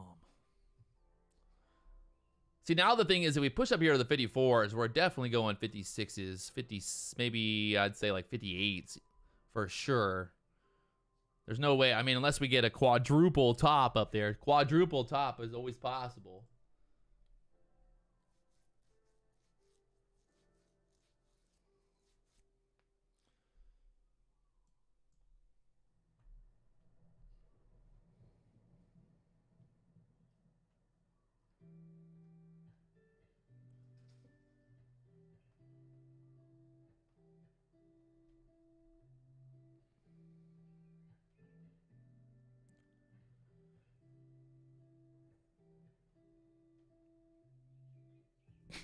What's my daily target? Not $1,000, that's for sure.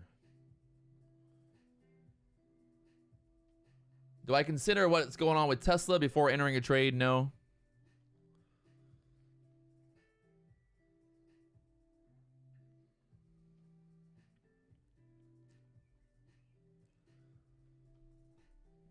The dollar pulling back right now, right here at the 105s.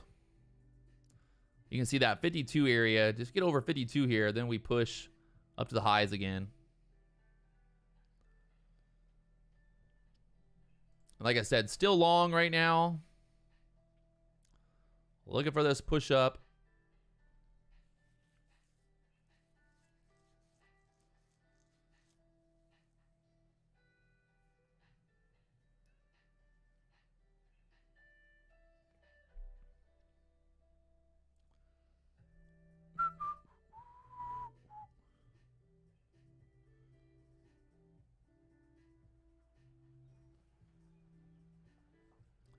Definitely need to push through here if we're going to go. If this is going to go higher, it's got to get through this level like sooner than later. The dollar is starting to pull back, so this is the chance for the ES to make a move. It's going to make a move. Why don't I trade stocks? Why don't you go ask a stupid fucking question on another fucking channel? That'd be like going and asking LeBron James. Why does LeBron James play fucking basketball and not play fucking Pokemon cards? Come on, guys. Like, what the fuck is that question? Why don't I trade stocks? This is fucking futures, the best possible way to trade. If you're even asking why I trade stocks, get the fuck out of here. Looking at the 1,000 tick chart right now, yes. I got my stop at the 48s. Can't lose. We're in the green, so I'm fucking letting it ride here for this possible break to the upside here. Will it go? I don't fucking know. There's no secret to this shit other than the fact that if it goes up, it goes up. If it goes down, it goes down. If I get stopped out, I get stopped out. So, just part of it.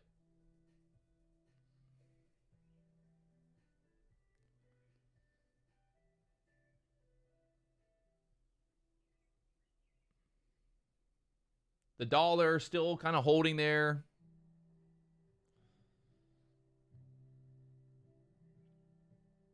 That 21 EMA needing to hold up here. Needs to bounce. Like I said, it had to get through right there at that 52 area. Just could not get through there. So, not looking hot right now. I think we test that VWAP area again here. So, I'm stopped out. By the way, anybody's worried, I'm stopped out.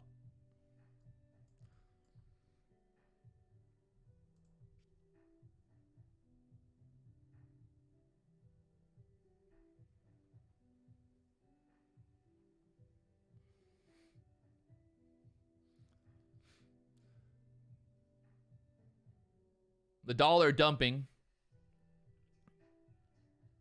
It's going to stop me out just to fucking rip back up. Watch.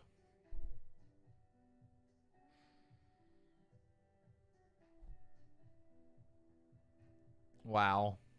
Wow.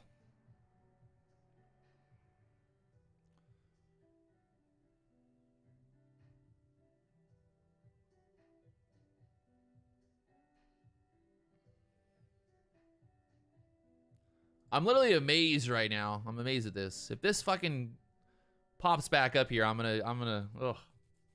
See, this is the kind of shit that just pisses you off when the market's like this, when the market's shitty and this type of shit happens. Like, it's just fucking like, are you kidding me right now? Are you like literally fucking kidding me? Just, it literally came down there to the 48, stopped me out, and then back at the 50s.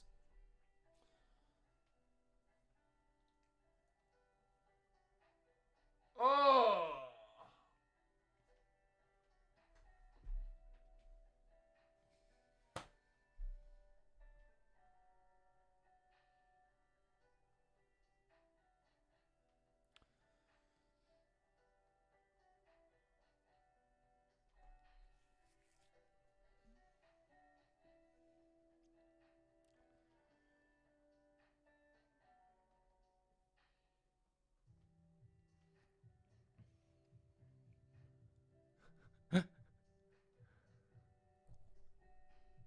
Wow.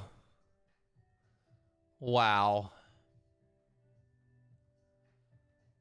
Wow.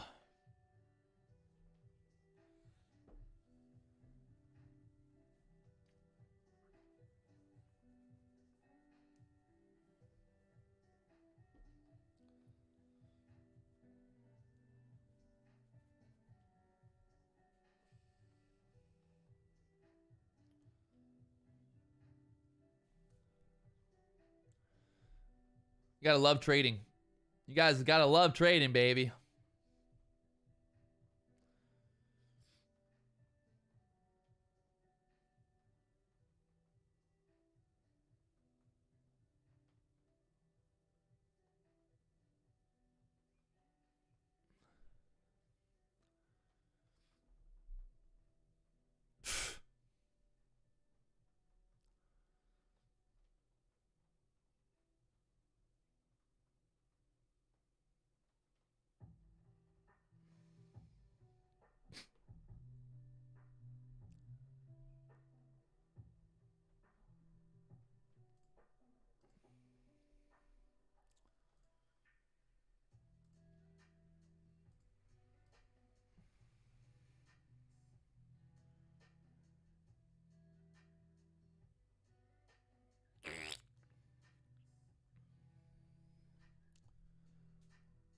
Why did I get stopped out? Just because I put my stop right above break even basically, and then the market decided it was gonna pull back just to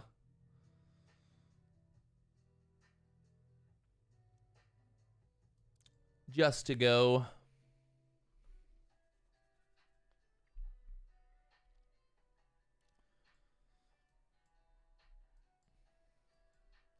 Just stop me out just so that I could, have to buy it again and try to get another move up here. Just so it could do that.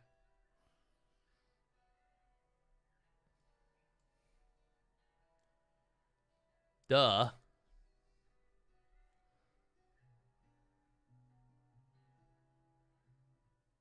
I didn't take a loss. I fucking made more profit on that trade than some fuckers make all day trading. So get out of here. That's the funny part about it. Even my break-even, locking in a break-even trade for me to take $300 in profit is still more money than some of the other YouTubers are making on the day. So I'm not worried about it. Everyone relax.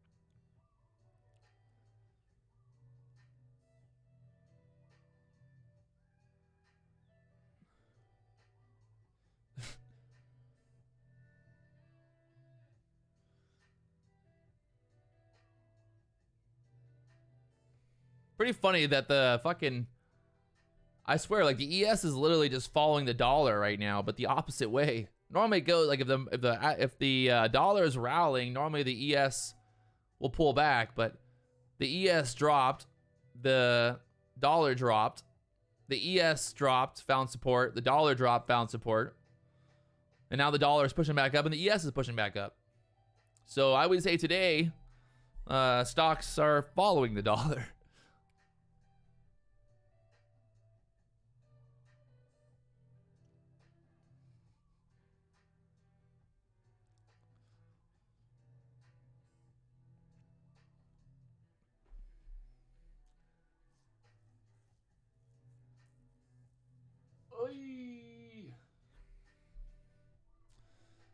It's hard.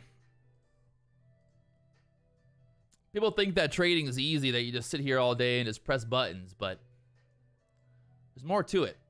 It's a mentally exhausting over time. Like I'm gonna probably need to take like a week off here pretty soon.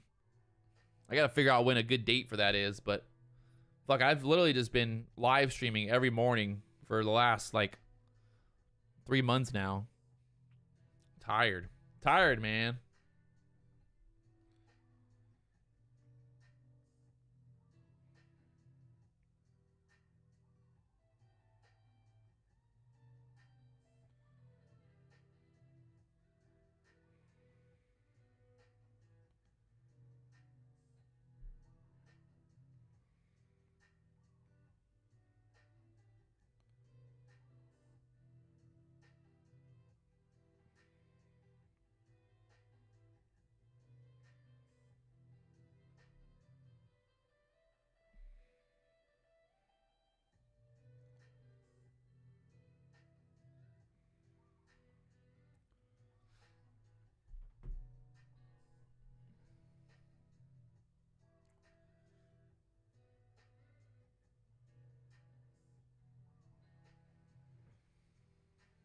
And now the dollar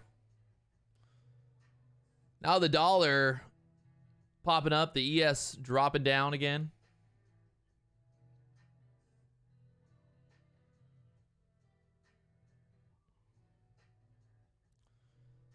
Market literally just going sideways right now.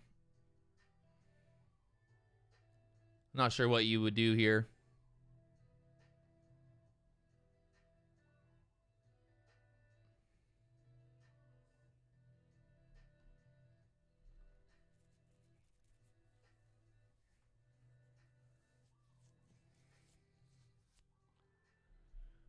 Go to the beach.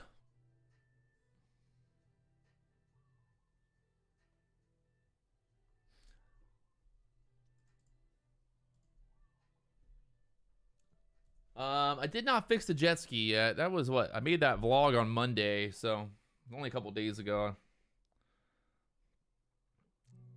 I might just drill a couple holes in the bottom of that jet ski and just take it out into the middle of the ocean and just send it off into the distance. Drill a couple holes in the bottom of it and just push it out into the ocean. Go, goodbye, jet ski, goodbye.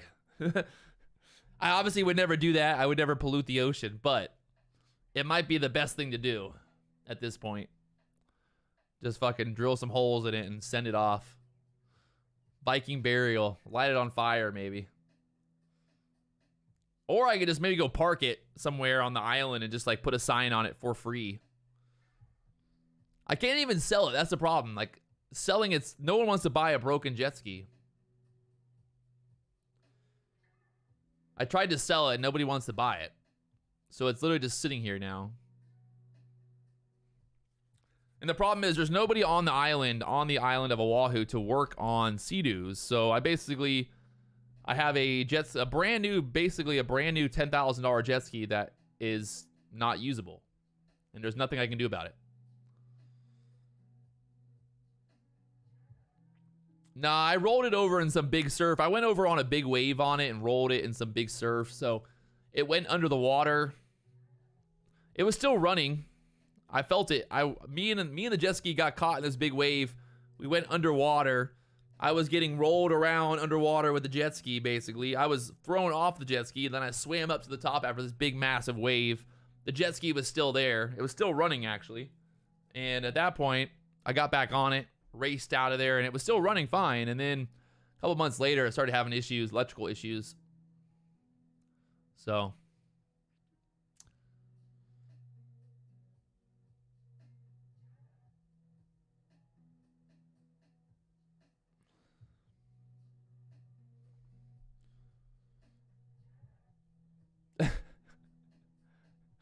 Geez, sheets. I mean, I'm still like, I'm not 100% sure that I just want to give it away for free yet, but we can figure out something.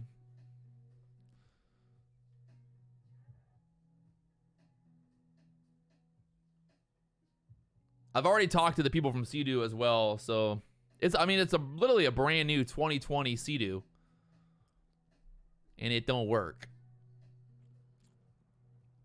The problem is once that salt water gets into like electrical and stuff, it's just fucked.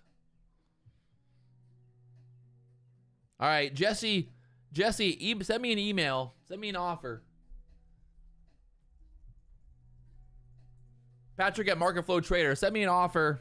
It's got a brand new trailer, basically a 2020 Sea-Doo with 200 hours on it. It runs, it starts, it has no problems other than basically once you get going, things start getting weird. So it'll run, it floats, it has no holes in it or anything like that. Let me know. Link in my email in the chat. Holy shit, look at how tight this thing's getting. This market ain't moving. It ain't moving today, they said. We're going to be stuck here all fucking day long.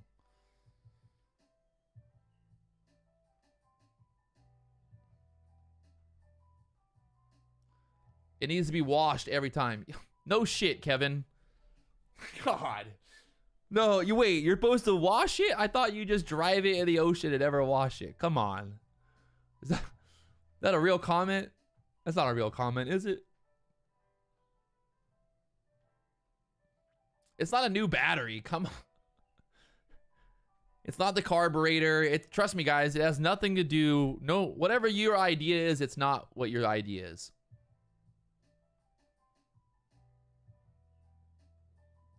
Now everyone's a jet ski mechanic in the chat. I need a new battery. It starts. It's not the fucking battery. God. Enough fuel. No, I didn't put gas in it. Never put gas in it. Never. I don't even know what wait, you're supposed to put gas in the jet ski? You're supposed to put gas in the fucking jet ski? You're blowing my mind right now.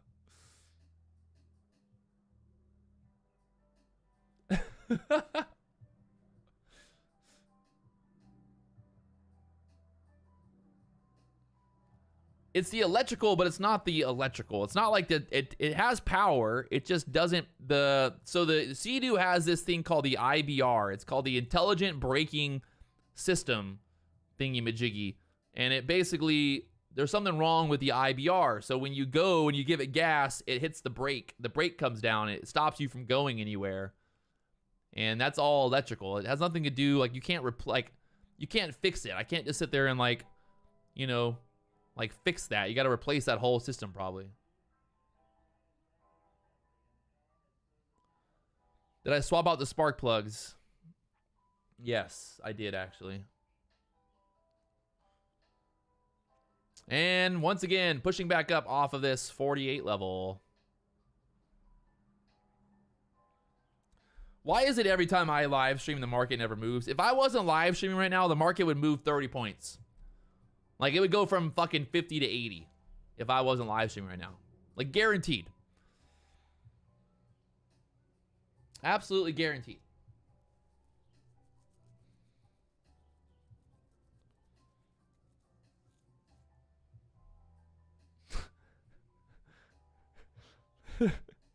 The intelligent braking system is actually braking.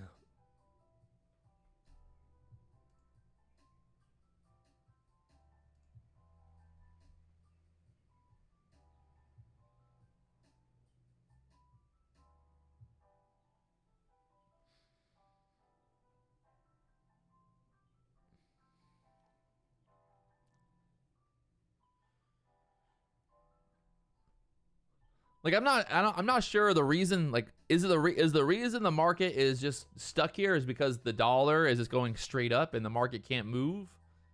Or what? What is the reason here? Wild reasoning. Still holding that 48 level, right where my stop was, but $1 million question. Jet ski mechanic. Wow. Look at that.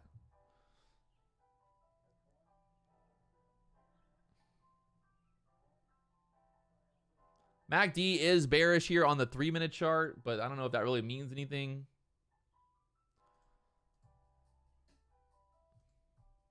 Does it mean anything? I don't know. Who knows anymore? Will the market go down? Will the market go up? Nobody fucking knows. The only way this market's moving if Abyss does something. Where's he at when you need him?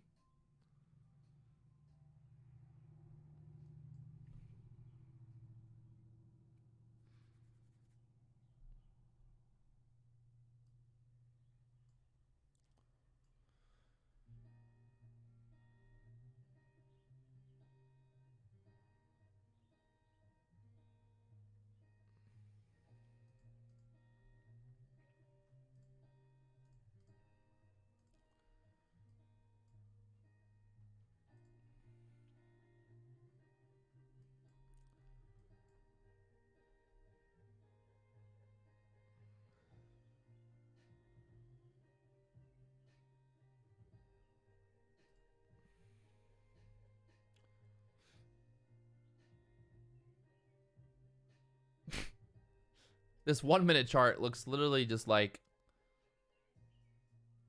it looks like the middle of the night. If you're looking at the ES in the middle of the night, it's like, oh, this is what it looks like. Just doesn't move.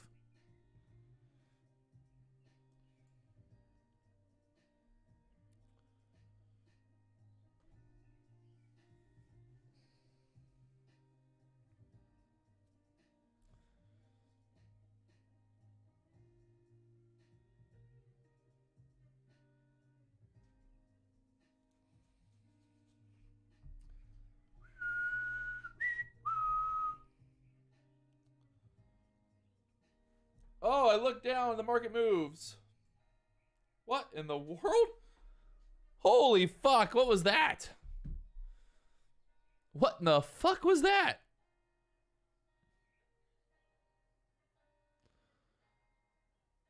The fuck was that?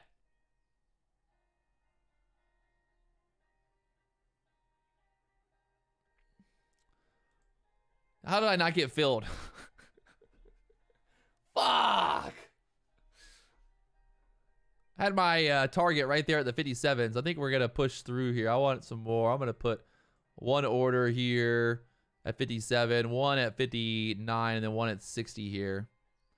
58, 50 trying to get filled there.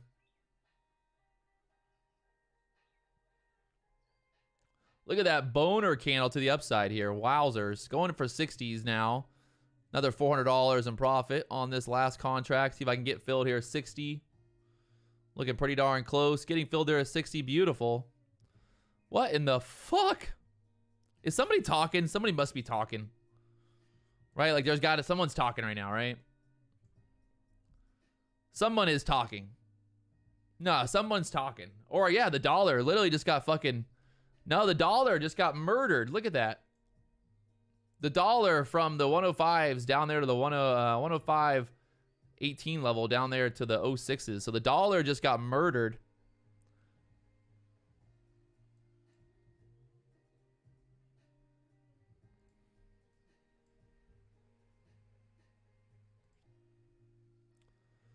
So the whole day, pretty much, the dollar has just been holding us down, and now the dollar getting crushed right there. So there you have it. Look at that. Oh, my God. Boner candle right there. Absolute boner candle to the upside. I guess we were going to hit that pivot point, that 63 pivot point. What in the actual fuck?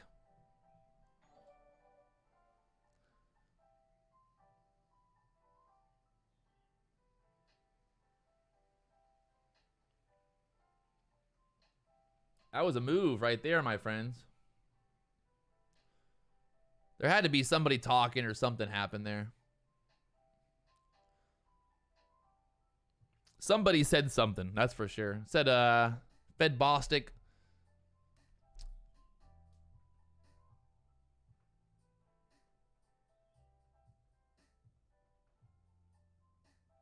Yeah, so it's exactly what it was. Somebody definitely talked.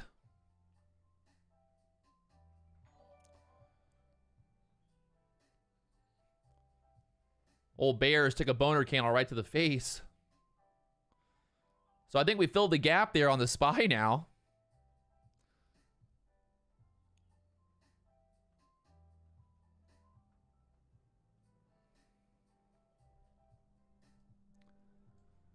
We definitely filled the gap on the SPY. This pullback. Don't go FOMO into this move now.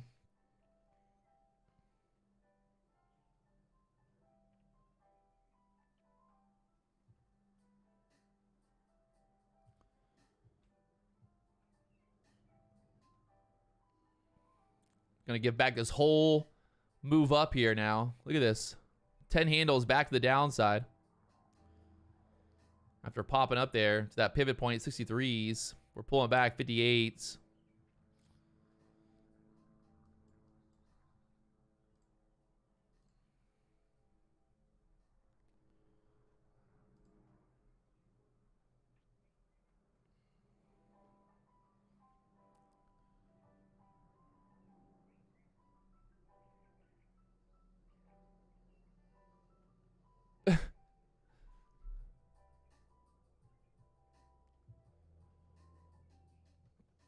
Yeah, I mean, like I said, as long as we were above that VWAP, staying pretty much looking for longs, but I mean, that was very much, you know, out of the ordinary type of setup there. But now the idea of kind of pulling back here, 56s,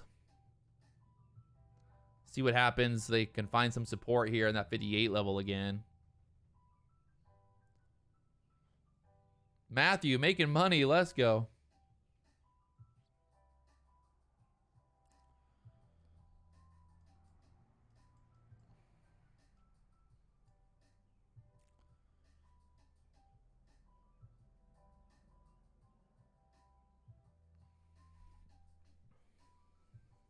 Matthew making 15 handles. Wow. Matthew's rich. He's rich.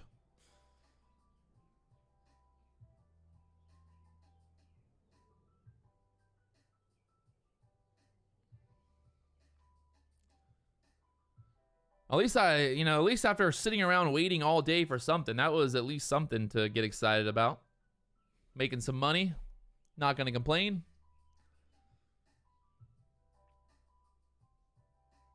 Jumping back in long off this pullback to see if we can't push up into the 60s again. Got my stop at the 58, so I'm only risking a little under 2 handles to see if we can continue higher to push up again to that pivot point, 63 area, 64, my target here.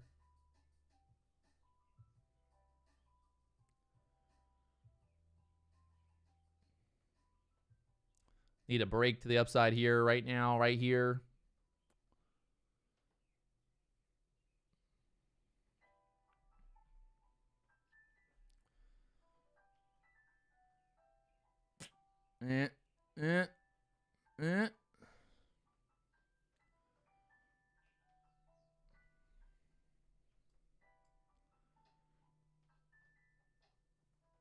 Need to break out over that 62 level here next, quickly.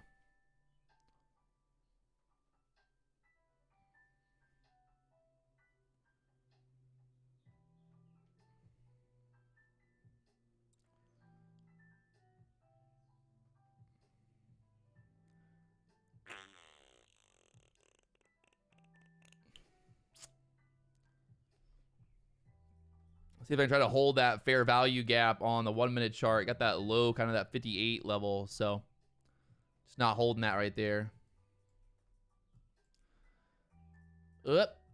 Pulling back a little bit deeper. Maybe pull back here into the 54ish. Another opportunity to get long. Let's see. We got that 63 pivot point on the ES. 63 pivot point. We're above the pivot point on the SPY now. 395 there on the pivot. So looking to see what happens here.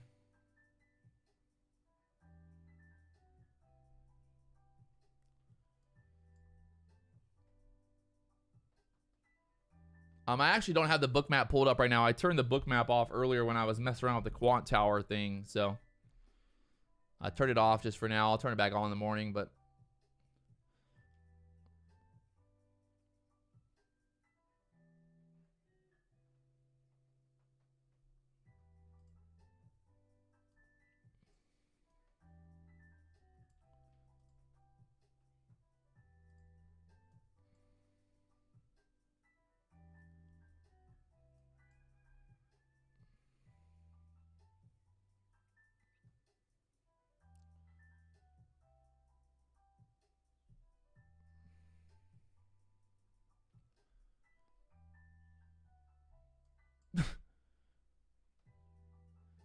what would be amazing is if I wish Abyss was here.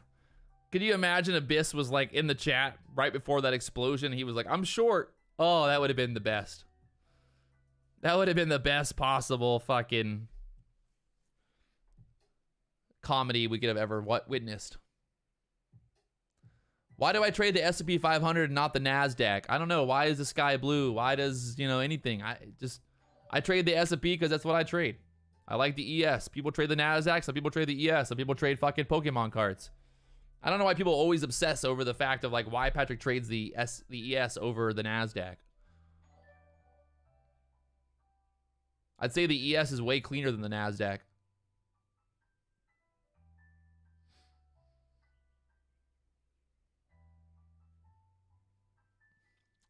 $1 move on the contract is a $50 move, is a $50 profit or loss for the ES.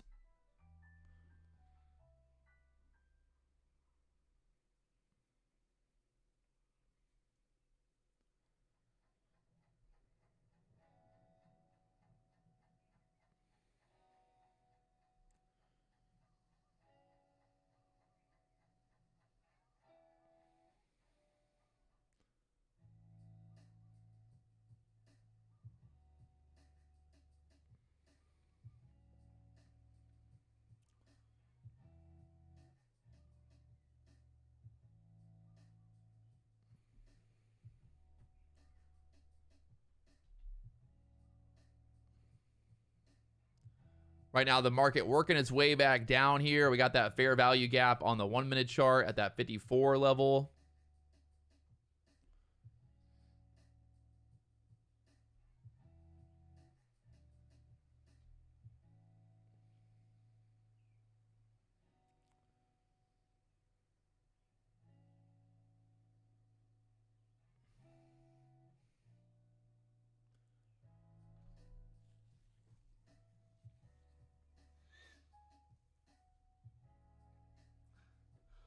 That move right there that we just witnessed is a prime example of why you have to use stop losses, my friends. You got to get stopped out. You cannot hope and pray and hold and sit there and just hope and pray that the market's going to go higher or lower.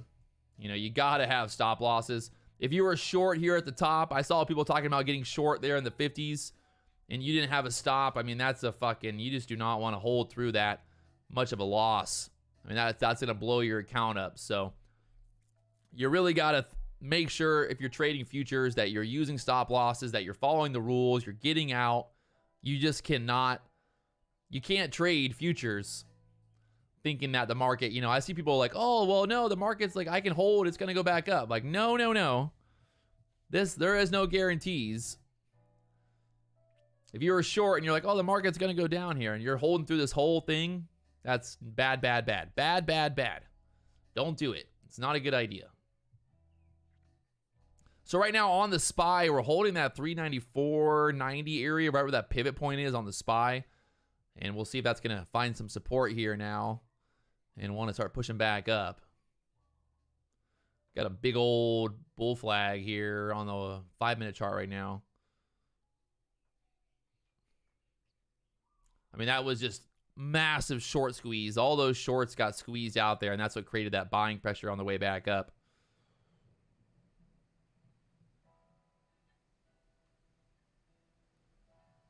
I think we would have got there either way probably by the end of the day, but just getting that big explosion, we had a big spike in volume. Buyers came in there. The shorts got squeezed. You create more buyers by having those shorts getting squeezed, and then you get that big move up just like that. So that was news. One of the Fed members speaking, basically posting something.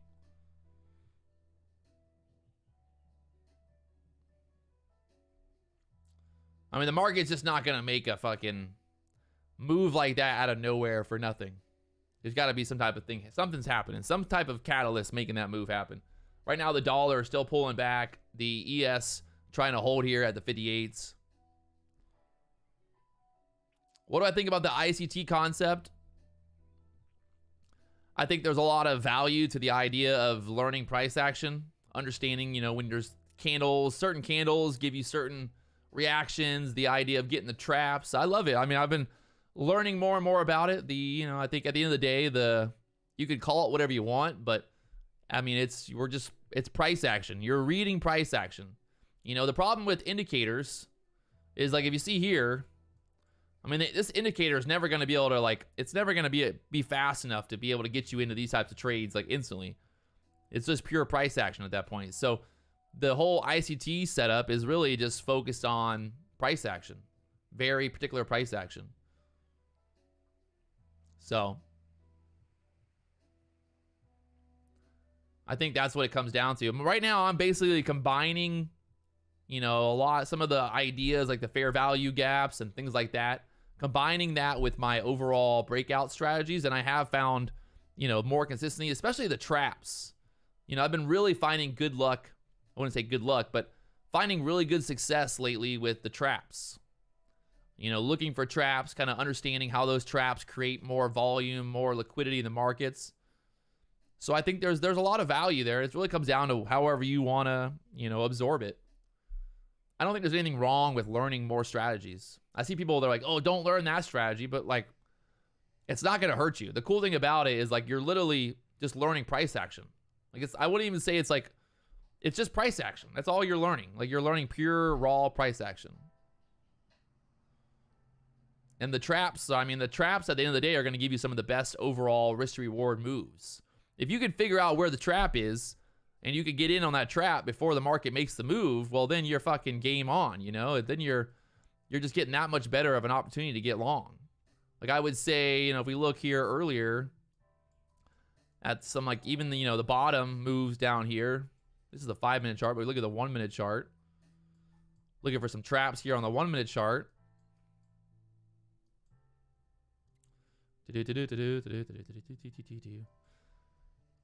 I mean, they trapped right here for sure. The bottom of these candles got those wicks kind of wick down there, get those shorts kind of excited, and then just pop it right back up. You got the trap, you know, up here at the top. I mean, the price action today wasn't amazing. There wasn't a lot of volume, a lot of action. So when the market's not really moving a bunch, it's hard to get like good price action, obviously. But I would say in general, being able to spot those traps, being able to see the trap, and kind of have an idea of how to trade that is only going to make you that much better of a trader. So that's what I'm focused on right now, is how can I be a better trader? I know that at the end of the day, this strategy, the breakout strategy that we talk about all the time on the channel, that 3-minute breakout strategy, like I know this strategy works. Problem is you're just not going to get these good setups over and over and over. Like you're going to maybe get one setup a day. I mean, today I wouldn't even say there was like really one setup. I mean, maybe here. I mean, when it just wasn't really like beautiful setups today. You had that setup here earlier we took. But in general, you know, the indicators are always going to be lagging here. And they're always going to be late to the party. Nothing wrong with being late to the party, as long as you're, you know, not the last one to leave. But my whole goal with like really kind of focusing on price action is getting to a point where I can kind of figure out where I think the market's going to go before the indicators could even kind of figure out, you know?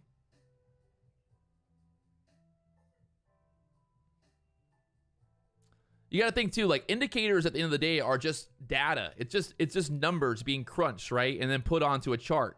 You know, the algorithms use those indicators to trade off of in terms of like the data. They're looking at that data, but the algorithms don't put lines on charts.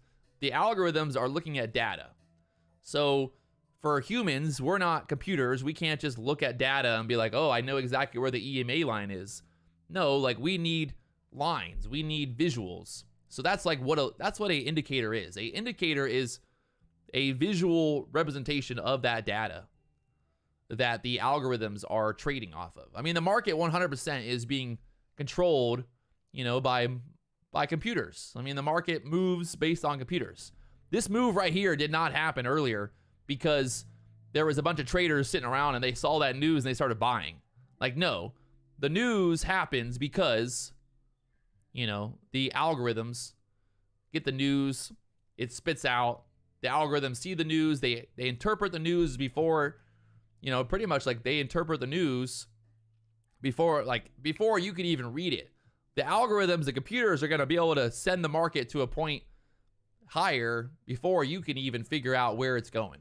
You know, like that's just the way it is. The computers are always going to think faster than we can.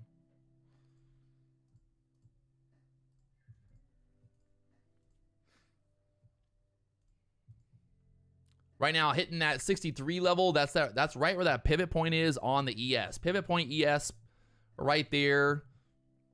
And we got a high so far, 66.75 level. Seeing if we can get through that pivot point, test that 67 area. We got the Monday low all the way up there at 75. That Monday low area. So the Monday low right here, 75 is possible. If we can keep going, get over that 67 level, I wouldn't be surprised if we see 75 here end of day. Go ahead and mark it right now. We'll see what happens. I'm going to draw a line on it just to see if you guys, right now it's 2 o'clock in the afternoon. Will we touch that circle here?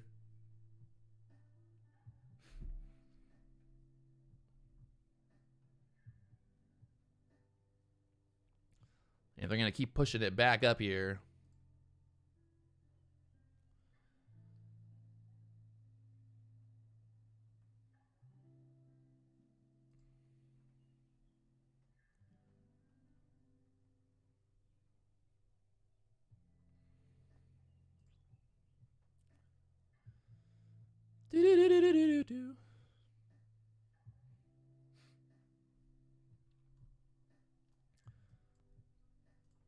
Watching for a possible breakout here. Push up there to those highs again.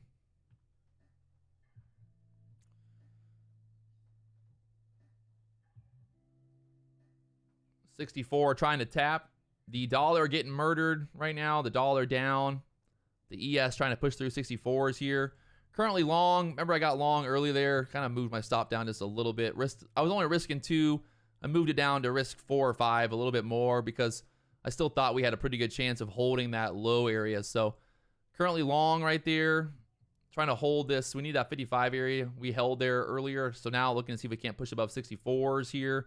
We got that fair value gap right there to respect. And we get this push over 64s and then get there 65, 66. And like I said, that pivot point on the ES is all the way to the 84s. That Monday lows at 75. We got some resistance kind of from the overnight right here for that sell-off at the 65 area. But through here, I think we can definitely see 75 today.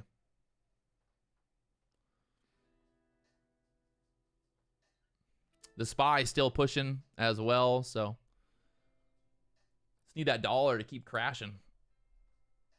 Keep crashing, dollar. Keep going lower.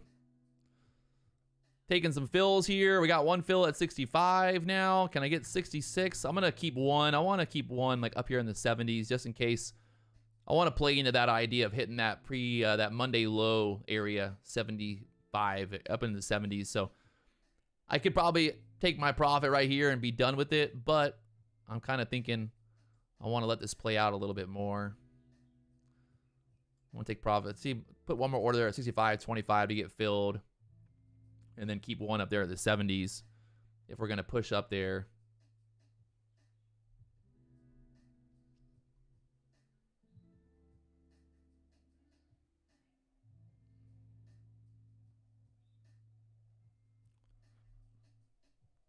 And about to get filled. Come on, 65.25. Getting filled there for 2. So, all right, there we go. Nice little move from the 59s. Locking in a minimum of my 5 handles there. And now we'll see if we can make that move up above the 70s next. Let's go.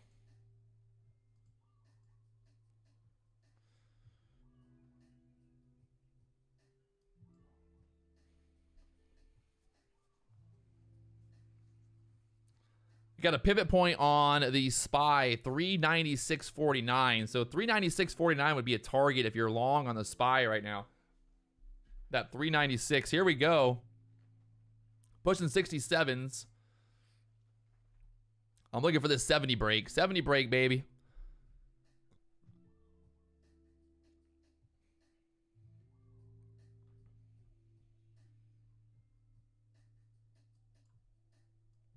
Remember, we drew that line. We drew that circle there on the chart earlier. Gonna see if that taps today. That's that Monday low. Monday low there. Oh my gosh. We might get it right here, right now. Let's see if we're gonna just squeeze right through the 70s. We're still going. I got one contract left. I'm gonna keep my contract there at the 71s. I'll just lock that in there at 71s. She's still going. Bobby. I know how it feels, my friend. I know how it feels. Sometimes you just got to be able to accept the fact that, hey, you made money, right? You made money. You made $3,000. Did you get your perfect target? No. That's part of it. But you still walked away green, right? A lot of people lost money today. A lot of people. Think about that. I would say probably 1 million people around the planet today lost money trading. At least 1 million people have lost money today. So if you made money today, you're one of the very few people in the world that made money. Think about that. That's something to think about. So when you walk away with your $3,000 in profit, be very proud of that. Be proud. Be confident. If you can make $3,000 fucking dollars a day, fuck, you'll get rich. Rich, my friend. But the worst thing is sitting here thinking like, oh, I fucking should have made more. Oh, I should have done this. You know, like, it's honestly like, it's just so much more rewarding when you can just sit here and be like, hey, look, you know, I walked away $3,000, $3,000, and you're not happy with that. Fucking, you should be jumping for joy. It's a good day to be alive, my friend. We're getting this push to 71s. Can I get my fill? 71.25 right here, right now. Come on, woo, baby. What did I tell you guys? People be like, Patrick never tells us when to buy and sell. He never tells us when to buy and sell. He never tells us. He never tells us. He never tells us when to buy and sell.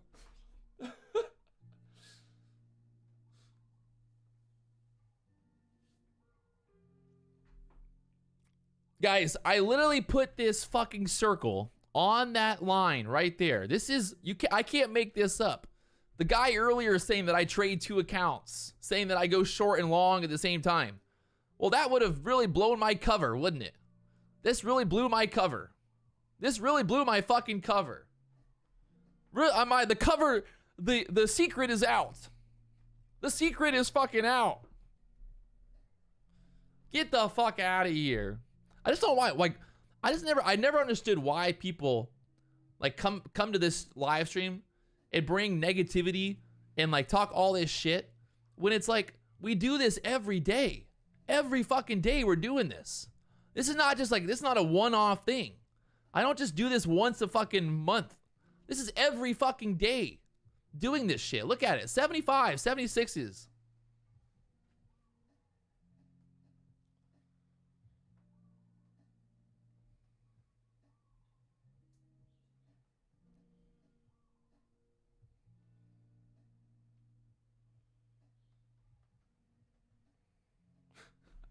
I'm done. Fucking over it. I'm just like, there's no point in me even explaining myself anymore. Like, I'm just like, for now on, if somebody has a question that is like a stupid question or like wants to talk shit, I'm just like, all right, hey, whatever you want to say, you know, whatever you wanted, whatever makes you happy, right? If this makes you happy that you want to be a miserable person, you think that I'm a scam, then that's totally fine with me. But at the end of the day, like, I just don't know what else I can fucking do to show people. You know, like, I don't know what else to do. It is what it is. I think, you know, like, at the end, like, that's literally all, that's all I can say. It'd be one thing if I was making videos in hindsight and like every day just like claiming that I like killed it. Like, oh yeah, you know, I predicted this move. Like if I was like, you know, at the end of the day, I made a video and I was like, oh guys, I told you to buy at 50. I told you it was going to go to 75. I told you. No, that's not what we do here though. I literally fucking drew that target of that 75 when we were down here. We were down here at the 57s. At the 50 area. Done. Thank you very much. And that's not even that I want to sit here and like justify myself. I just want the people that are still watching, like, you guys, if you just keep watching, you keep participating, you keep coming back every day, you gotta fall in love with this shit. I've been day trading now for almost 7 years. 7 years kind of going through it, right? Like learning every you know, just learning as I go. But if I would have gave up, if I would have just been like a little negative bitch in the beginning and I was like, oh no, day trading's it's not possible. Well then where would I be? You know, working at McDonald's. I've been to Vegas probably, I don't know, I've been to Vegas at least 20 times in my life. 20 times in Vegas, easily. And I have never left Vegas with money in my pocket.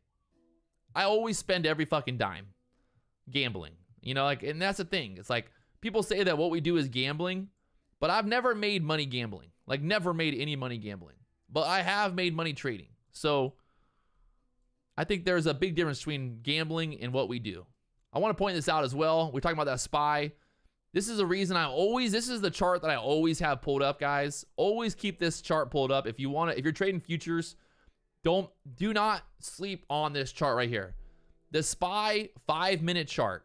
You put the pivots on there, right? I got the pivots, and I got the VWAP there. Pivots and VWAP. That's all I have on this chart.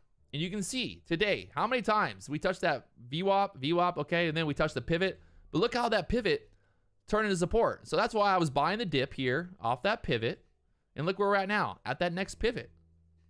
It's not fucking rocket science. Like, have this chart pulled up. If you're gonna trade futures, guys, you gotta have this chart pulled up. This is the SPY 5-minute chart.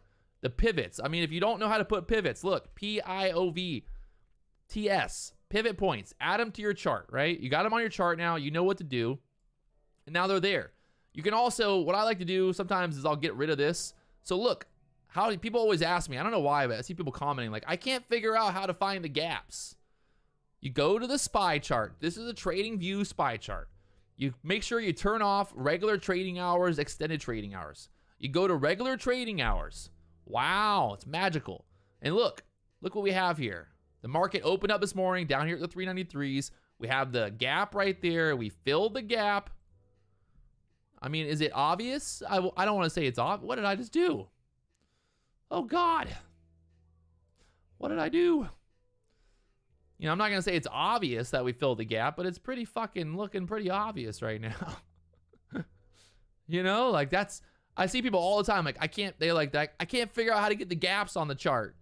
Well, there you go. Get the gap on the chart. Just like that. Just turn it off. Regular trading hours, extended trading hours. There's the SPY chart. This is the 5-minute chart. You got the pivot points. You got the EMA. I don't know why that. Sometimes I have the 21 on there, but I normally just the VWAP. Keep it simple. I think you could literally just build a strategy just around this whole idea alone. Like you could trade futures just based off of this chart if you really wanted to. I mean, you could literally just play the VWAP. You can see like the VWAP is so crucial. I mean, there's days where we touch the VWAP here, we just push up.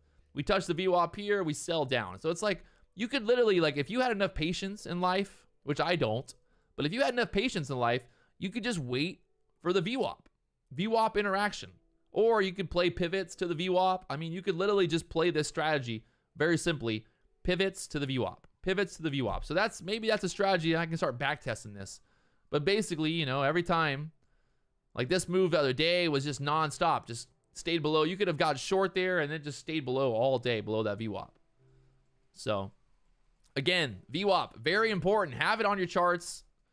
Put your pivots on there. It's not that I want to say this is like a secret code to trading, but you're silly to not be looking at this chart.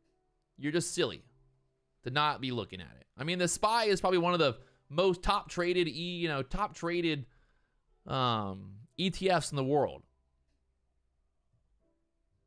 So keep an eye on it. Right now, pulling back, we pushed all the way up there to the 78s. I told you that pivot point's all the way up there at the 84s. So here we are at 76s now. Now we just got to be patient again. You know, look at the breakout here. I mean, this was a pretty good little 3-minute breakout strategy right there. You got the breakout. You know, we talk about this in the Market Flow Trader course all the time. You got basically 4 or 5 candles. What do you got? You got the break back above the high right there. And then off of the 80 EMA. I mean, that's fucking 59 up there to almost 79. 20 handles. The problem is people always like love to bitch about stuff. They're like, well, you know, I follow your strategy, but I keep losing money. I guarantee the reason that you're losing money trying to trade the strategy is you don't trade the strategy. You probably try to trade it in between. You're like, oh, you know, you're trading the chop. You're getting chopped up. Like, here's the thing. Like this, like all through this level right here, from 11 o'clock until here, I mean, there was only possibly one setup here, and we had that resistance. We took that setup, but there was only one. So that's the hardest part for people. I mean, even earlier this morning, there really wasn't like beautiful setups there. So on the day, I would say, you know, really you had one good setup of the day, and that was literally here after this move there. So, I mean, that's the problem with trading, is it's not like you can't just sit here all fucking day and just like expect to make money.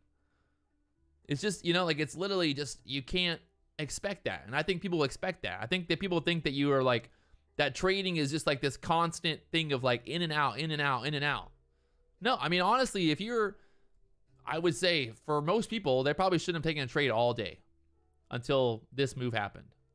I mean, this whole area here was just bullshit. And then you had your setup there. The momentum to the upside. I mean, there was volume. Look at the volume came back in there. Everything was lining up. Look how the volume was just throughout that whole move down. I'm even, you know, I'll admit, I'm not the best when it comes to being the most patient either. And I think that's also it's like, some of that is my experience, right? Like I think that sometimes when you're the more experienced you become, you also start to think like you can basically make the market move, right? Like does everyone else feel like that? Sometimes like the longer that you do this, you're like, well, I can make this fucking happen. I can make this fucking trade be profitable. But that's the thing is, I could have, if I would have just waited all day long, we got volume, we got action, there's a 20 handle move, I would probably have made more money if I would have just sat here all day, not taking any trades, and then just bought 5 contracts, got long, you know, and then for that push, get 20 handles. I mean, when the setups are there, the setups are there. When they're not there, they're not there. That's all it comes down to. Right now, what's the game plan? People are probably wondering, what do you do now, Patrick? How do we make more money? Well, I'd say right now, you just got to wait. Again, it's, you know, now we're back to a waiting game. It's 2 o'clock. We got about 2 hours left in the market. We need some consolidation. We don't want to just jump in just because, oh, let me get long just because the market went up. We need a setup here. 1 minute chart kind of showing that 72 support, but you would like to get more of a pullback, kind of pull back into this area here. I think this would be the better spot to try to get long, you know, in terms of risk to reward. You basically want this kind of and then try to make that next high up there. But guess what? That Monday low, we tapped it, we hit it, we got it, you know? So.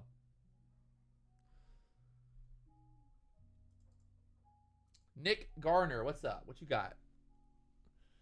The Inner Circle Trader. I caught the whole move too. What do you got? What about it?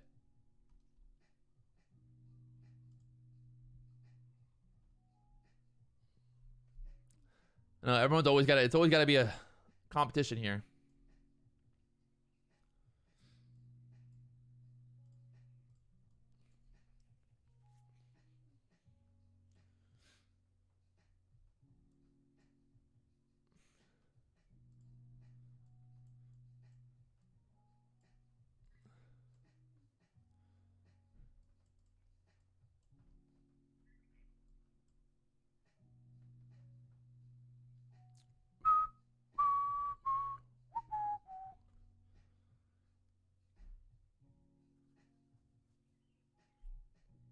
All right, so now that previous week low at the 75 is turning into a resistance here.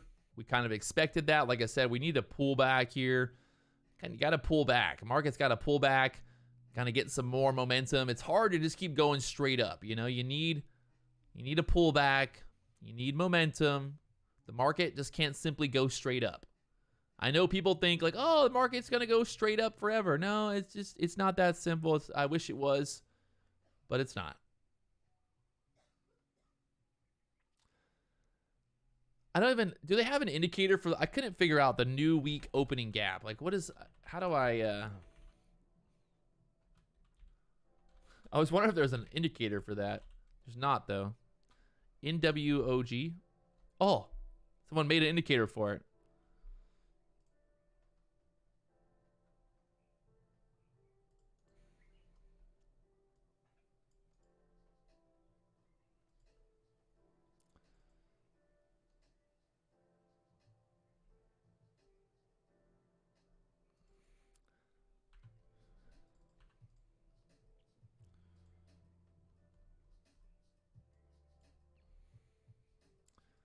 The fuck is this thing so big for down there?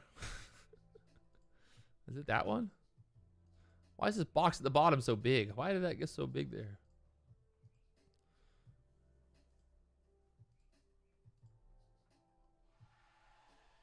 The fuck is that box so big at the bottom down there?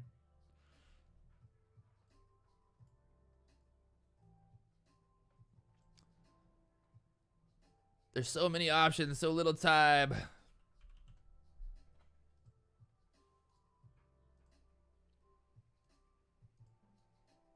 Oh, that's nice. That's nice. Okay, I like that. That one works pretty nicely there.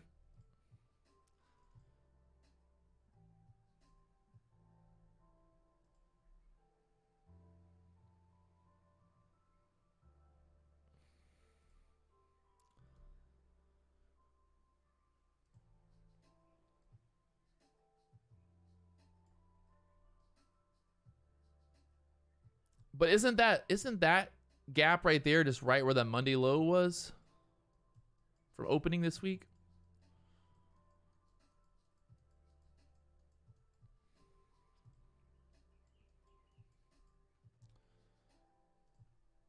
This chart's getting wild. There's A lot of stuff going on here. This is the Lux Algo price concepts indicator that I've been using a bunch. But right now, looking at this new week open, new day open gap, right? Is that what we're calling this? So there was that little gap there from the overnight when the futures open. There's a little gap right there. And then this was the new week opening gap right there.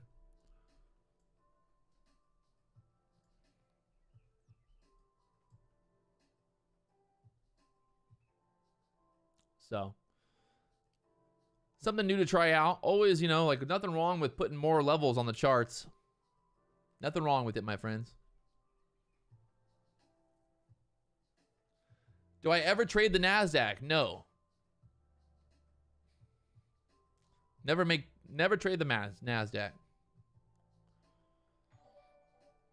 The NWOG, just go on TradingView. It's free, actually. NWOG Kryptonite, that new, it'll say weekly opening gaps Kryptonite is what I'm just put on there. So, right there.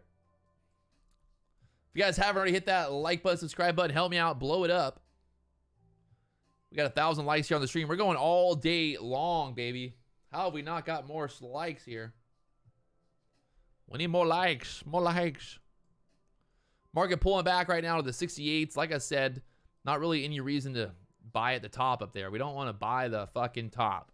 You want to make money in this market, don't buy high, sell low. It won't work. So now we'd love to kind of see this pull back into here, and we'll see kind of what happens. We definitely filled the gap on the SPY, though. Gabrielle, am I up for the day? Yes, sir. I think if I was down on the day, I would be very sad right now. The pivot point indicator is just simply, just go here, pivot points. Type in pivot points. Pivot points standard. Pivot points standard. There's a Lux Algo thing here as well. What's this thingy? Trailing pivot point indicator. Interesting. Interesting little thingy here.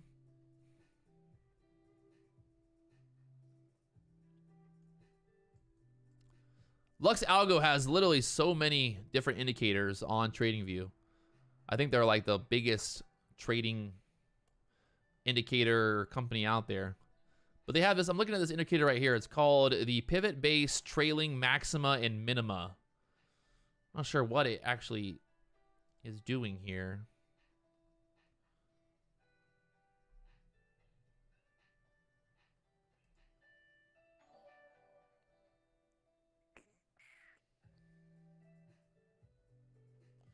Not sure. Not sure what that is. We're not sure what that is right there. Who knows? Right now, market trying to push back up here. Let's get rid of this indicator for now. But yeah, there's like if you go on TradingView, there you type in Lux Algo, there's only like this many indicators to look through. I mean, you could go through here and yeah, I mean, they got a bunch of them. They got this one right here, ICT kill zones, that shows like the areas, the New York open and close area, and then different areas on the chart. I mean, there's so many different indicators that they offer, and a lot of them are for free as well on TradingView. So right now we're pushing back up. We held that kind of fair value gap area on the 15-minute chart. You can see on the 15-minute chart here, we got the fair value gap. Pull it up right there. That fair value gap on the 15-minute chart holding as support right now. That was kind of that 68, 67 level we were looking at. Problem now is I just be kind of a little patient here. The dollar is crashing again. We're right there at that pivot point. I want to see us get above that pivot point on the SPY. That 396.49 area, get above that pivot, turn it into support. And then we could possibly get that move up there to the 84 pivot on the EA, on the EH, on the EEsh, on the ES. And then after that, you got the previous day high up at the 91s from yesterday. So 91 previous day high here. And market's still kind of pushing up here. What is the SPY? S&P 500, the SPY ETF? You don't know what the SPY is? Are you fucking trolling me? SPY, baby.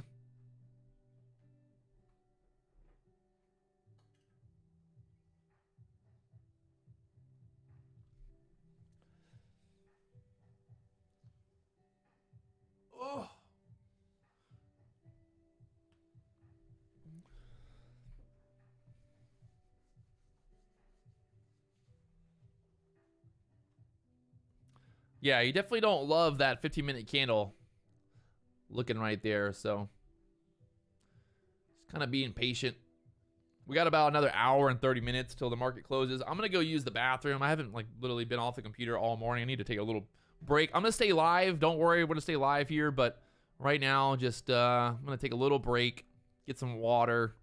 I want to come back here and try to get the end of day action, 3 o'clock to 4 o'clock. So be right back. Give me 5 minutes. 5-minute break. 5-minute break. Oh, my legs hurt. Oof. Oof. Oof.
Oh, I walked away and the fucking market goes straight up. What the fuck? Well, that's not nice. That's not very nice of the market to do. Why you do that for? Why you gotta do that for? I think we go to that pivot there, the 84 pivot up there. Touch that 84 pivots. The 3,984 pivot on the ES here.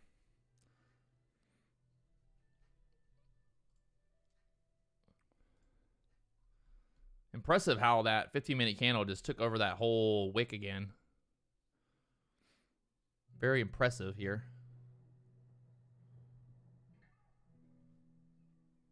Josh making money on the PW setup. You gotta love it.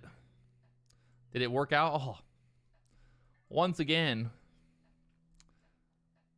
the PW setup, baby. Charles, what do I do to keep my account from blowing up? Well, the nice thing about Topstep is I can't lose more than $3,000. I'm not allowed to lose more than $3,000 in a day, so.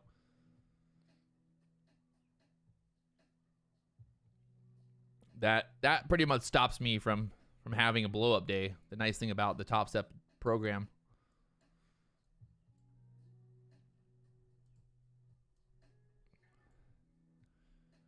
Kind of just forces you to walk away once you hit that $3,000 threshold. You can see here on the SPY, again, on that 5-minute chart, showed you guys this setup earlier, how beautiful this plays out. That pivot point, once again, we needed that pivot point. I told you we get above that pivot point, and then we get that push up.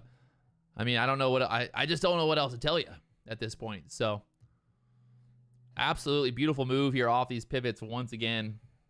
You got that next pivot on the SPY up at the 398.26 level. So, that next pivot sitting up there for a possible continuation. It's not a very big move either. The market keeps pushing like this, especially here into the day. So the idea would be to push above that 398 level on the SPY and to get going. I only use the pivots on TradingView, on Topstep, on the trader. I just keep it very clean. No indicators, not really any pivots or anything on the actual platform that I trade on.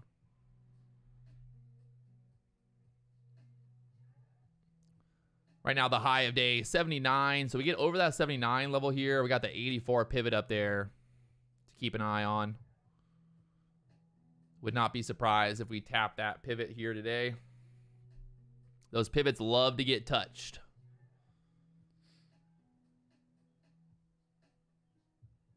Those pivots love to get touched here.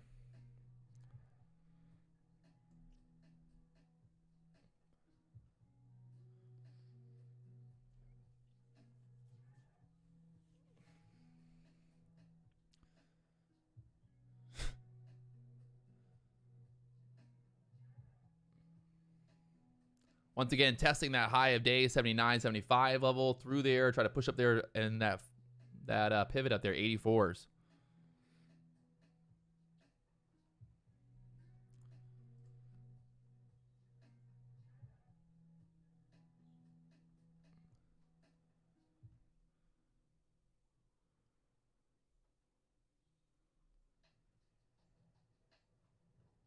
TradingView is other than you got to buy data for, but you can use the TradingView SPY charts for free. The ETFs I think the data is free. Bruce is up $1,900 a day. Step 2 of the combine. Let's go.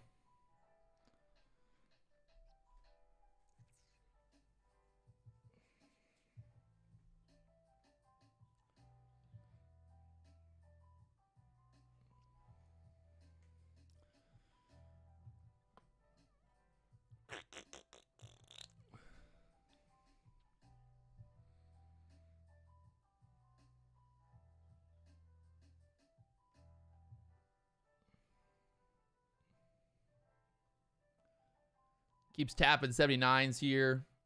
Does Topstep make you wait months to get money out? No. You can take a withdrawal on Topstep within 5 days of getting into a funded account. So basically every 5 days you can do a withdrawal on Topstep. Keep 90% of your profits. Start trading futures and all that fun stuff.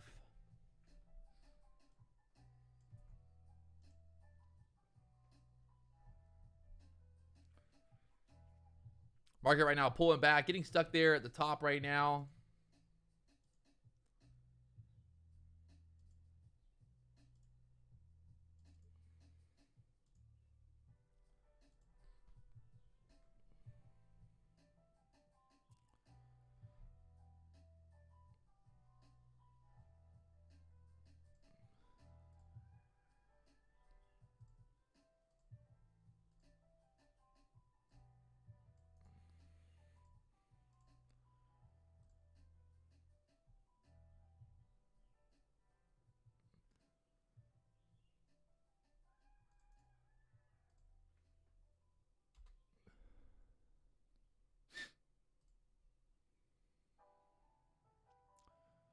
Market right now pulling back here.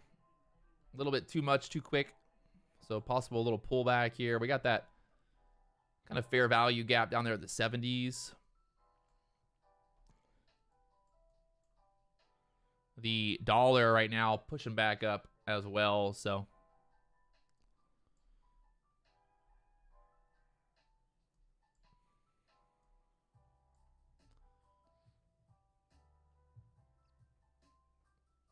got about an hour and 30 minutes till the end of the day here.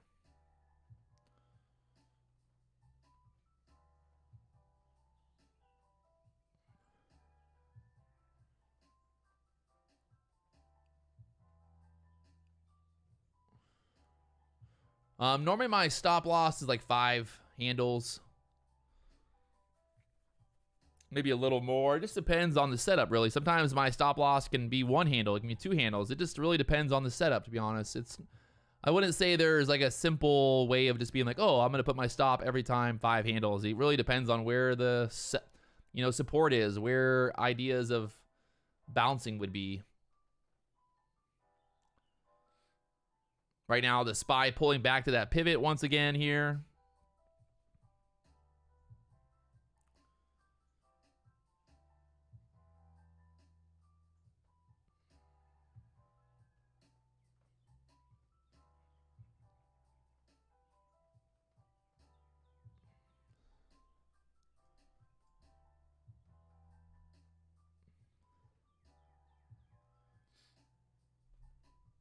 Yeah, definitely don't risk more than you're willing to lose, that's for sure.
right now, just sitting here, just kind of watching to see what happens. We got that 21 EMA down there at the 68s, which is always like a, you would love to kind of like, in terms of pullback to the EMAs, that 21 EMA is definitely going to be the most reliable in terms of support. So if we pull back that 21 EMA and start to curl back up here, it could be setting us up for a nice little push back up. But also right now that 80 EMA is trying to act as support. So we'll see what happens here.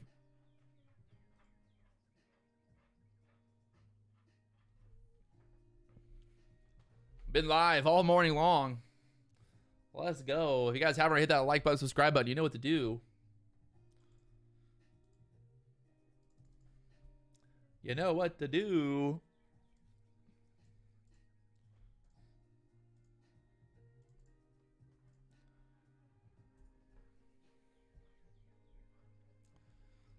Will they squeeze this back up? If they start squeezing this back up, we're definitely going to the 84s. The shorts now are getting a little bit more aggressive. They're going to be in trouble if this starts pushing back up here. This gets over, I'd say, get pushing back over 75 and then could start pushing back up. MACD still kind of sitting down there right now, but not a lot of momentum to the downside. Got the dollar starting to slow down as well.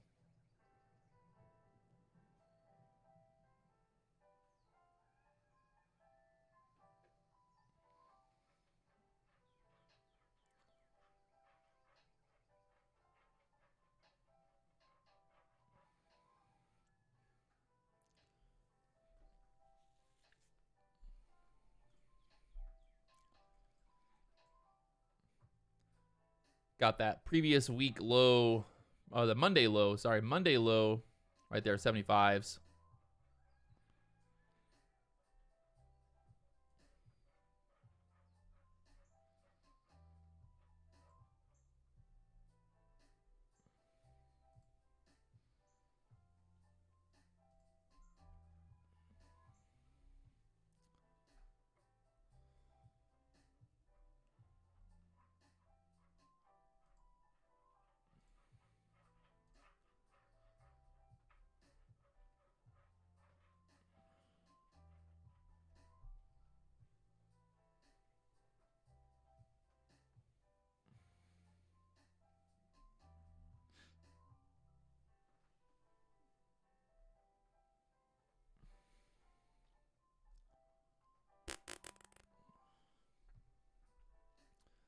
Right now, that 75 area acting as a resistance here. So kind of looking to see if we can get back above that 75 level, possibly get out of this fair value gap right there. We need to get above 75 to invalidate that and try to push back up and then try to get that move over the 80s next. Right now, pushing back up there above 75. This is the 1 minute chart we're looking at here. So little, I would say it looked like a bear flag for a second, but kind of breaking back the upside here. So now thinking we start to push again, get to that push up there to the 80s.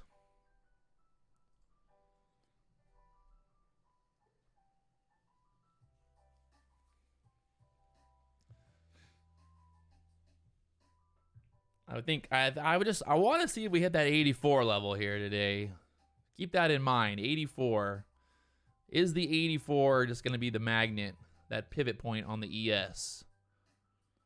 Because over 84, we also have the previous day high there at the 91. So we got a decent amount of kind of things going on up there in the 85 to 90 level. It's currently 2:43 here in the afternoon. I would say as long as we can basically hold here, hold that 70 level, we still have room to run. Maybe a little lower than 70, but definitely don't want to get back below 65.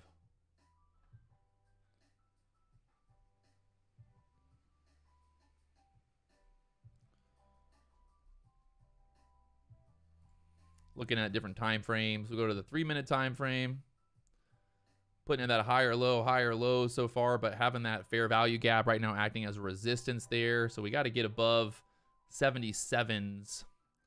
77.25 needing to get above right now on the 3-minute chart there. you're wondering what I'm using, this is the Lux Algo Indicator. There's a link there in the chat. I think they got a free trial. You also get 20% off. There's a link in the description to learn more about it. Basically, what this indicator does, it just gives me all this information. Gives me the lines, gives me fair value gaps, all that stuff pulled up there. And it's been using it a bunch lately. There's a difference with it off, with it on, with it off, with it on, with it off, with it on. So that's the 5-minute chart right now we're looking at, trying to push through that 75 level. And then if we go 15-minute chart, we can see these 15-minute candles starting to bounce, trying to push through here. That 75 level is that Monday low, is the low day from Monday right now, acting as a resistance there. So we'll see what happens. Get back over 77. This is a premium indicator with Lux Algo. This candle right here is going to be telling. Definitely want this candle to, like I said, we don't want to get below this 67, 66 level for the bulls right now. We want to keep pushing up through here. We'll see what happens at 3 o'clock.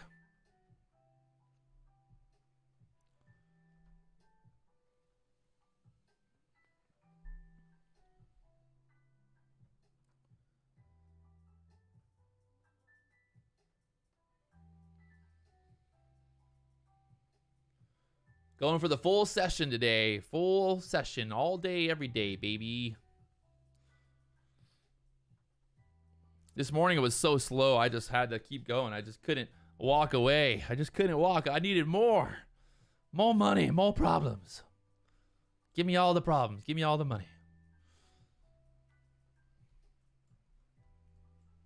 All right, all right. Once again, just sitting right here in this fair value. We got to get above. We got to get out of here. We got to get about. We got a little bit of a trap right there above that 75 level. So we want to just show strength to be able to squeeze through here.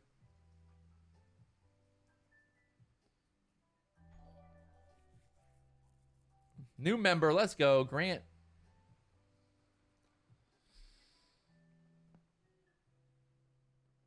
I saw the alert before the alert. Ooh.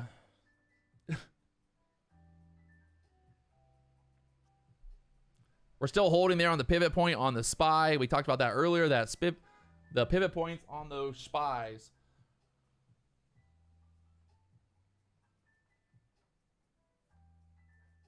Ugh.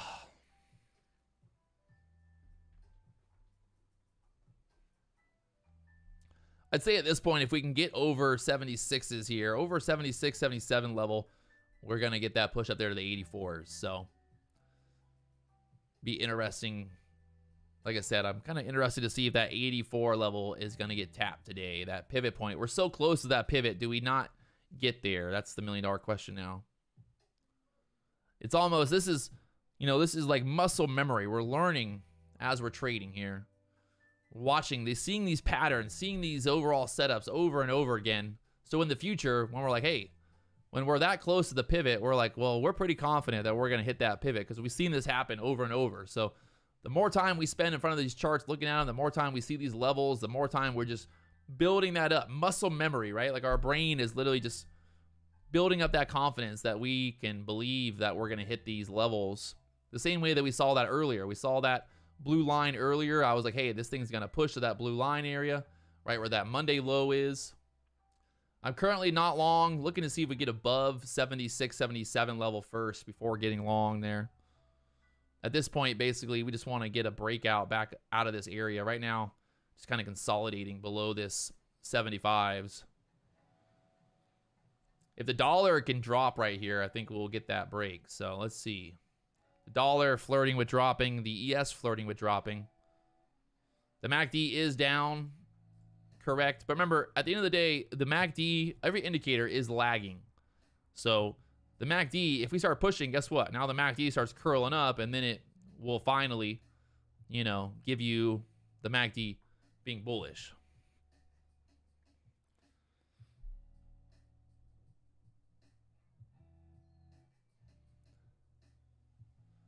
Right now, still holding there, the 80 EMA getting tighter and tighter here.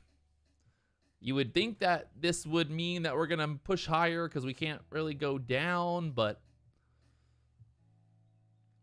it's always a gamble, especially right there at that level, that 75 level right now.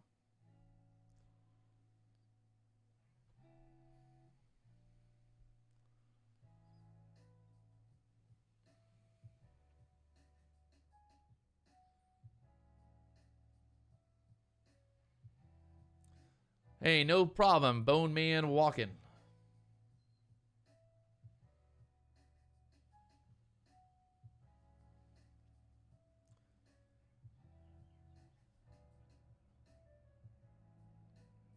All right. Looking to see what happens here. Got to get above that 76 level. Kind of looking for 77s for an entry. I want to get above. There was that. We just got denied right there at 76.50, so I want to make sure we get above that before getting long here. But it definitely, I don't want to jinx it, but it's looking like it wants to push. We're holding that pivot point on the SPY. We got a pivot point on the SPY at the upside to the 398 level. Right now, we're holding that 396 pivot.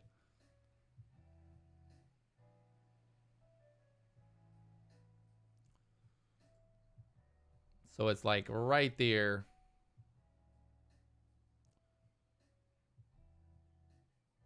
Oh, baby.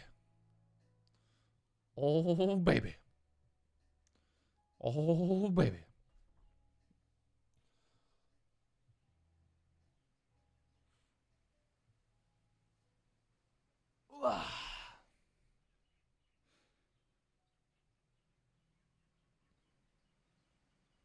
Oh, baby. Trying to push 76s.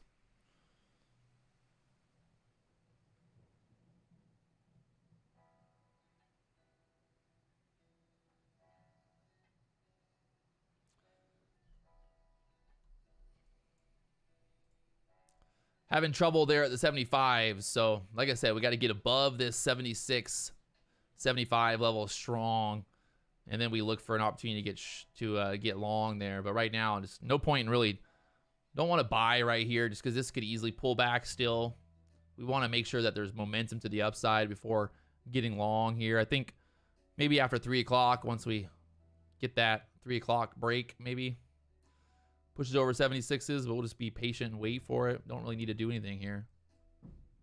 Just being overly patient, baby.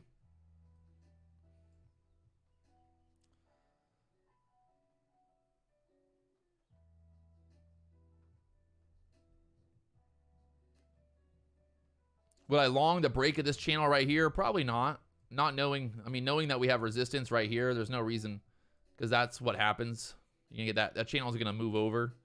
You know, if we would have broken above there, yeah, that would have been a good entry, but getting stuck pretty much double top again right there at this level, there's not really much, no reason to do anything. I mean, look how tight we're getting.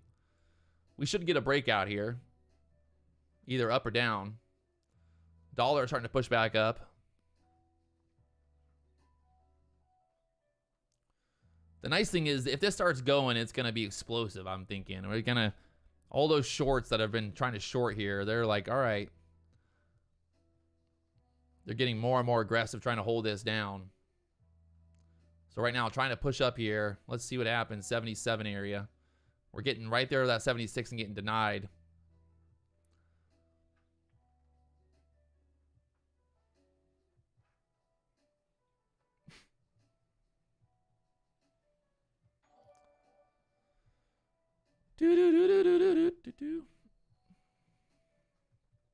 I hate when this, I love it, but I also hate it when the market just like gets like this tight, like the anticipation, and just starts killing you. You're like, what do I do? What do I do? Do I jump in long right now? I'm trying to get in early before the break to the upside. Do I wait? Oh, the $1 million question. That 75 level right there, that Monday low acting as resistance right now. We need to get a weight. We need to get above that. We haven't had a candle close above it since we got below it. So that's what we're looking at here.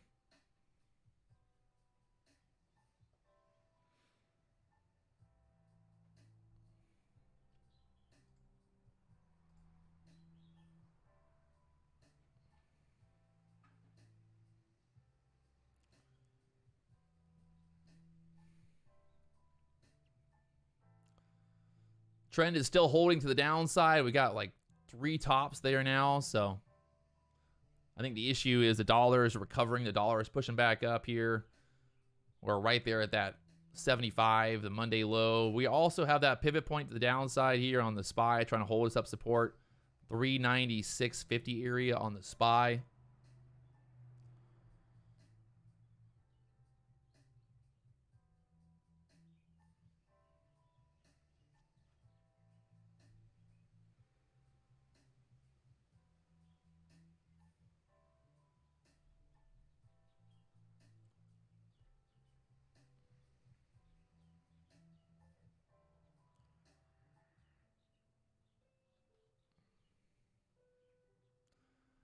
I see people in the chat saying that it should break the downside, but I mean, it could do either way.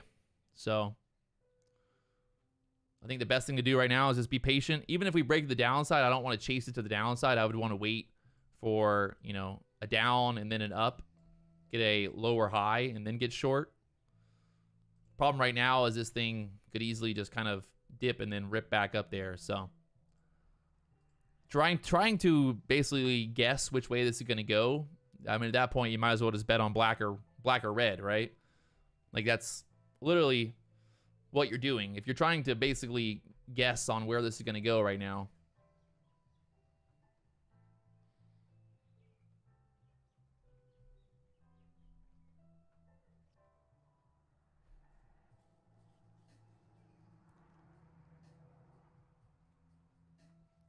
Is there a reason for a bullish move? Yeah, I mean, we're holding pivot points. We got an 84 pivot up there on the SPY. We got that yesterday's high of day at the 91s. So, yeah, I mean, there's technical reasons for the market to go higher, sure.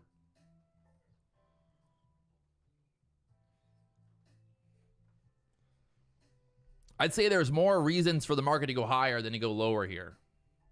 But that doesn't really mean much. So I think the speaker today is at 4 o'clock, not 3 o'clock. I think it's 1600 hours.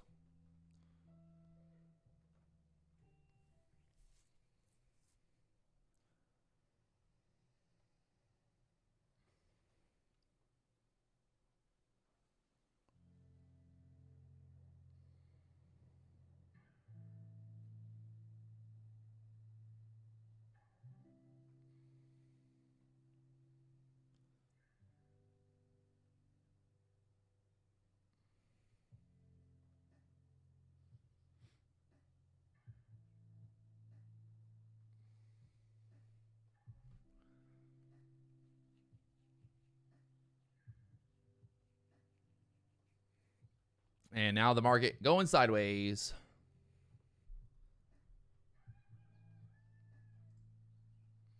Look at that 3-minute chart here. Oh, baby.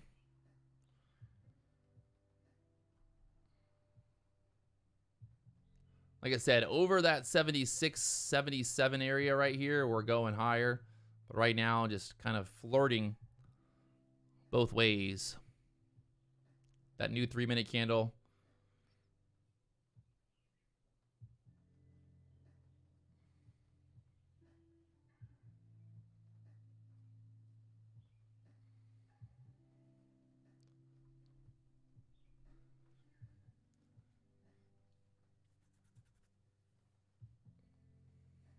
Got about 3 minutes till 3 o'clock. Maybe something happens at 3 o'clock. I don't know. And not in terms of news, but just maybe the market moves a little bit better after 3. We'll see.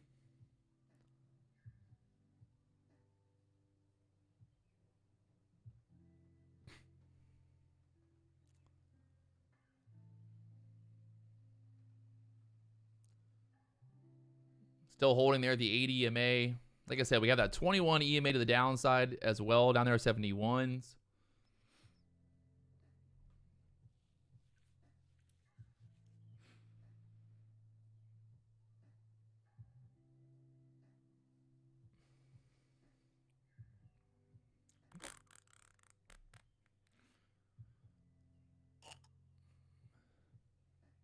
Oh, look at this. How is this happening right now? We had that beautiful price action. We got all excited for like 20, 30 minutes, and then done, done, done. Just sideways.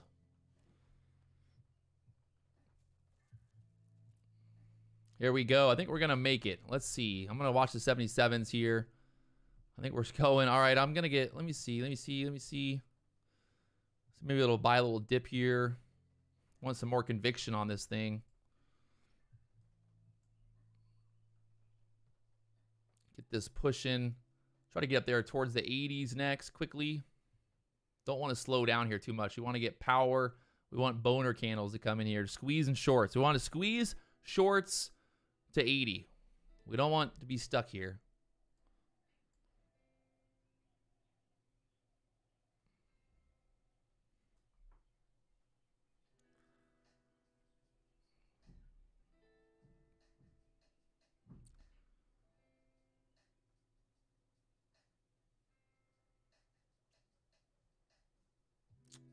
And that's what we didn't want to happen. We don't want to get that denied. We want that pushing.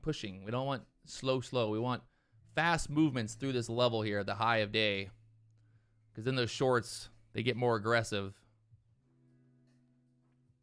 We want push.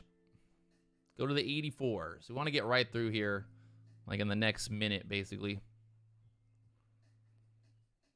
If we're going to go, we got to go. If we're going to go, we got to go. That's what I like to say. If we're going to go, we're going to go. Definitely looking like it wants to go, though. 15-minute chart looking pretty good here.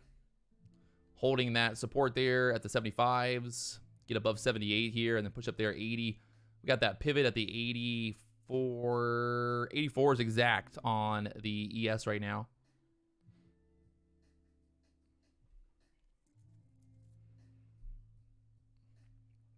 And right now, pushing 78s. There we go. Beautiful.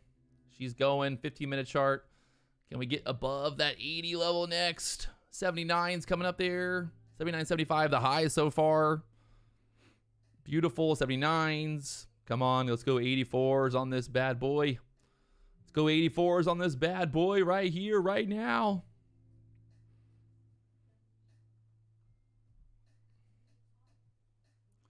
We hit 80, 80, 50 there.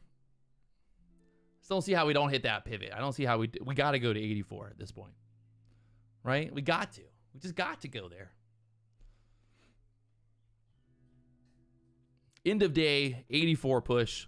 It's happening. Get ready for it. Obviously, this is not financial advice. Please, obviously, I'm an idiot on the internet. Remember that. I am not financially certified. I have no idea what I'm doing. I'm just a guy on the internet having fun. Entertainment, baby. You get this push over that high right there, 85, 80, 50, and then go 82s, 84, that pivot, 82, 84 pivot there for the target here. Having a little bit of trouble there at the 80s again.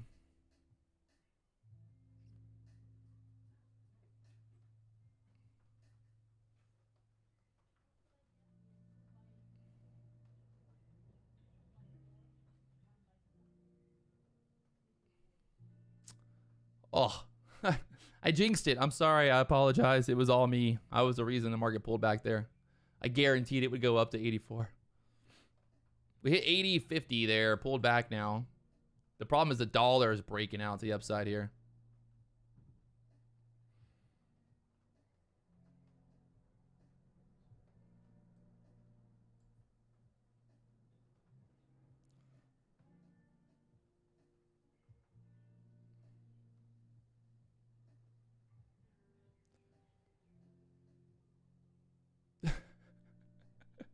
I know everyone's going to sit there in the chat now and be like, oh, you told us it was going to go higher. Aye. Sometimes it goes up, sometimes it goes down, guys. I don't know. You know, what do I know?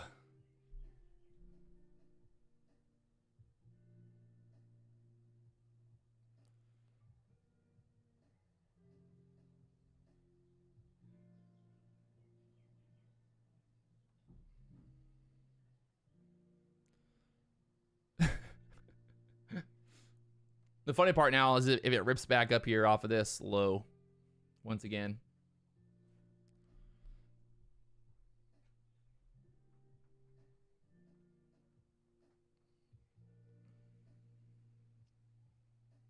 The SPY is still holding that pivot point there, 395, 396.50 area.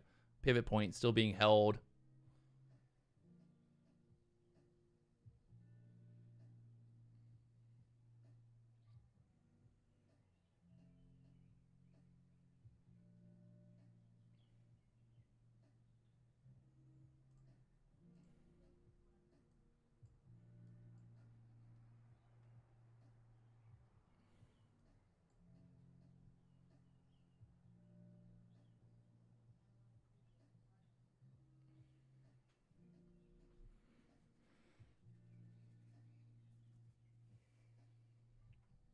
So back down here now.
Watch and see what happens here at the 72 level next. If we're gonna sell through here, like I said, we basically want to look for a higher low to come in here, or I mean a lower high. Sorry.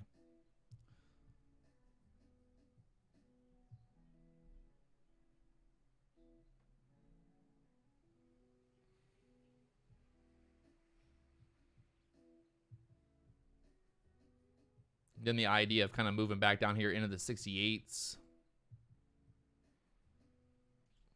If we lose that pivot on the SPY, we definitely move down here.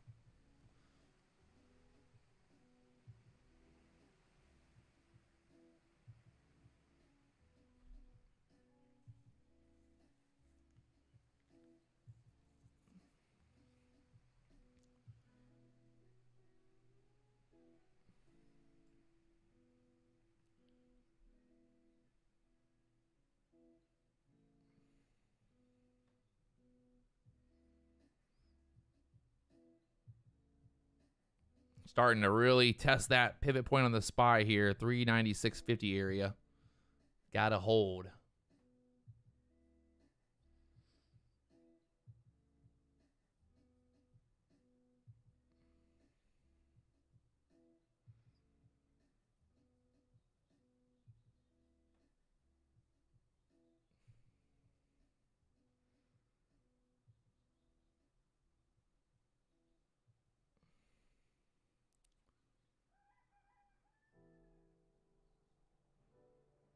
Still holding that pivot on the SPY here.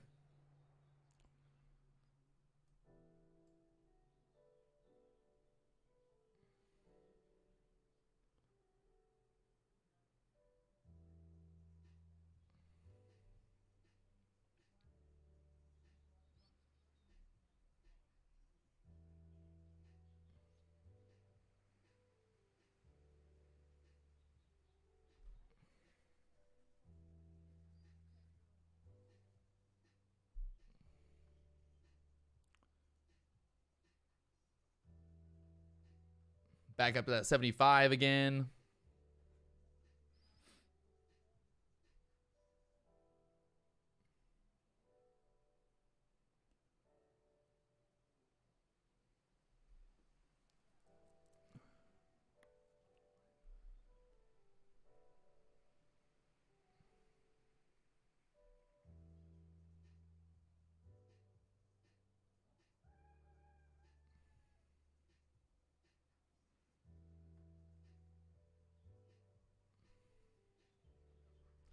I can't even like see anymore. My eyes hurt.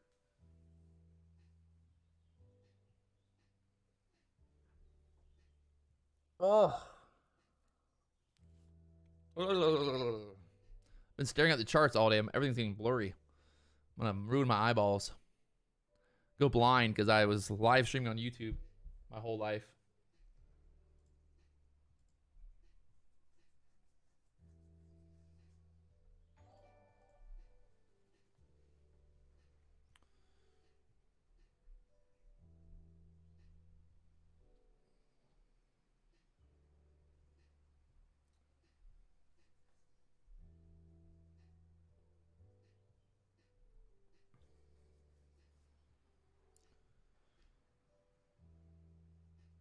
And just kind of back into that consolidation zone here. I think if they hold this, they're going to push it again. End of day, kind of setting up. As long as they hold this area, like I said, that 72 area, as long as it holds, it's setting up for another squeeze back up here. The 15-minute chart still kind of looking squeezy. Just got to get going again.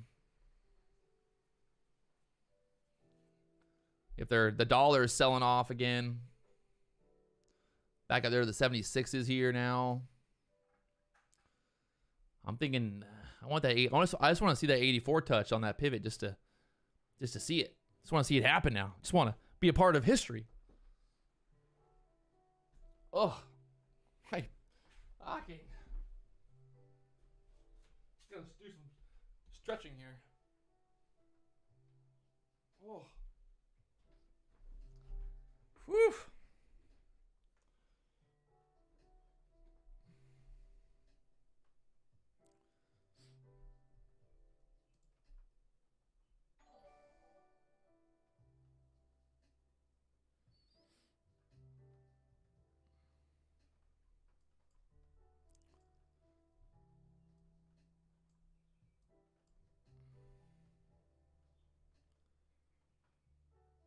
Trying to blast back up right now. All right, all right. This is, you got to love it. The comedy. Everyone thought we were going down. Now we're going back up. We thought we were going up. It went down. It's just going to do the exact opposite of what we think it's going to do. So let's see. We get over 80. I don't see how we don't go to 84. I said that earlier. I know. But if we get through this 80 area, I don't see how we don't go 84s. The dollar is dumping right now. It's definitely setting up for a squeeze here end of day.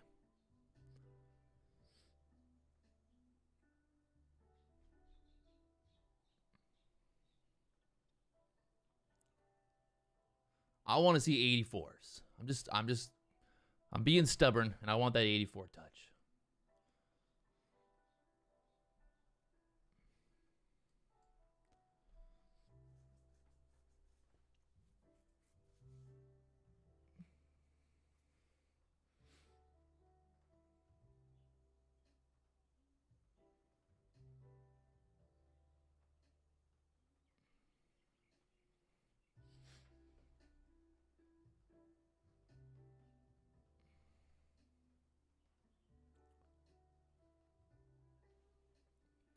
The dollar is selling off right now nicely. The ES trying to push up here. We got that pivot point at the 84s. We're looking for a target here.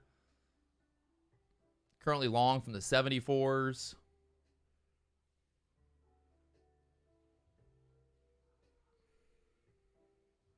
The SPY holding that pivot there. Like I said, that very important pivot line, that 396.50 area being holding support-wise. So let's see what happens right here. We got to get above. We got to get pushing. We want to see some bullish momentum through here. We don't want to keep getting stuck. Just a big boner candle would be nice. Big boner candle to the upside here.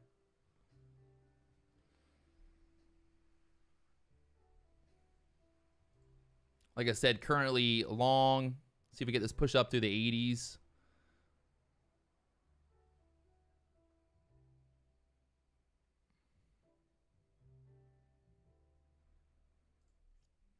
That 84 push that we've been looking for all day long. Not all day, but I've been looking for it for the last hour at least. Will it happen? Will it go? I'm going to put 181, 82, and then the last one there at 83.25.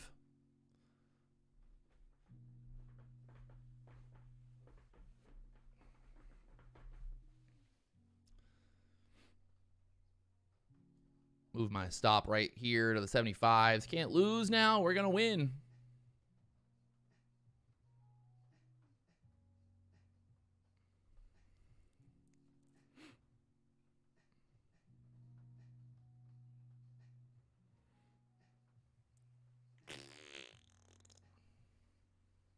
Trying to push up here. Trying to push. Need to get break over the 80s here. Break over the 80. Break in the 80s.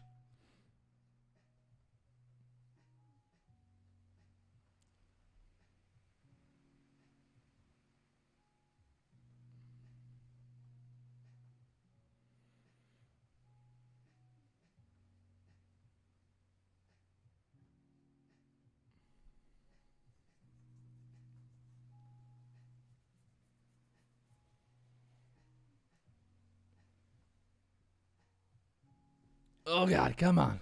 Push it, baby. Push it. Through this level. I got to get going right here, right now. It's 3:15, almost 3:15 here. Or it is 3:15.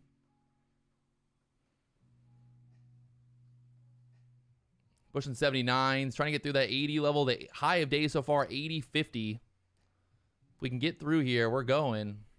Give me that 81 fill. 84 being my target to the upside here with that pivot point up there. The high of day so far there at the 80.50. We get through 80.50, we're going. 84s. 84s. Make it happen, Patrick. Make it happen. 81 pushing through the high of day now. Can we go all the way? 84s. Just a little bit more. Just a little bit. Give me one fill at least. Give me 81.25 fill. Oh, don't do that to me. Don't pull back on me. She's going 81s at least. I'm going to get some fill here, right? 81.25. Come on. Come on. Ah! Oh, it's right there.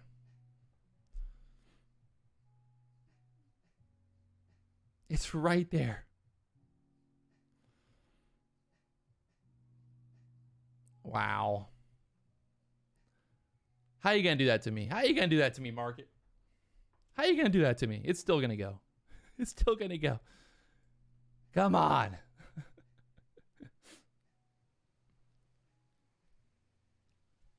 Oh my baby Jesus. How did I not get filled there? 81.25. Come on, give me filled. Finally getting filled there. Had my order there for an hour. Still going. Let's go.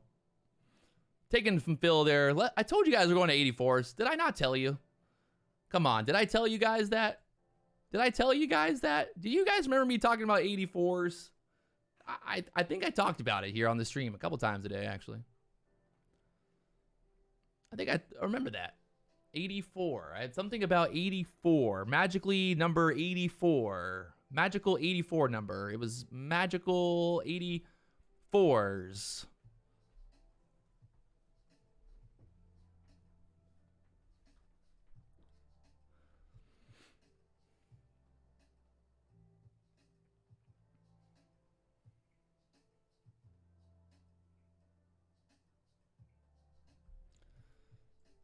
Why? Why does anyone fucking, why? I saw people in the chat, they're like, we're going back down. Get the fuck out of here. If I'm long and we're going, and I'm saying we're going to 84s, we're going to fucking 84s. All right? 83.75. Mic drop.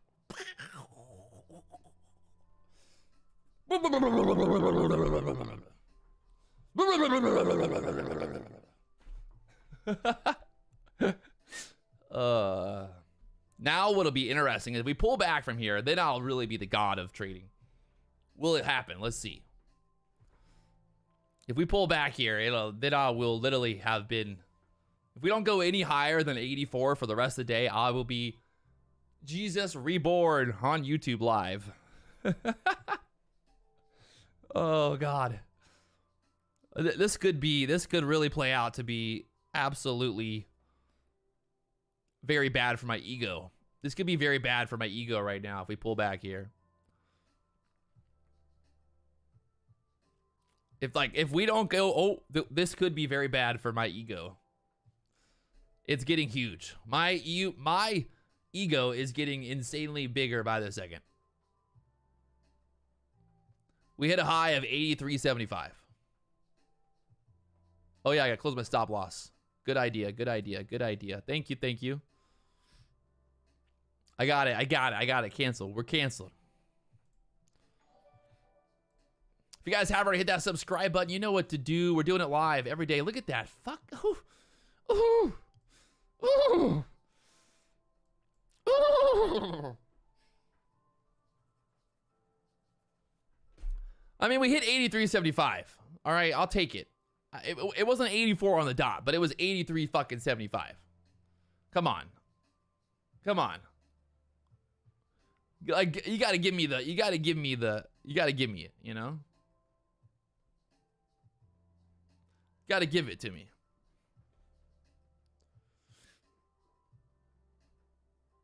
I mean, there was definitely 84s on the ask. That's for sure. I saw some 84s on the ask.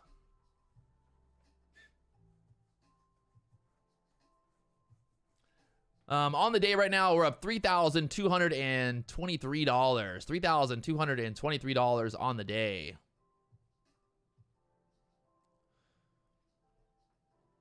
I'm pretty happy with that, to be honest. Like, after that read right there, I'm like, hey, I don't really care what happens the rest of the day now. That was the one, baby.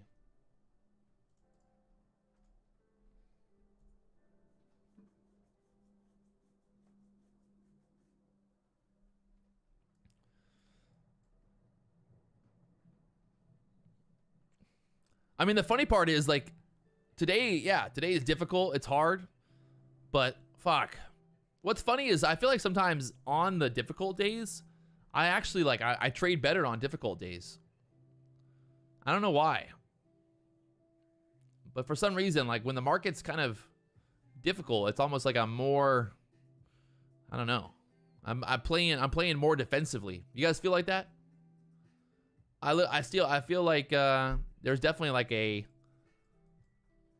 kind of a correlation between the market being kind of difficult versus my focus. Because when the market's like really just like going up and just, you know, really volatile and giving us like big moves, I get a little bit more aggressive. And even though I'm still making money, like I give back way more profit than I should, you know, even on those days. You know,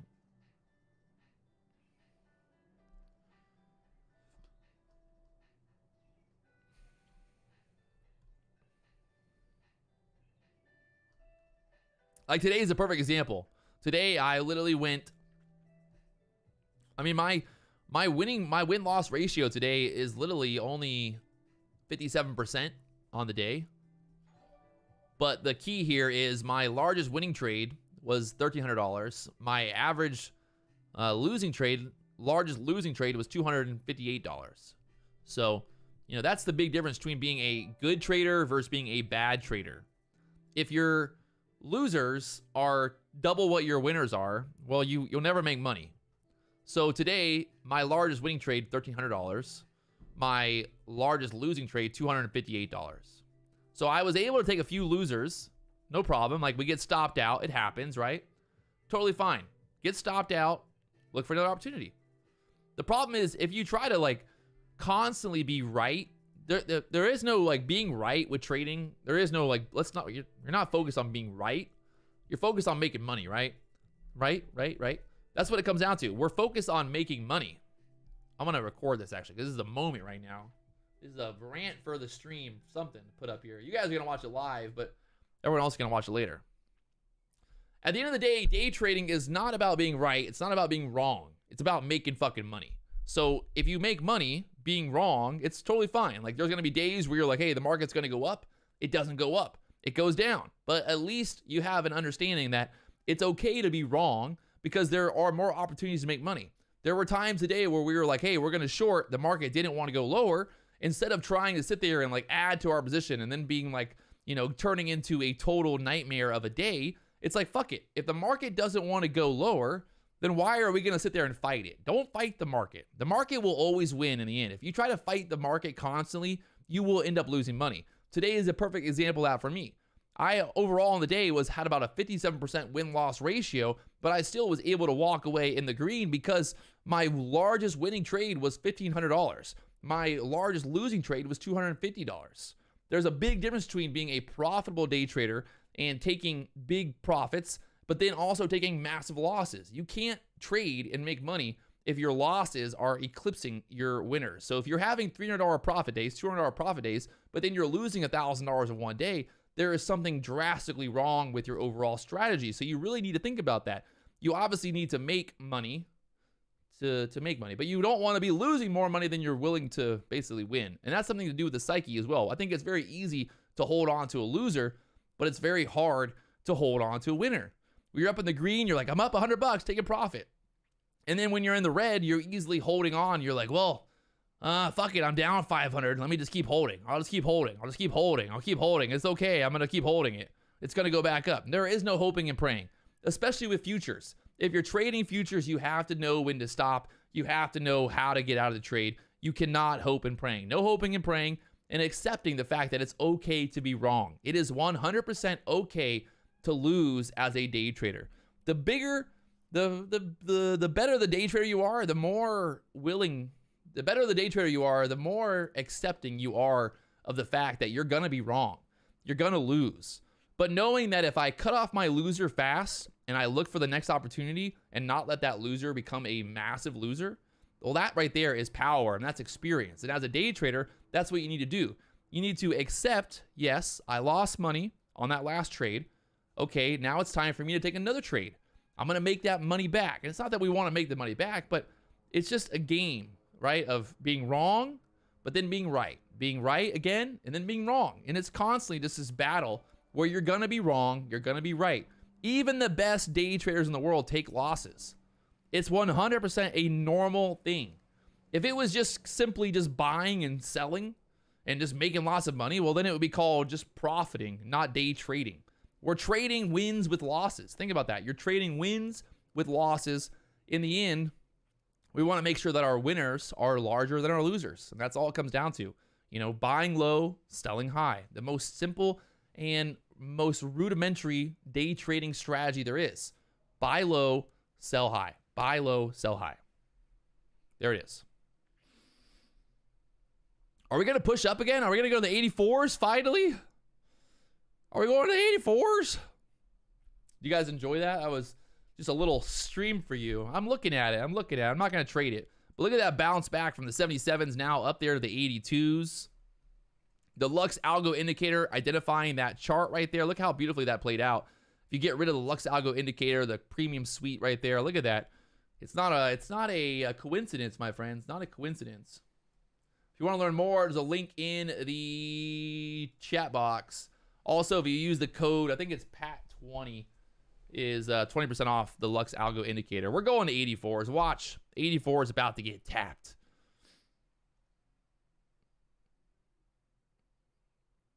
'84 is about to get tapped. 83.75, the high so far. We going to hit that 84 level. And then I'm going to be right for the 1 millionth time. I just made a video about being right and being wrong. But hey, there it is. That Lux Algo, like, I just love, this is a really just, it's great, right? Like, it's, obviously we were thinking if we're going to pull back, this would kind of be a pullback area. But look, it's like, when you're able to just get all this info, we had that fair value gap right there. So what, we had this area to pull back into, and then we had this nice little fair value gap to kind of hold support there again. I mean, you just got to love when it's all kind of lining up like that. If you look at a bigger time frames, probably see some more. You know, we had that fair value gap on the 3-minute chart. Look at how that held right there on the 3-minute chart for that push up. There we go. Over 84s, 84.50s. Dropping the mic, baby. We're dropping the mic. We're dropping the mic after that one. Love to see it. Love to see it. Just absolutely love to see it.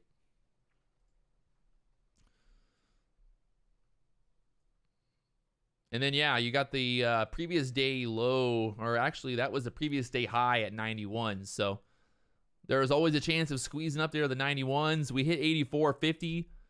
I mean, I don't know what else to say at this point other than there we are. Cody, why are you all caps, bro? Why you gotta be all caps? Why are you all caps, bro? So Matt, why are you yelling in the chat, bro? This is a room of professionals.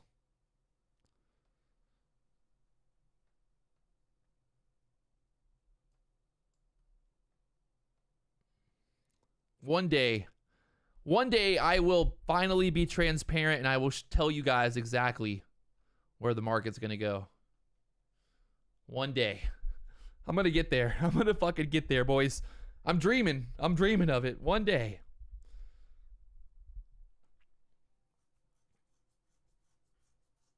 I mean, I've been live on YouTube fucking since 9 o'clock this morning.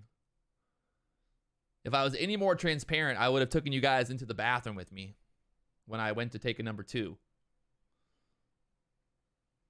That would have, if I really wanted to be more transparent, I would have had to take you guys into the bathroom and set you up to watch me take a poop. What's my weakness in trading? My biggest weakness is patience. 100%. 100%. It's patience. FOMO, patience, just the emotion, right? Understanding that the market's not going to just simply move just because I bought, right? Just because I got long does not mean the market's going to move. Sometimes you got to just be fucking super patient, right? Like I said earlier, I think today was a really good example of being very picky, right? Today was one of those days where I felt like I was very picky. Like I wasn't going to get in unless I was like confident, you know, where there's some days where I'm like, oh, you know, the market's trending higher. Let me just buy because the market's going to trend higher here. But on a day like today, you really had to think, you had to work hard for it.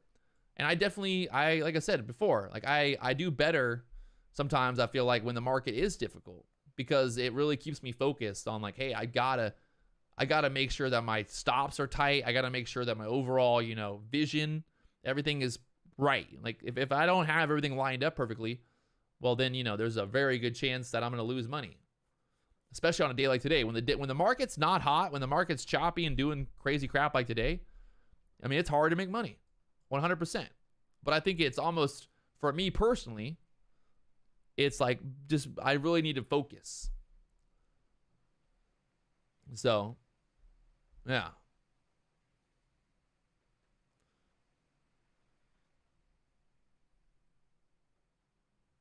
I mean, what's amazing is, like, I talked about this earlier. Like, I showed you guys this chart earlier.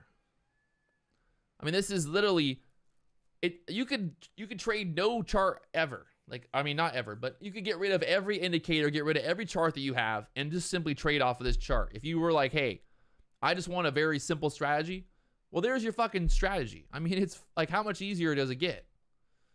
Look, we had pivot points, turn into support. Pivot point, turn into support. I mean, this is the SPY chart. You don't need to pay for data. It's free on TradingView. This is all free. This is a free chart, free on indicator. You know, it's all free. So it's like, I'm not even sitting here telling you that you need a certain indicator. Market is still pushing higher. 86s now, above the pivot, 84s.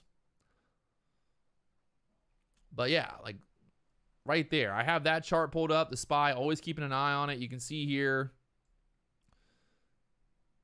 We were talking about earlier that MACD. Remember the MACD earlier? Someone said the MACD was bearish, and I said, well, it's hard. You know, the MACD is going to be lagging here. Look at how much the MACD lagged. So, like, right here, the MACD crossed. We pulled all the way down to here on the MACD before crossing again. Look at the histogram, kind of just like, whatever. But then look at where the price action actually was at. So like I said, I basically, at that point, when I see the MACD kind of doing that, I'm like, hey, I'm going to, you know, I'm going to anticipate what I think is going to happen here, not follow what the MACD is telling me. Because remember, the market, the indicators are all lagging at the end of the day. So that indicator is not going to tell you. The indicators don't tell you when to buy and sell, if that makes sense. They give you an idea of what the trend is. They give you an idea maybe of overall momentum. But the indicator itself is always lagging price action. So we had that whole consolidation zone there at the 72s. Everybody's like, we're going to go lower. Well, it's funny because, yeah, the MACD agreed with you. The MACD was telling you it was going to go lower. But remember, the MACD is lagging, right? The MACD 100% is lagging. So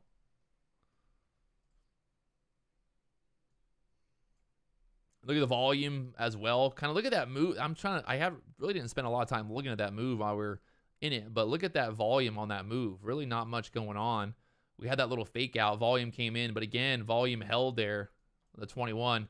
What's interesting is I know I said this. I said that 21 EMA touch would be a lot more consistent, a lot better for a pullback than the 80 EMA. I know I said that on the chart. Like, this is a perfect example of that. Like, 100% during the stream, I was like, hey, 21 EMA. This is always going to be the more consistent pullback.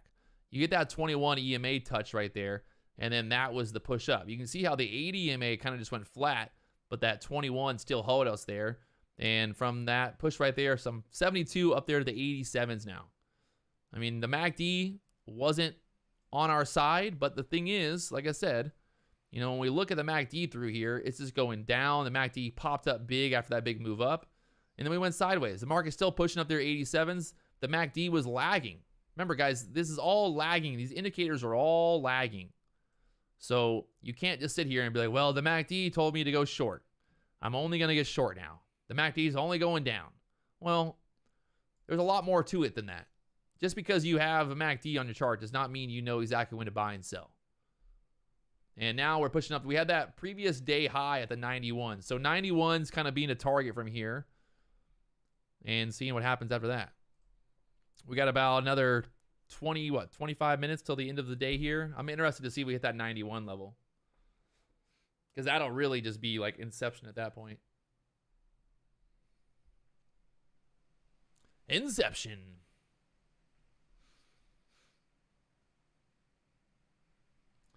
It's such a party time. Do do do do do do.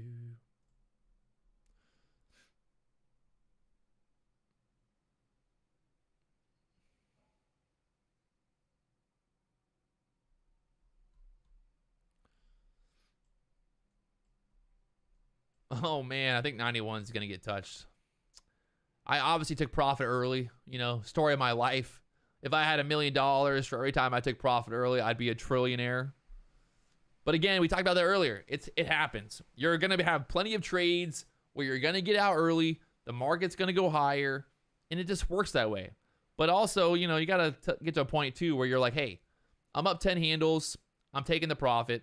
No one's going to pick the bottom. No one's going to pick the top. It's just the way it is. If you try to constantly pick the bottom, you're going to just end up killing yourself because you're going to just always miss out on the bottom and always miss out on the top. And that's like a big emotion thing as well. Getting rid of that emotion that you have to like hit those tops and bottoms. And then, like I said, I think we're going 91 right here. Right now, push up there the high 90. The high of days so far, 90. Oh, I can't believe, I'm like looking at my exit at I took profit at 83.25. Remember, I took profit at 83.25 and it crashed down to the 77s. And there's that 91 touch. Everybody was short earlier in the chat. I felt bad. I don't know why everyone thought why it was a good time to get short. Don't go chasing waterfalls, my friends. Don't go chasing waterfalls. Listen to the rhythm in the place that you used to. I'm just trying to take a little screenshot for the old tweet. Little tweet.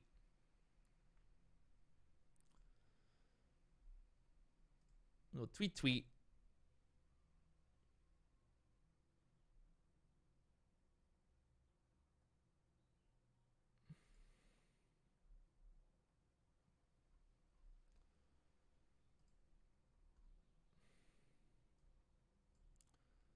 It's funny, ICT just posted, Inner Circle Trader just posted on Twitter saying that he watches my tweets and he tries to not comment in the chat box because he doesn't want to get everyone all excited, but kind of interesting. We got 500,000 subscribers. Inner Circle Trader has 500,000 subscribers, and I only have 191. And he watches my streams. If the guy that has 500,000 subscribers on YouTube is watching my live streams, and I only have 191, it's like, what the fuck is going on here? Look at this thing. Still going, boys. Almost, oh my, it's just going straight up. Oh, baby. Who said we were going to dump at the end of the day? Who said that? Who said that? Which one of you guys said that? I want you to take it back. Take it back.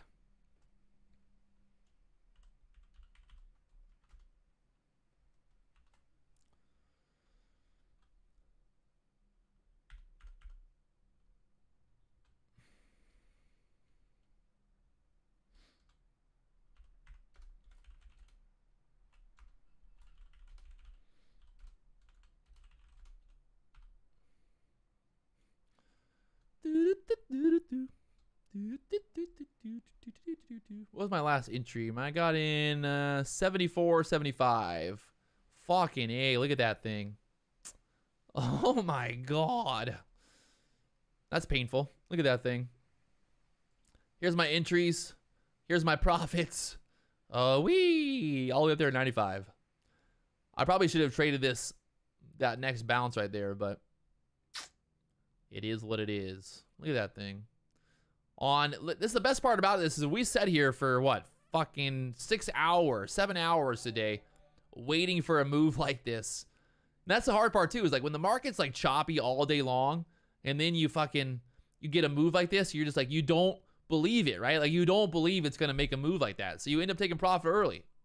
I think that's another like hard part about trading choppy days, because when the market finally makes a move, you're like, well, the market's only gone up 5 points every fucking 5 minutes, so I'm not going to touch it. I'm not going to let it ride. But I mean, shit. From 74 up there at 95, 20 handles. Is what it is. Is what it is.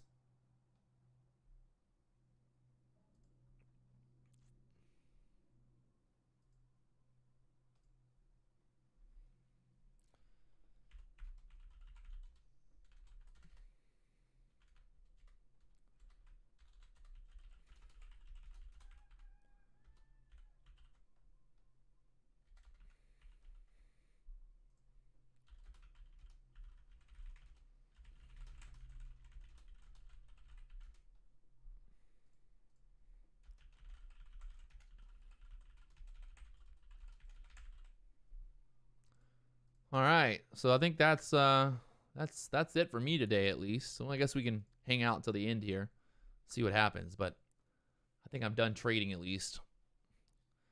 I don't know. The last thing I want to do is go and FOMO into this move and then end up giving back profits.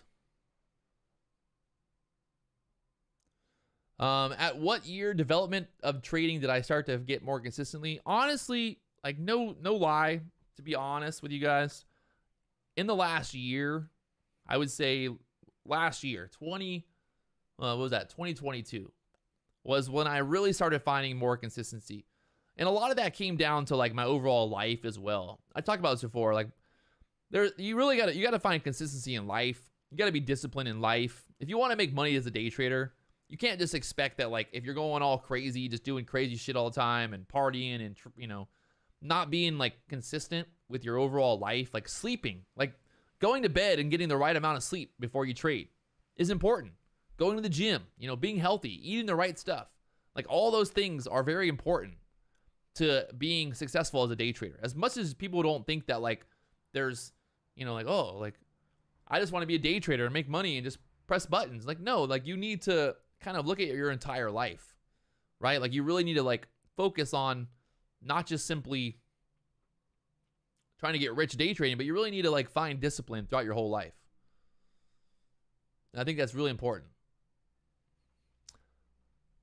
to find that discipline.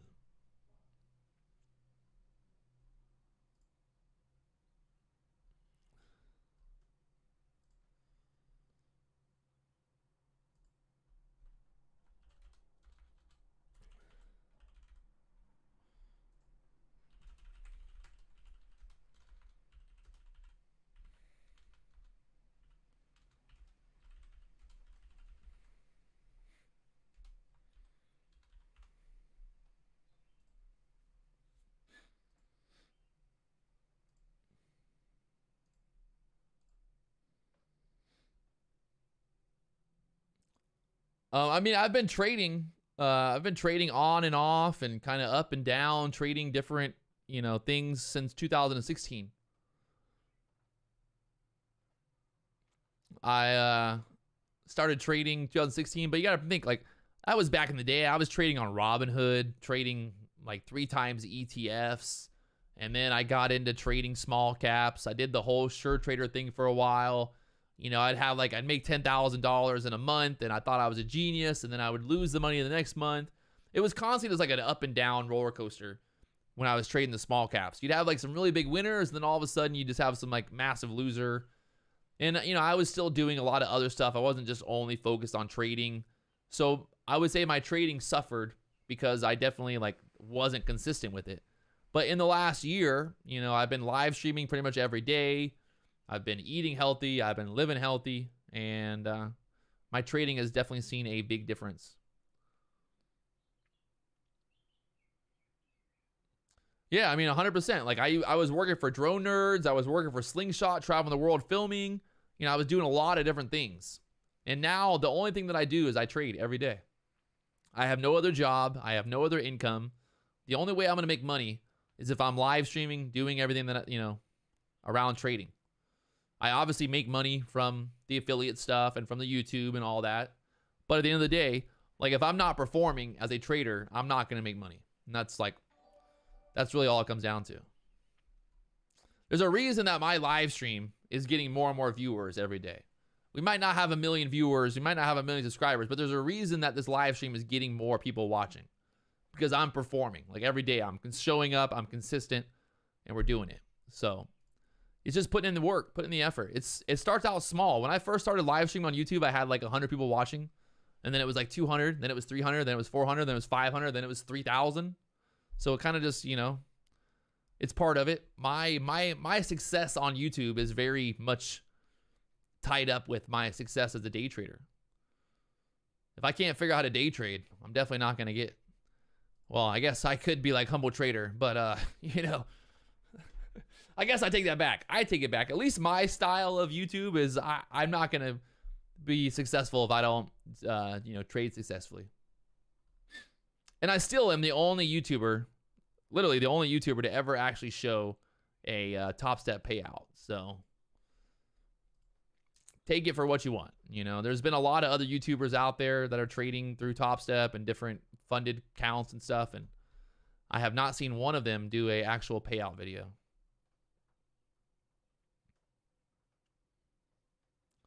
And yes, a lot of entertainment around here. Right now, market pulling back. Let's see what happens here at the 350. You got that 350 algorithm is going to pop off here in about 4 minutes.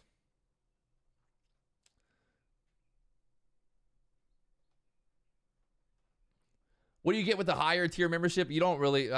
You just get a flex because you're just, I guess, a little. You had a better thingy-majiggy. Any trading psychology books? Not really, to be honest. I've never read one book about trading. That might sound bad. But yeah, I haven't read one book about trading. Not one. Sorry.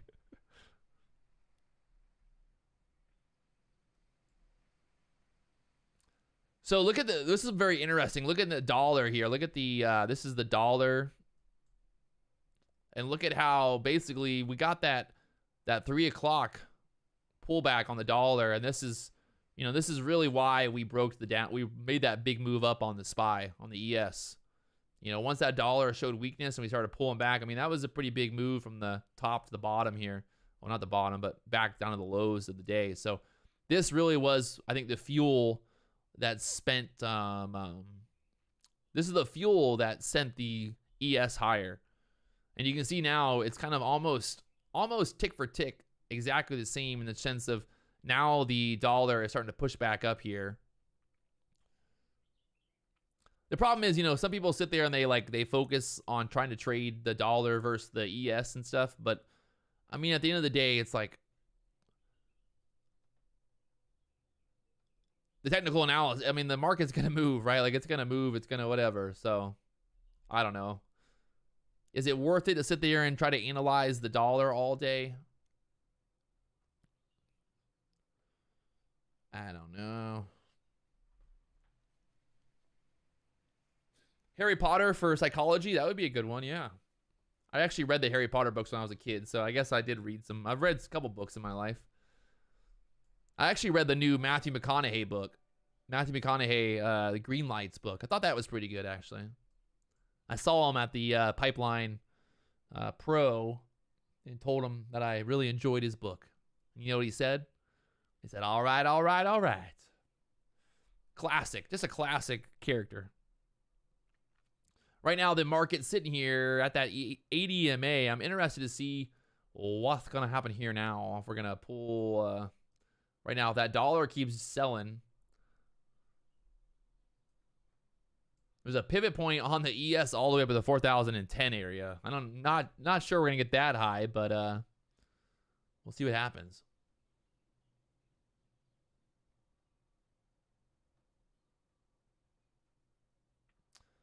Why don't I show my pivots on the 3-minute chart?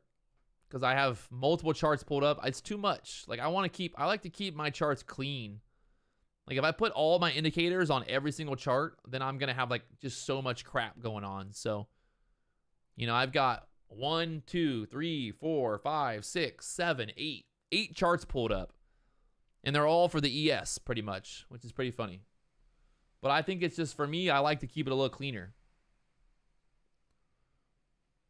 And here we go. That 350 algorithms, not really doing much. Is it 350? No, we got 20 more seconds here. How do I fix my clock on my computer? My clock is off on my computer. I can't figure out how to do it right. How do I make it so it's synced up? I guess I could always Google it. I can Google it. Google it.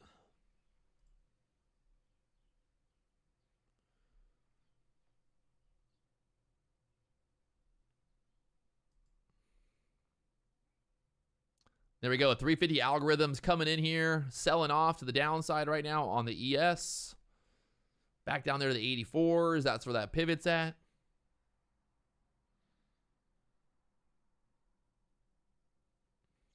Favorite Harry Potter character? Oh, fuck. Shoo. Favorite Harry Potter character? I don't know. I mean, I guess at the end of the day, you got to go with Harry Potter, right? I mean, that's the guy, right? Who else is there? I mean, the Weasleys are pretty funny. I guess, you know, I'm a redhead, so you know, maybe that's it. Weasleys.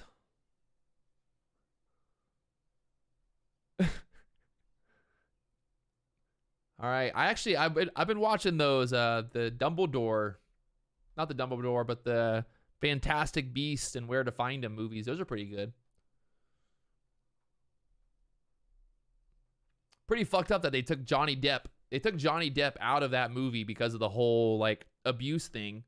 And then he got basically, I guess, acquitted, or they reversed it on that girl Amber. And then now he's like has to deal with all that. It's just fucked. That whole system is fucked up. All right, from the 89s down to the 83s. Like I said, not really doing anything, just kind of watching where we close at here.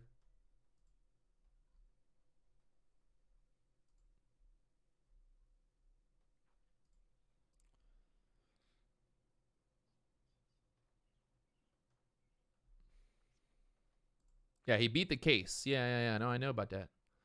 Adjust time and setting. I think it's right. Sync now. Yeah, sync now. I did that additional setting, so I should be good now, right? I think so.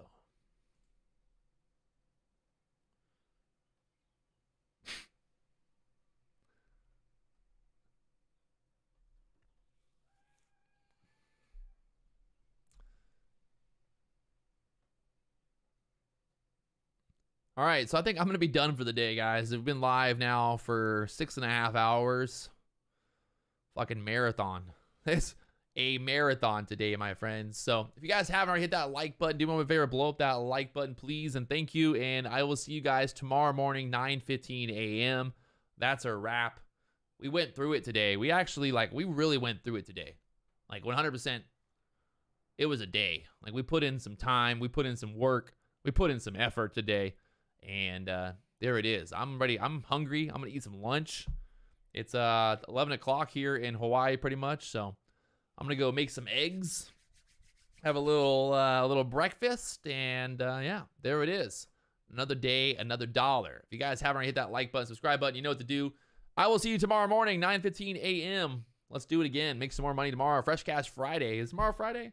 Tomorrow's Friday. Fresh Cash Friday. I will see you guys then. Peace to the Middle East. Let's go. If you want to learn more about Topstep as well, there's a link there in the chat box to sign up for Topstep, Lux Algo, all that fun stuff. I think right now there's a deal going on with Topstep as well. If you use the code QuantTower25, you get the discount there. But I'm over it. I'm tired of hearing my voice. I've been talking for 6.5 hours. I can't even talk anymore in my voice. All right. I'll see you guys then. I will see you guys tomorrow morning. Peace to the Middle East.